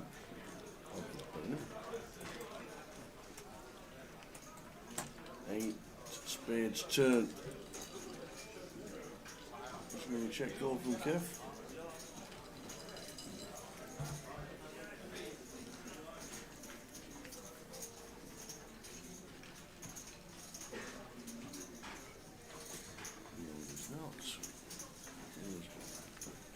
Gary decides to check.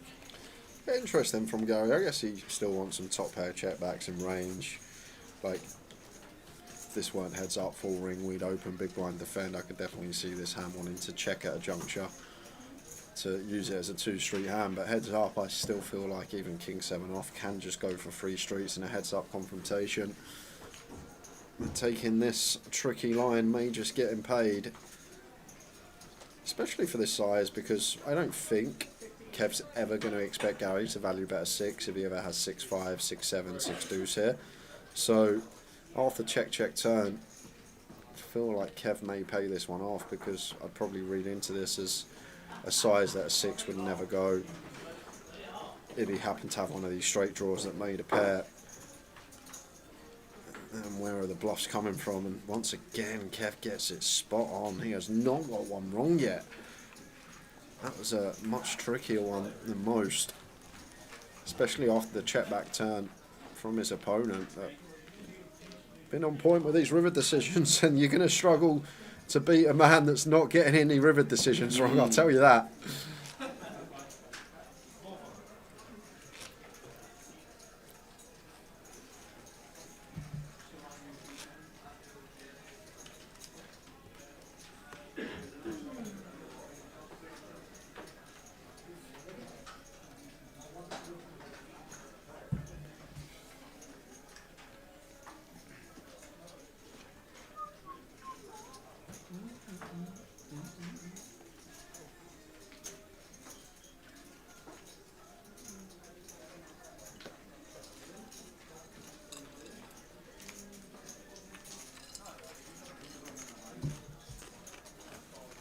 Flop.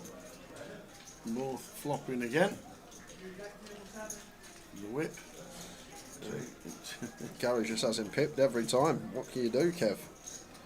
Not much. Well, we'll just turn it. Moan it in for him.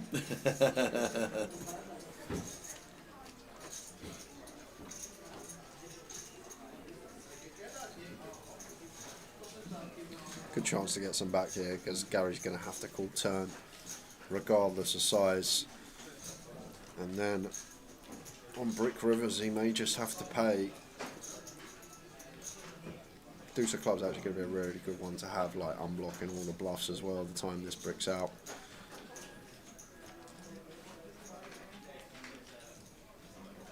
Not a brick. Queen of hearts.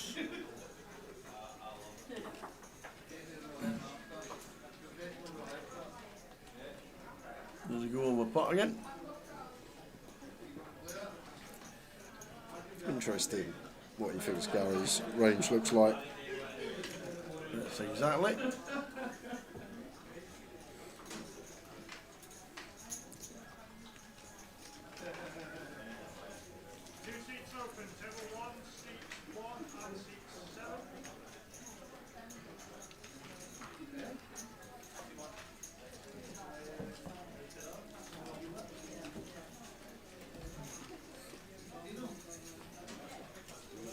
Got it out of the way, not paying Kevin frame. 1640. Strap in for this one, because this is going to be a great battle.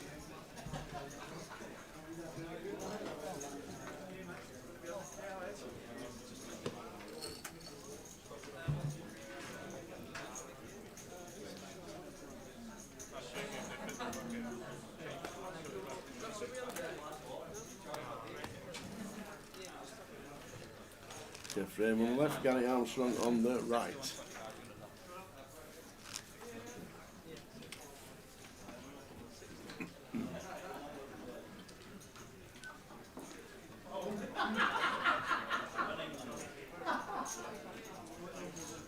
background. Shush.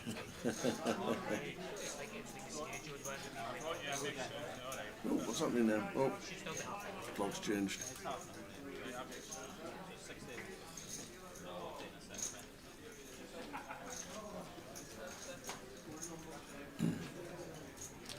Right, it's gone to 120.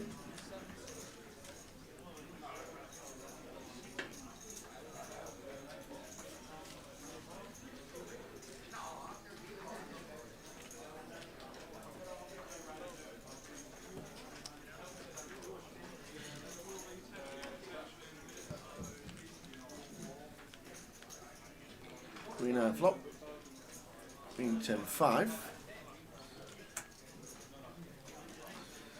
He's making pairs. Does Gary. Just going to start betting this one. Expect it to be hand over. Nothing Kev can do with his combo. To the muck.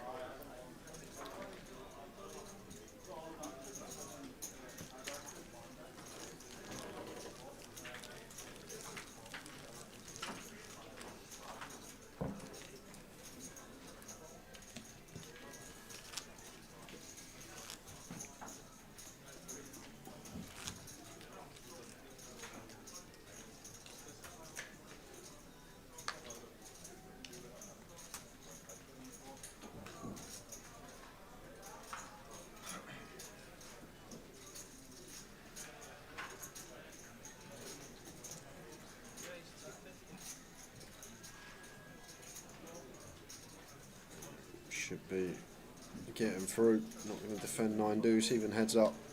No ante. Rest of Edinburgh looks like this. Thursday, High Roller Day 2 will be concentrating on that. Will be sat down at 12:20. Come and join us for the live stream for that one. Main event start at 1, and then there's a cash out satellite starting at 7 p.m. Friday, all about the main. Saturday, we've got a cup at 1 o'clock when the main event hits day 2, and then the final day on Sunday with the main events. Concentrate on that. If we finish too early, we might go to the cup day 2, and then if it's too early, that we might stream the seniors, and then after that, we might just do the PLO to finish with. Yeah, sounds good. Could have 4 streams on Sunday. You enjoy it. I'll be gone after the main, but you enjoy yourself, Tower. Well, we normally get asked. We do get asked. We do normally get asked after the main event how you doing the side events. But, and then the closer online, 25k guarantee online closer with that one. Should be a good one as well, so get plenty to get yourself here in Edinburgh or online on Monday.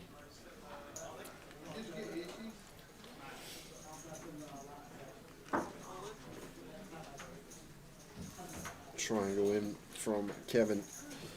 With an ace after a big raise, 2.2. David Hill's done about 4 to 5 laps of this feature table so far. He'd actually be in Inverness now if he was walking in a straight line. He's done that many.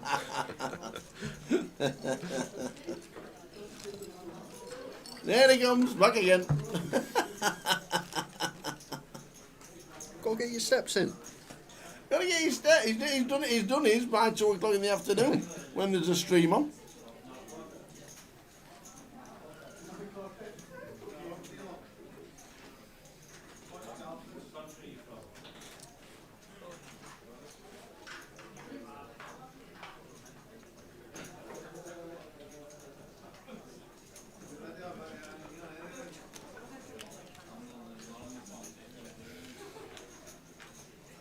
Off to the flop. King 7-4. Bottom 2 against bottom. Just every time. As Gary just seems to have the better hand on the flop, just pipping Kev. Yep.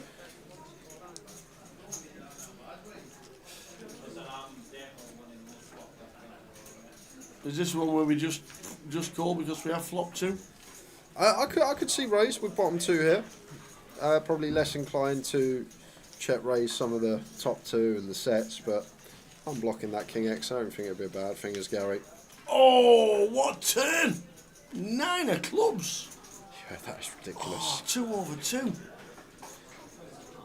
Whoa, this is a terrible card for Gary.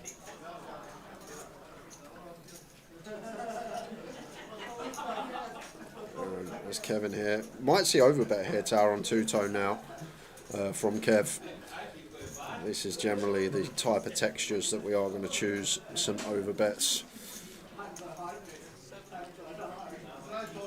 There it is, 700k. It's a meaty old overbet against this size. With 2 flush draws present and a lot of combo draws available as bluffs, Gary may feel the need to just run it here and now. A lot of bad rivers for our hand.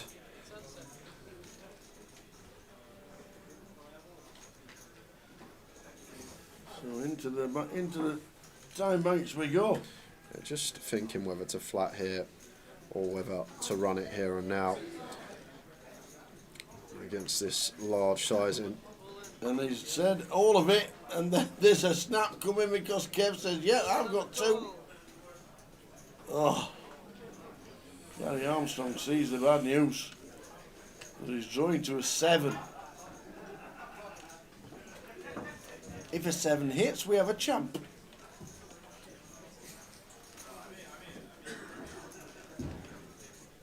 Do we have a champ? Do we? No, we do not. 2 pair beats 2 pair. Got it down to under 20 bigs, 2 million. Big blind at 120.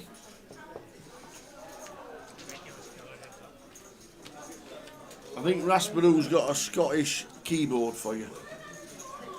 Should take ILGN on tour as a mascot. As I mascot. As I mascot. Oh. And now we're doing a Scottish Towers treble, seeing as though we're up in Edinburgh. We'll be doing at least 1. Great. Don't worry about that. Who was it we had last time? Lossymouth or something? Something like Lossymouth or Kelty Hearts, didn't we? Or Edinburgh City. We'll be checking, Colin, don't worry about that. Honestly, though, some of the names in Scotland, when I was walking in today over the bridge, they got, is it Edinburgh Parkway, the station? Yeah. And like over the Tannow, there was like the next train approaching. Some of the names of the stops, it sounded like characters from a TV programme. Like a kid's, honestly, it was like, they can't be real places, just walking into work. But some of the town names honestly sound like characters from a kids' TV programme. Like Magic Roundabout or something. Like they're off the Onky Nonk and then they were going here and here. I'm like, nah, I'm not having this. Gotta love Scotland.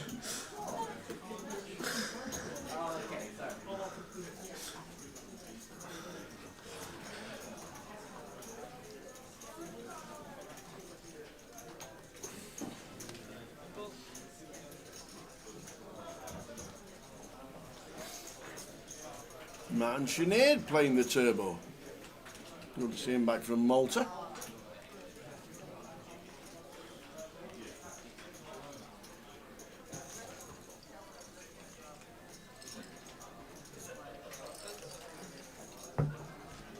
See, even this one, Mickey Graham, that's 2 names. He's got Mill and Gav. Mill and Gavi. Milne Gavi, that's what I'd say. Or is it Milne Gavi?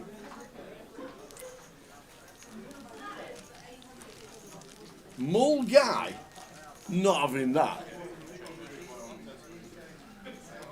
Mull Guy? No. Why would you not spell it? Mull Guy. Where's the V? Why is there a V in it?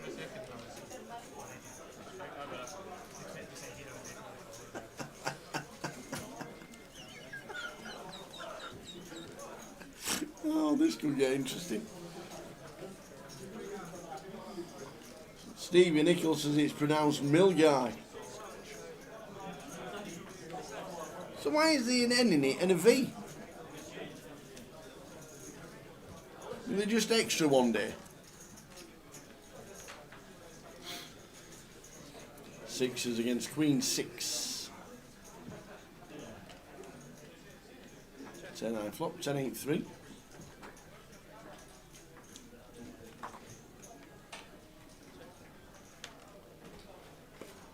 Gary with the flush draw and 15 bigs. Yeah, could see lead here now from Gary. I guess can knock out some king highs, maybe some better queen highs. Not knocking out 6s though. Kept checking back flop clean turn. comfortable call with position.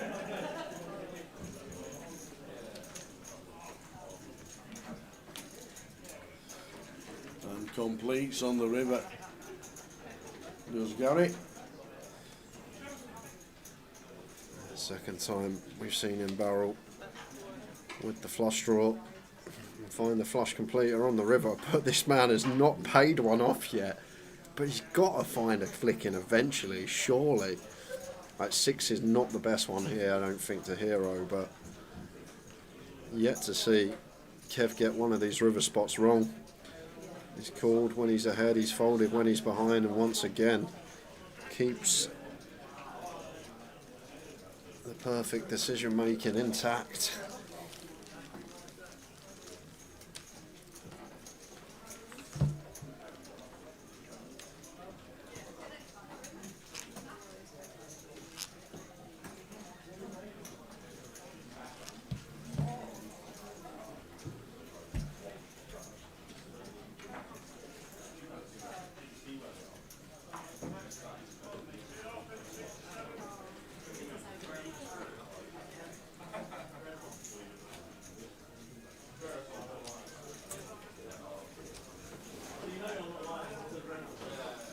Steve Sutherland says, what about the town? Well, I'm not even going to try and pronounce it because I'll end up like Stan Boardman and getting kicked off TV forever.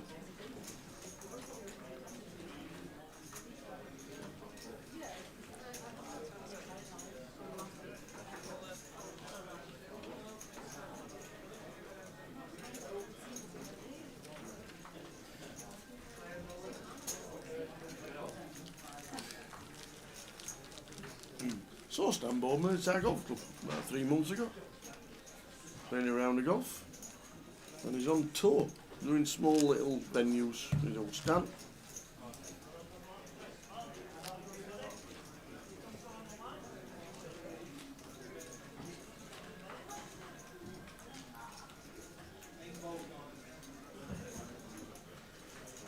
Final table of the turbo, and Mr. and Mrs. Davenport sat next to each other.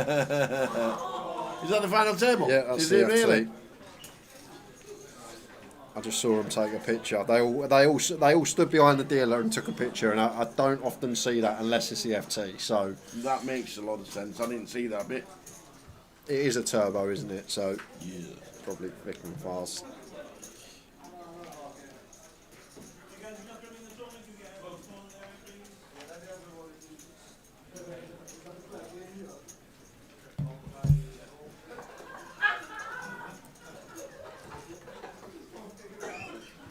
Six-side flop. First bet will win this one.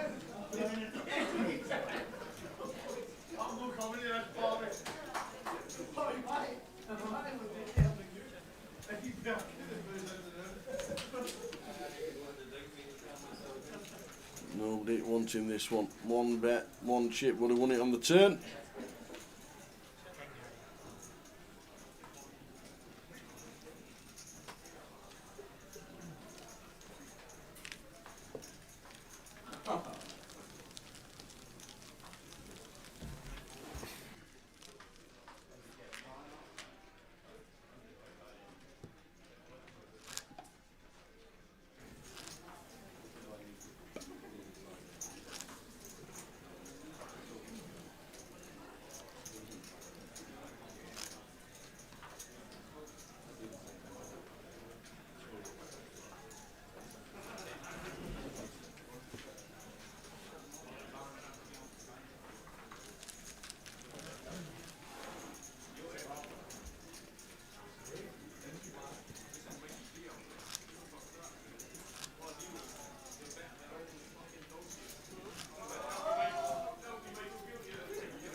For Gary. Completes on the bottom. Kev probably just going to check the queen 9. C3.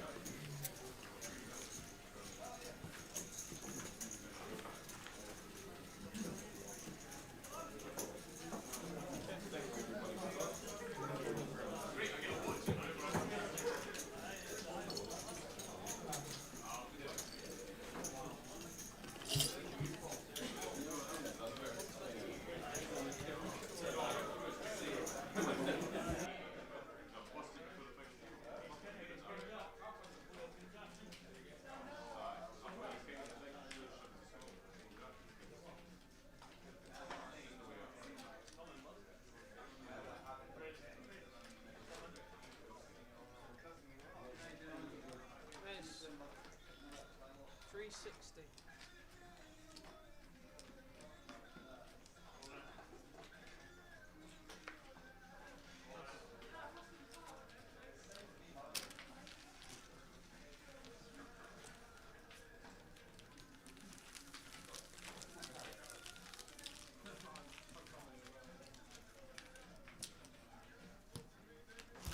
So £2,000 added to second, and the flattened it a little, so 20 and 17.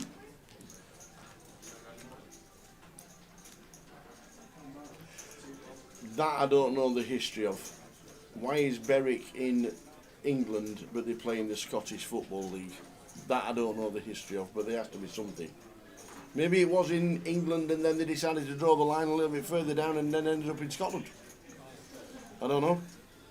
Or it was in Scotland and then they changed it. I know you can go as a Scottish team or a Welsh team and you have to start at the bottom into the English league. But say, for example, with... I know they'd never do it because of the money, but say if Liverpool said, I want to play in Scotland, would they be allowed to start from the bottom and go all the way to the top? No.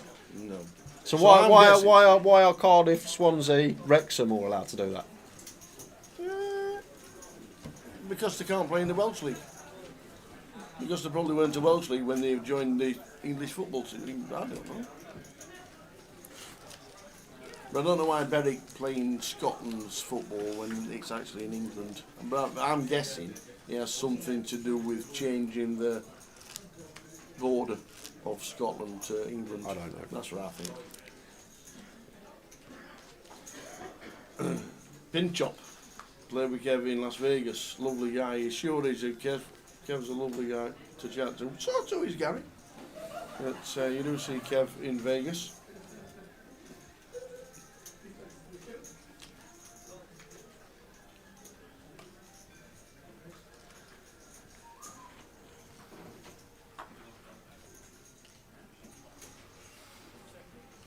Niners will be 150 soon enough. 30-minute clock.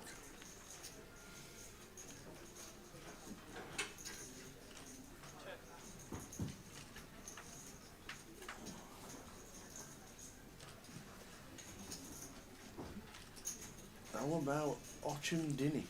Is that Ochendinny? There we go. That's what we're going for. Ochendinny. That's what I'm going for. Just outside Edinburgh. It's got to be Och, because there's a golf course near Glen Eagles called Auchterarder, and it's spelled A-U-C-H. Oh, okay. So that's going to be Och. So Ochendinny. There we go. Is it not Ochendinny? Oh, it could be.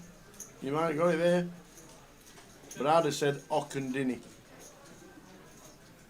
Because I've heard Ochendinny before. I think that is a place. I've heard that somewhere. Ochendinny. Well, we're going to end up with a chop potty, and we could get a bit excited here because we could bet I'm all in and then get a call and have a chop. By the looks of this, the way that's going to go. Kev's going to say I'm all in, and then Gary's going to say call, and then we're going to chop it up.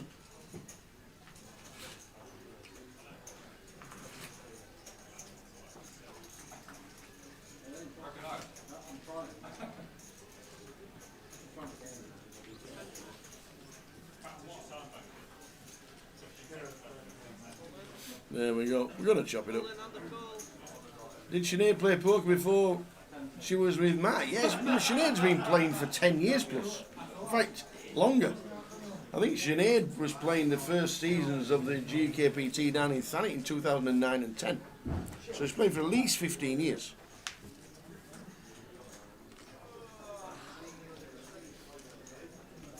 Got some good results of Sinead.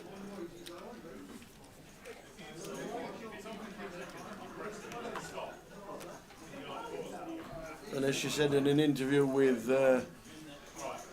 David Lappy and Doak on one of the podcasts, obviously being with Matt just gives her an opportunity to play bigger buy-ins, and they just enjoy travelling round.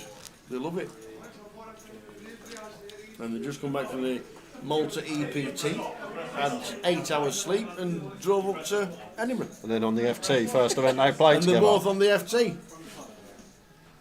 And they're both retired. So well done to those two. Straight from the EPT, 8 hours sleep. Let's drive up to Edinburgh. And Arsenade's been playing years.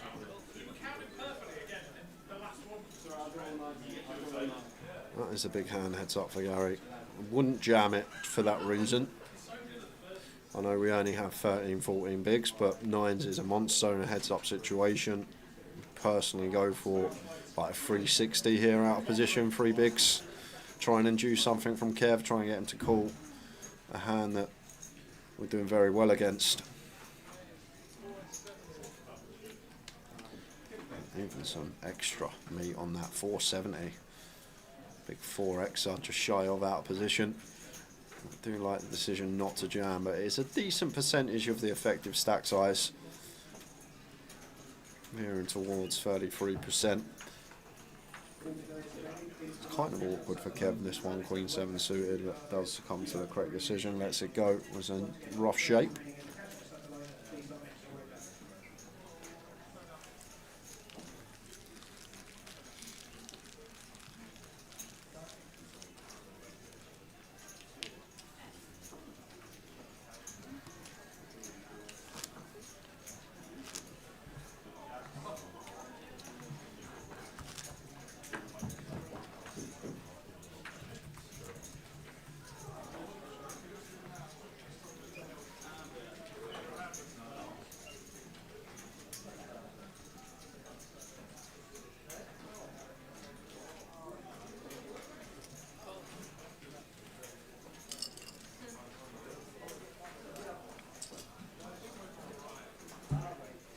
Jam for Kev here, ace-5 off at this stack depth against this button limp. Would be sending this one. Only 13 effective, we find an ace. There's a triangle. There's Gary 6 deuce into the muck.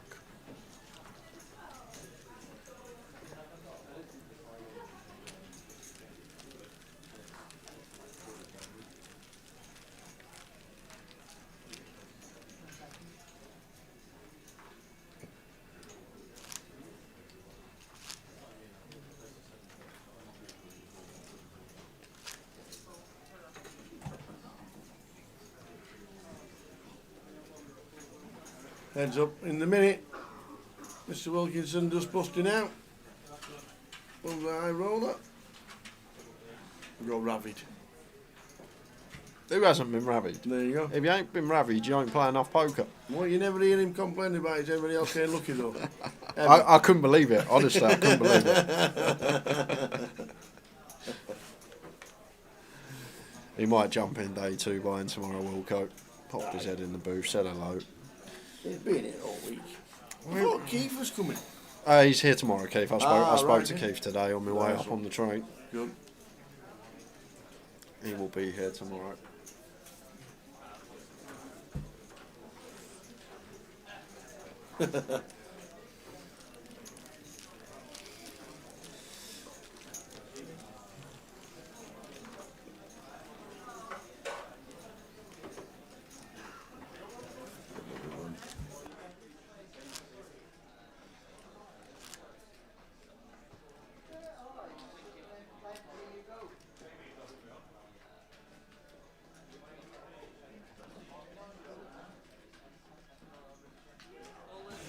Got it with the 8s.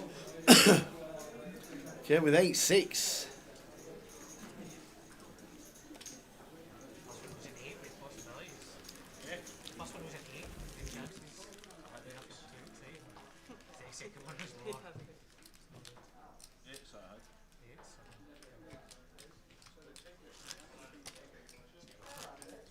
I'm alright taking an ace 8, these and 8s or something.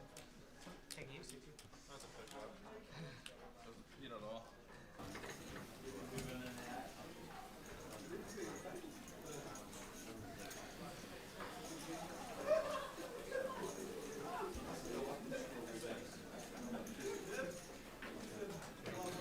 Yeah, with the King 7.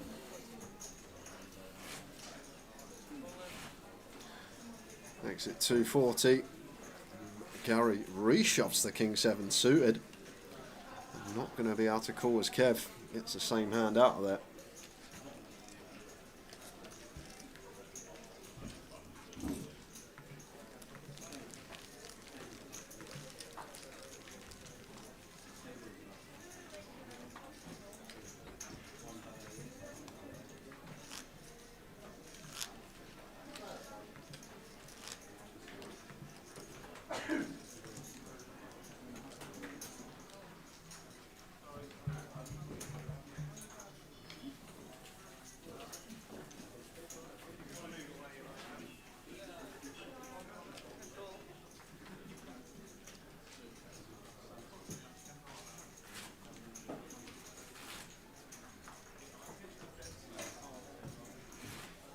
5-3 suited. Complete from Gary, 9 deuce off here from Kev.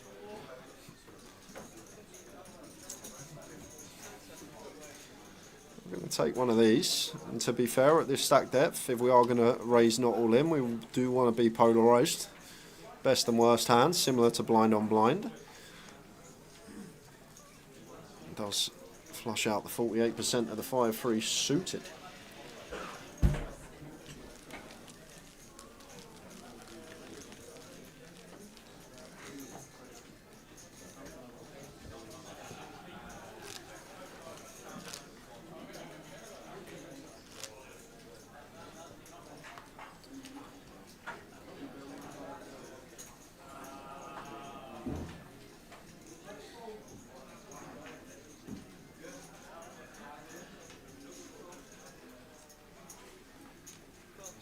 Suited.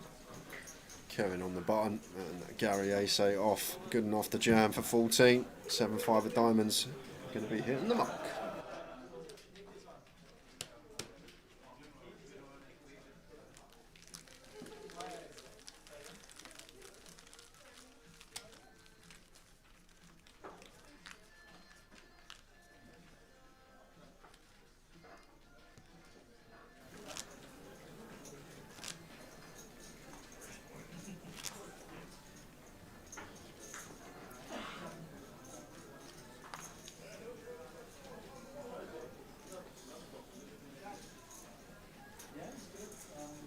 King 8 for 15 for Gary. It's maybe one that goes too big or complete. Either way, one of you pip it, but not jam. Approaching an hour of heads-up play between these two.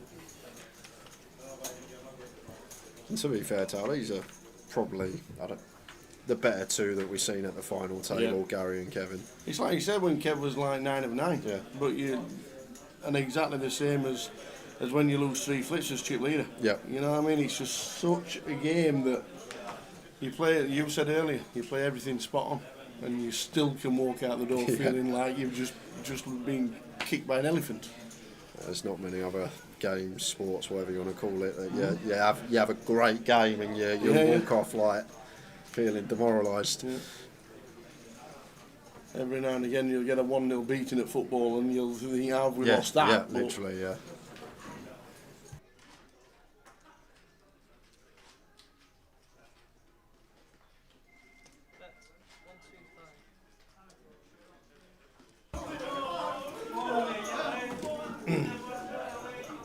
I saw that as well, Mickey. I'm guessing, wasn't it the name of the mystery bounty was something not like a mystery bounty, it was something else. So they must have known there were booby prizes in it. Like when we did Joker's Wild, which was sponsored by Cardroom Direct, we put the booby prizes in it, but you also got pick again. So you picked again, and you obviously won a prize. I'm not too sure what the actual title of that event was, but yeah, I saw the guy who had all the chips, and then he got told that he was actually going to get a short stack. So,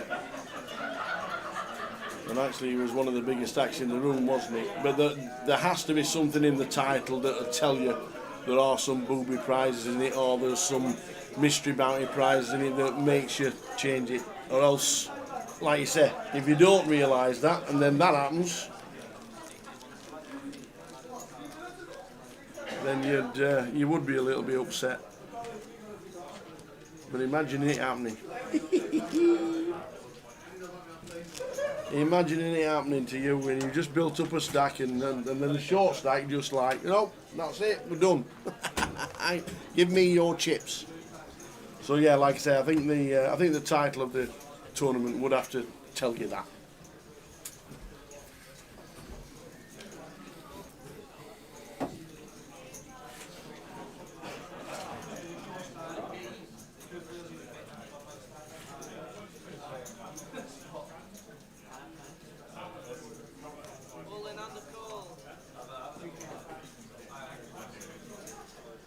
So is this going to be the one that does it?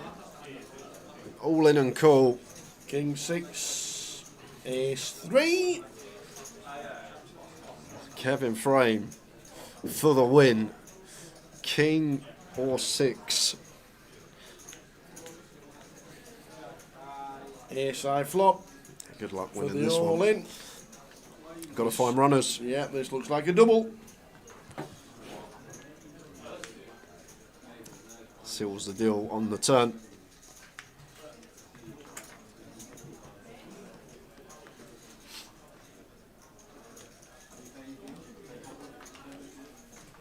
So full double back up to 3.4 mil. Kev's got 7.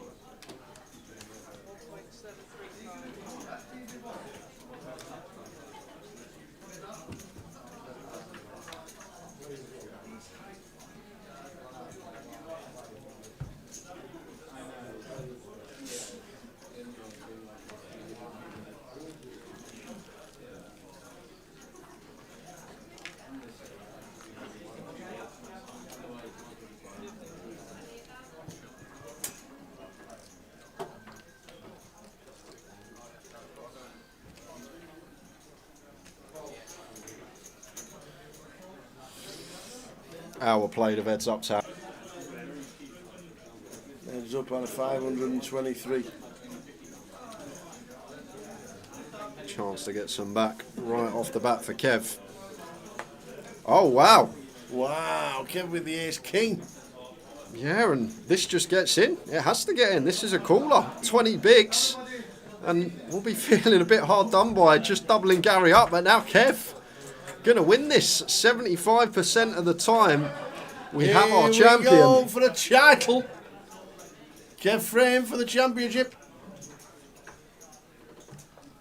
Ace king, ace jack, this is it. A jack on the flop for Gary, who's now going to be taking the lead up to 7 million. How it can turn. Just swapping them stacks around. Chop outs available. Will draw there. King for the outright win for Kev. And it is not. So the jack gets the double up, swap them stacks around.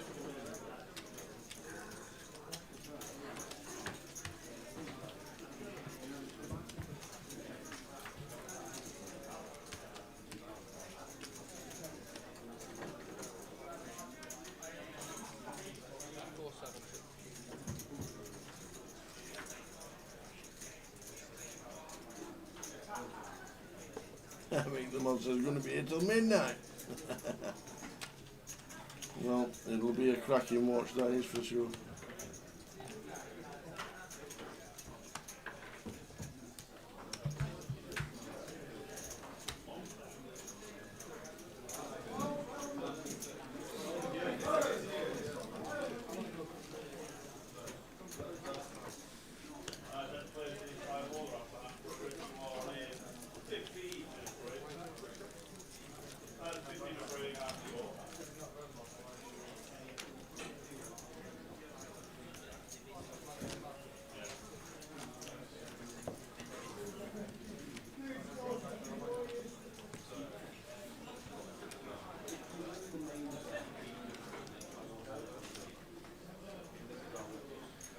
Oh, Gary now ace 10 suited. Ace 3 of clubs, ace jack, ace 10 suited, all in a row. Don't mind it. Just going to kick things off with the complete. Kevin getting to check his option. I never actually predict a finish time for the mini Mick because it's on a 40-minute clock, and at this stage the blinds just go up as quick as they do. Usually it's always between like 9 and 11 the mini, give or take how things have played out.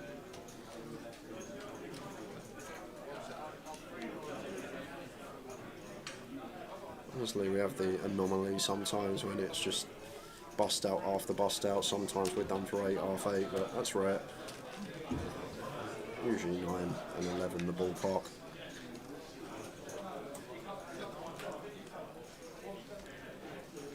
Will we see you this week, Mick the Mod? I know you're Glasgow way. I don't know how far Glasgow from here.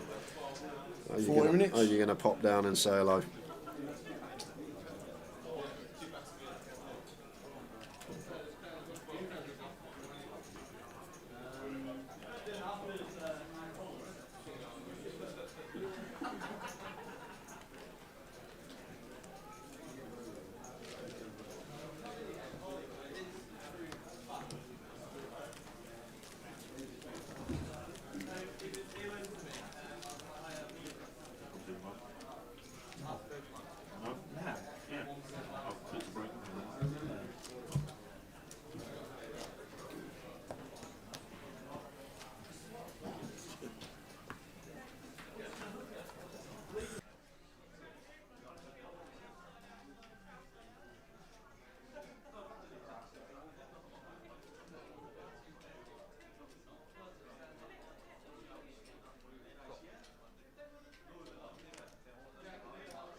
Jack 8 suited for Gary from the big. He's going to take it upstairs.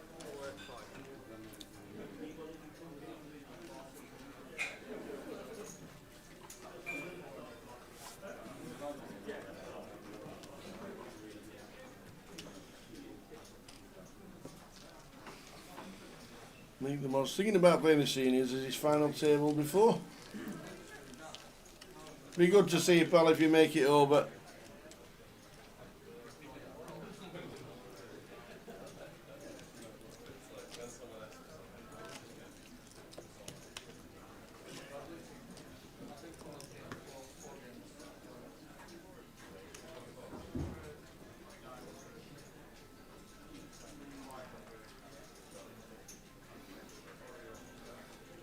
About 10 minutes time as well, guys. It's going to be going into 200k. It's around 50 bigs in play. Will eventually start to shallow out.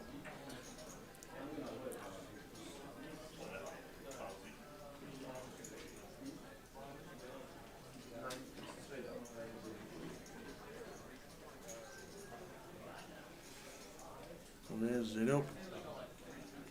This clicks to 320.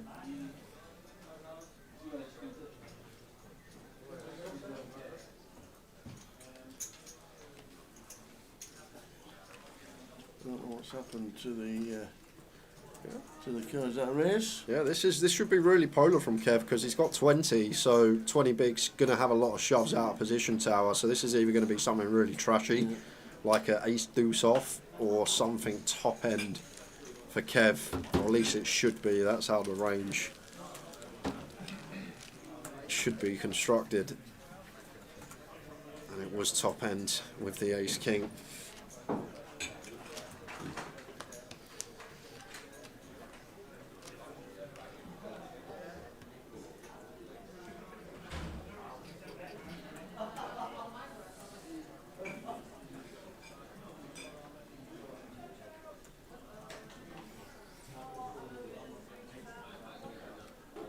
With the old Queen 3. Says let's try and see a flop. And Queen 8 says yes.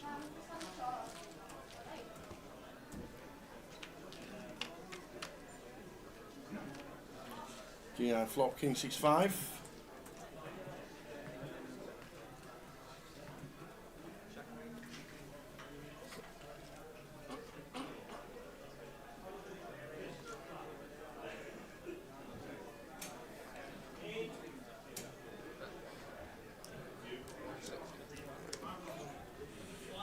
Queen 8 suited here for Gary, quite an interesting one.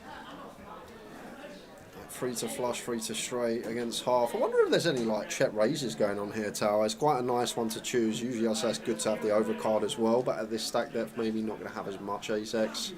So this one does seem like a fair candidate, and Gary not missing a beat. Been thoroughly impressed with these two for a £200 buy-in. Know their way around the streets, that's for sure. Certainly do.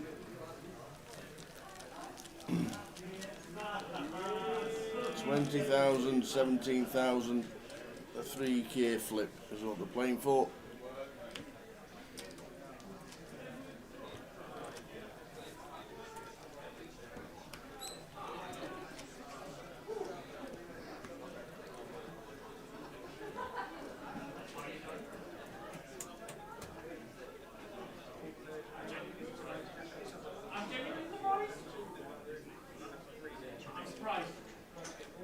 Back free for Gary.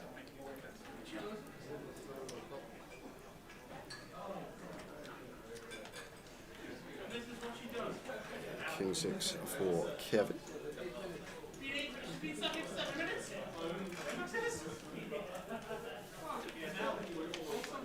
Off to the flop. Here's Jack Queen. Bottom for Gary.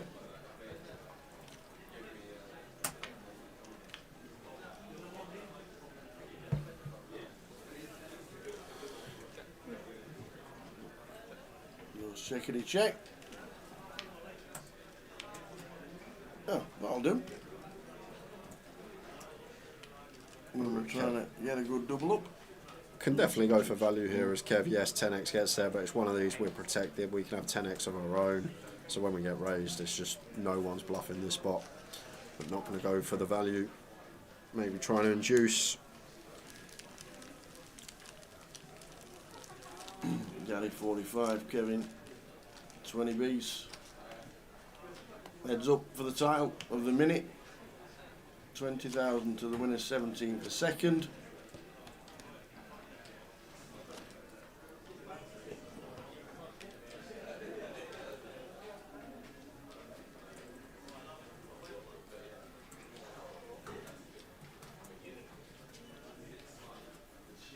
Fours. Never a bad thing to get in any pair for 20. Want to see a flop. Trying to get see a flop. Yes, now could raise it up. Yeah, this is probably in raise from Gary. Kev's got an easy jam. Gary will call ace-9. May even jam himself out of position, which then actually not going to be a fan of calling fours, but now this is much better for us as Kev don't want to be the caller, I want to be the shover. I always say you're always unlucky in a heads-up situation if you run into a bigger pair here.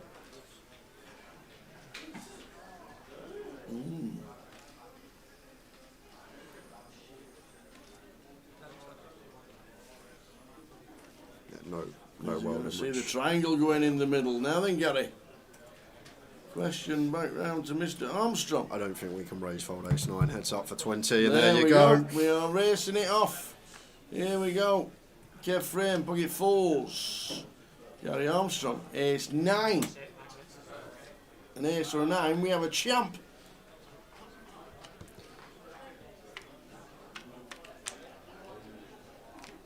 And a 9 on the flop. Not flipping best at the wrong time. Kev needs a 4. Well, we have a champion in Mr. Armstrong. Champion, Mr. Gary Armstrong.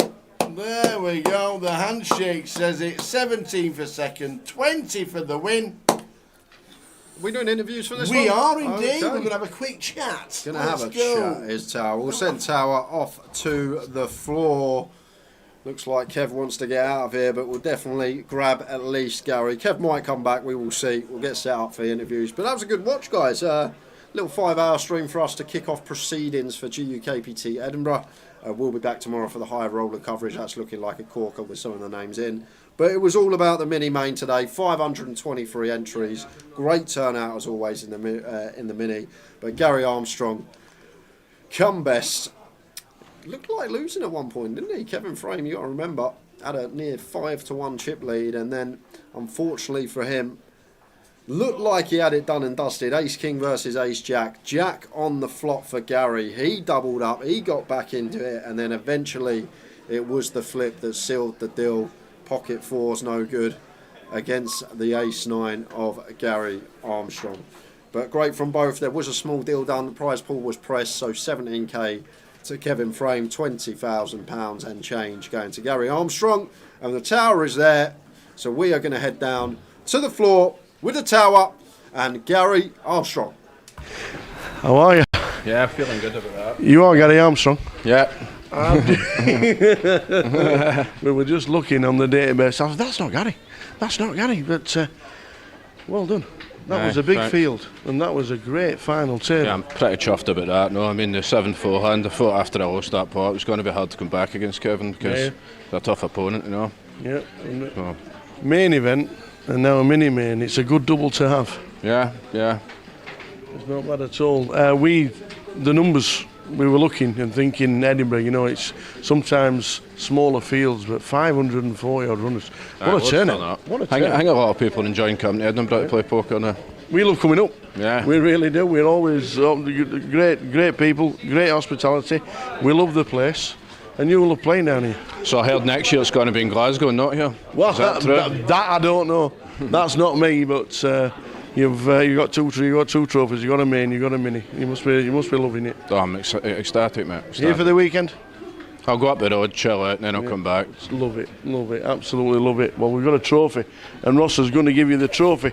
So we're just going to say, can we please have a big round of applause for the mini winner, Mr. Gary Armstrong.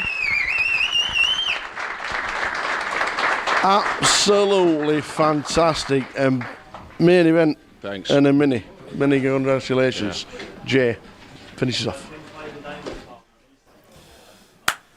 And that is us, guys, done and dusted for the Wednesday evening. I will wait for the tower to come back into the booth to finish us off, but we might have to finish off myself. Tower's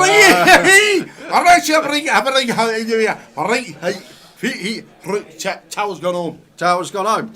Oh, we got Mook Tower. Mook Tower. Mook Tower in the building. I tell you what, it is him on the picture. It yeah, is. We know that. It is. We figured. I had to ask. I didn't think it was him, but it is. And now he's got a main and a mini. All he needs now is the high road. And that is tomorrow. That's tomorrow. But he's not playing it. He's not playing. He's nipping home and then coming back for the main event. Okay. So there we go. Great string. Yeah. Good final table. Yeah. Nice to get the final table. Yesterday when they had 102 left over, I didn't think they'd get to the final table, but they actually did. So well done to them. But what a good final. Really enjoyed it. Unlucky to Luke today. Just ran bad at the wrong times. It was just one of those days for him, and it happens. It does happen. Where's yours anyway? Have you mine's gone. I had a blue one last year, gone. It wouldn't fit on my head, would it? Remember? So tomorrow, guys, back for day 2 of the High Roller, 12:20 on stream. If you want to buy in, make sure you're in club about 5 to 12 at latest. Indeed. And now we have a new champion of mini, but he's now got a mini and a main event. Well done, Mr. Gary Armstrong. I'm going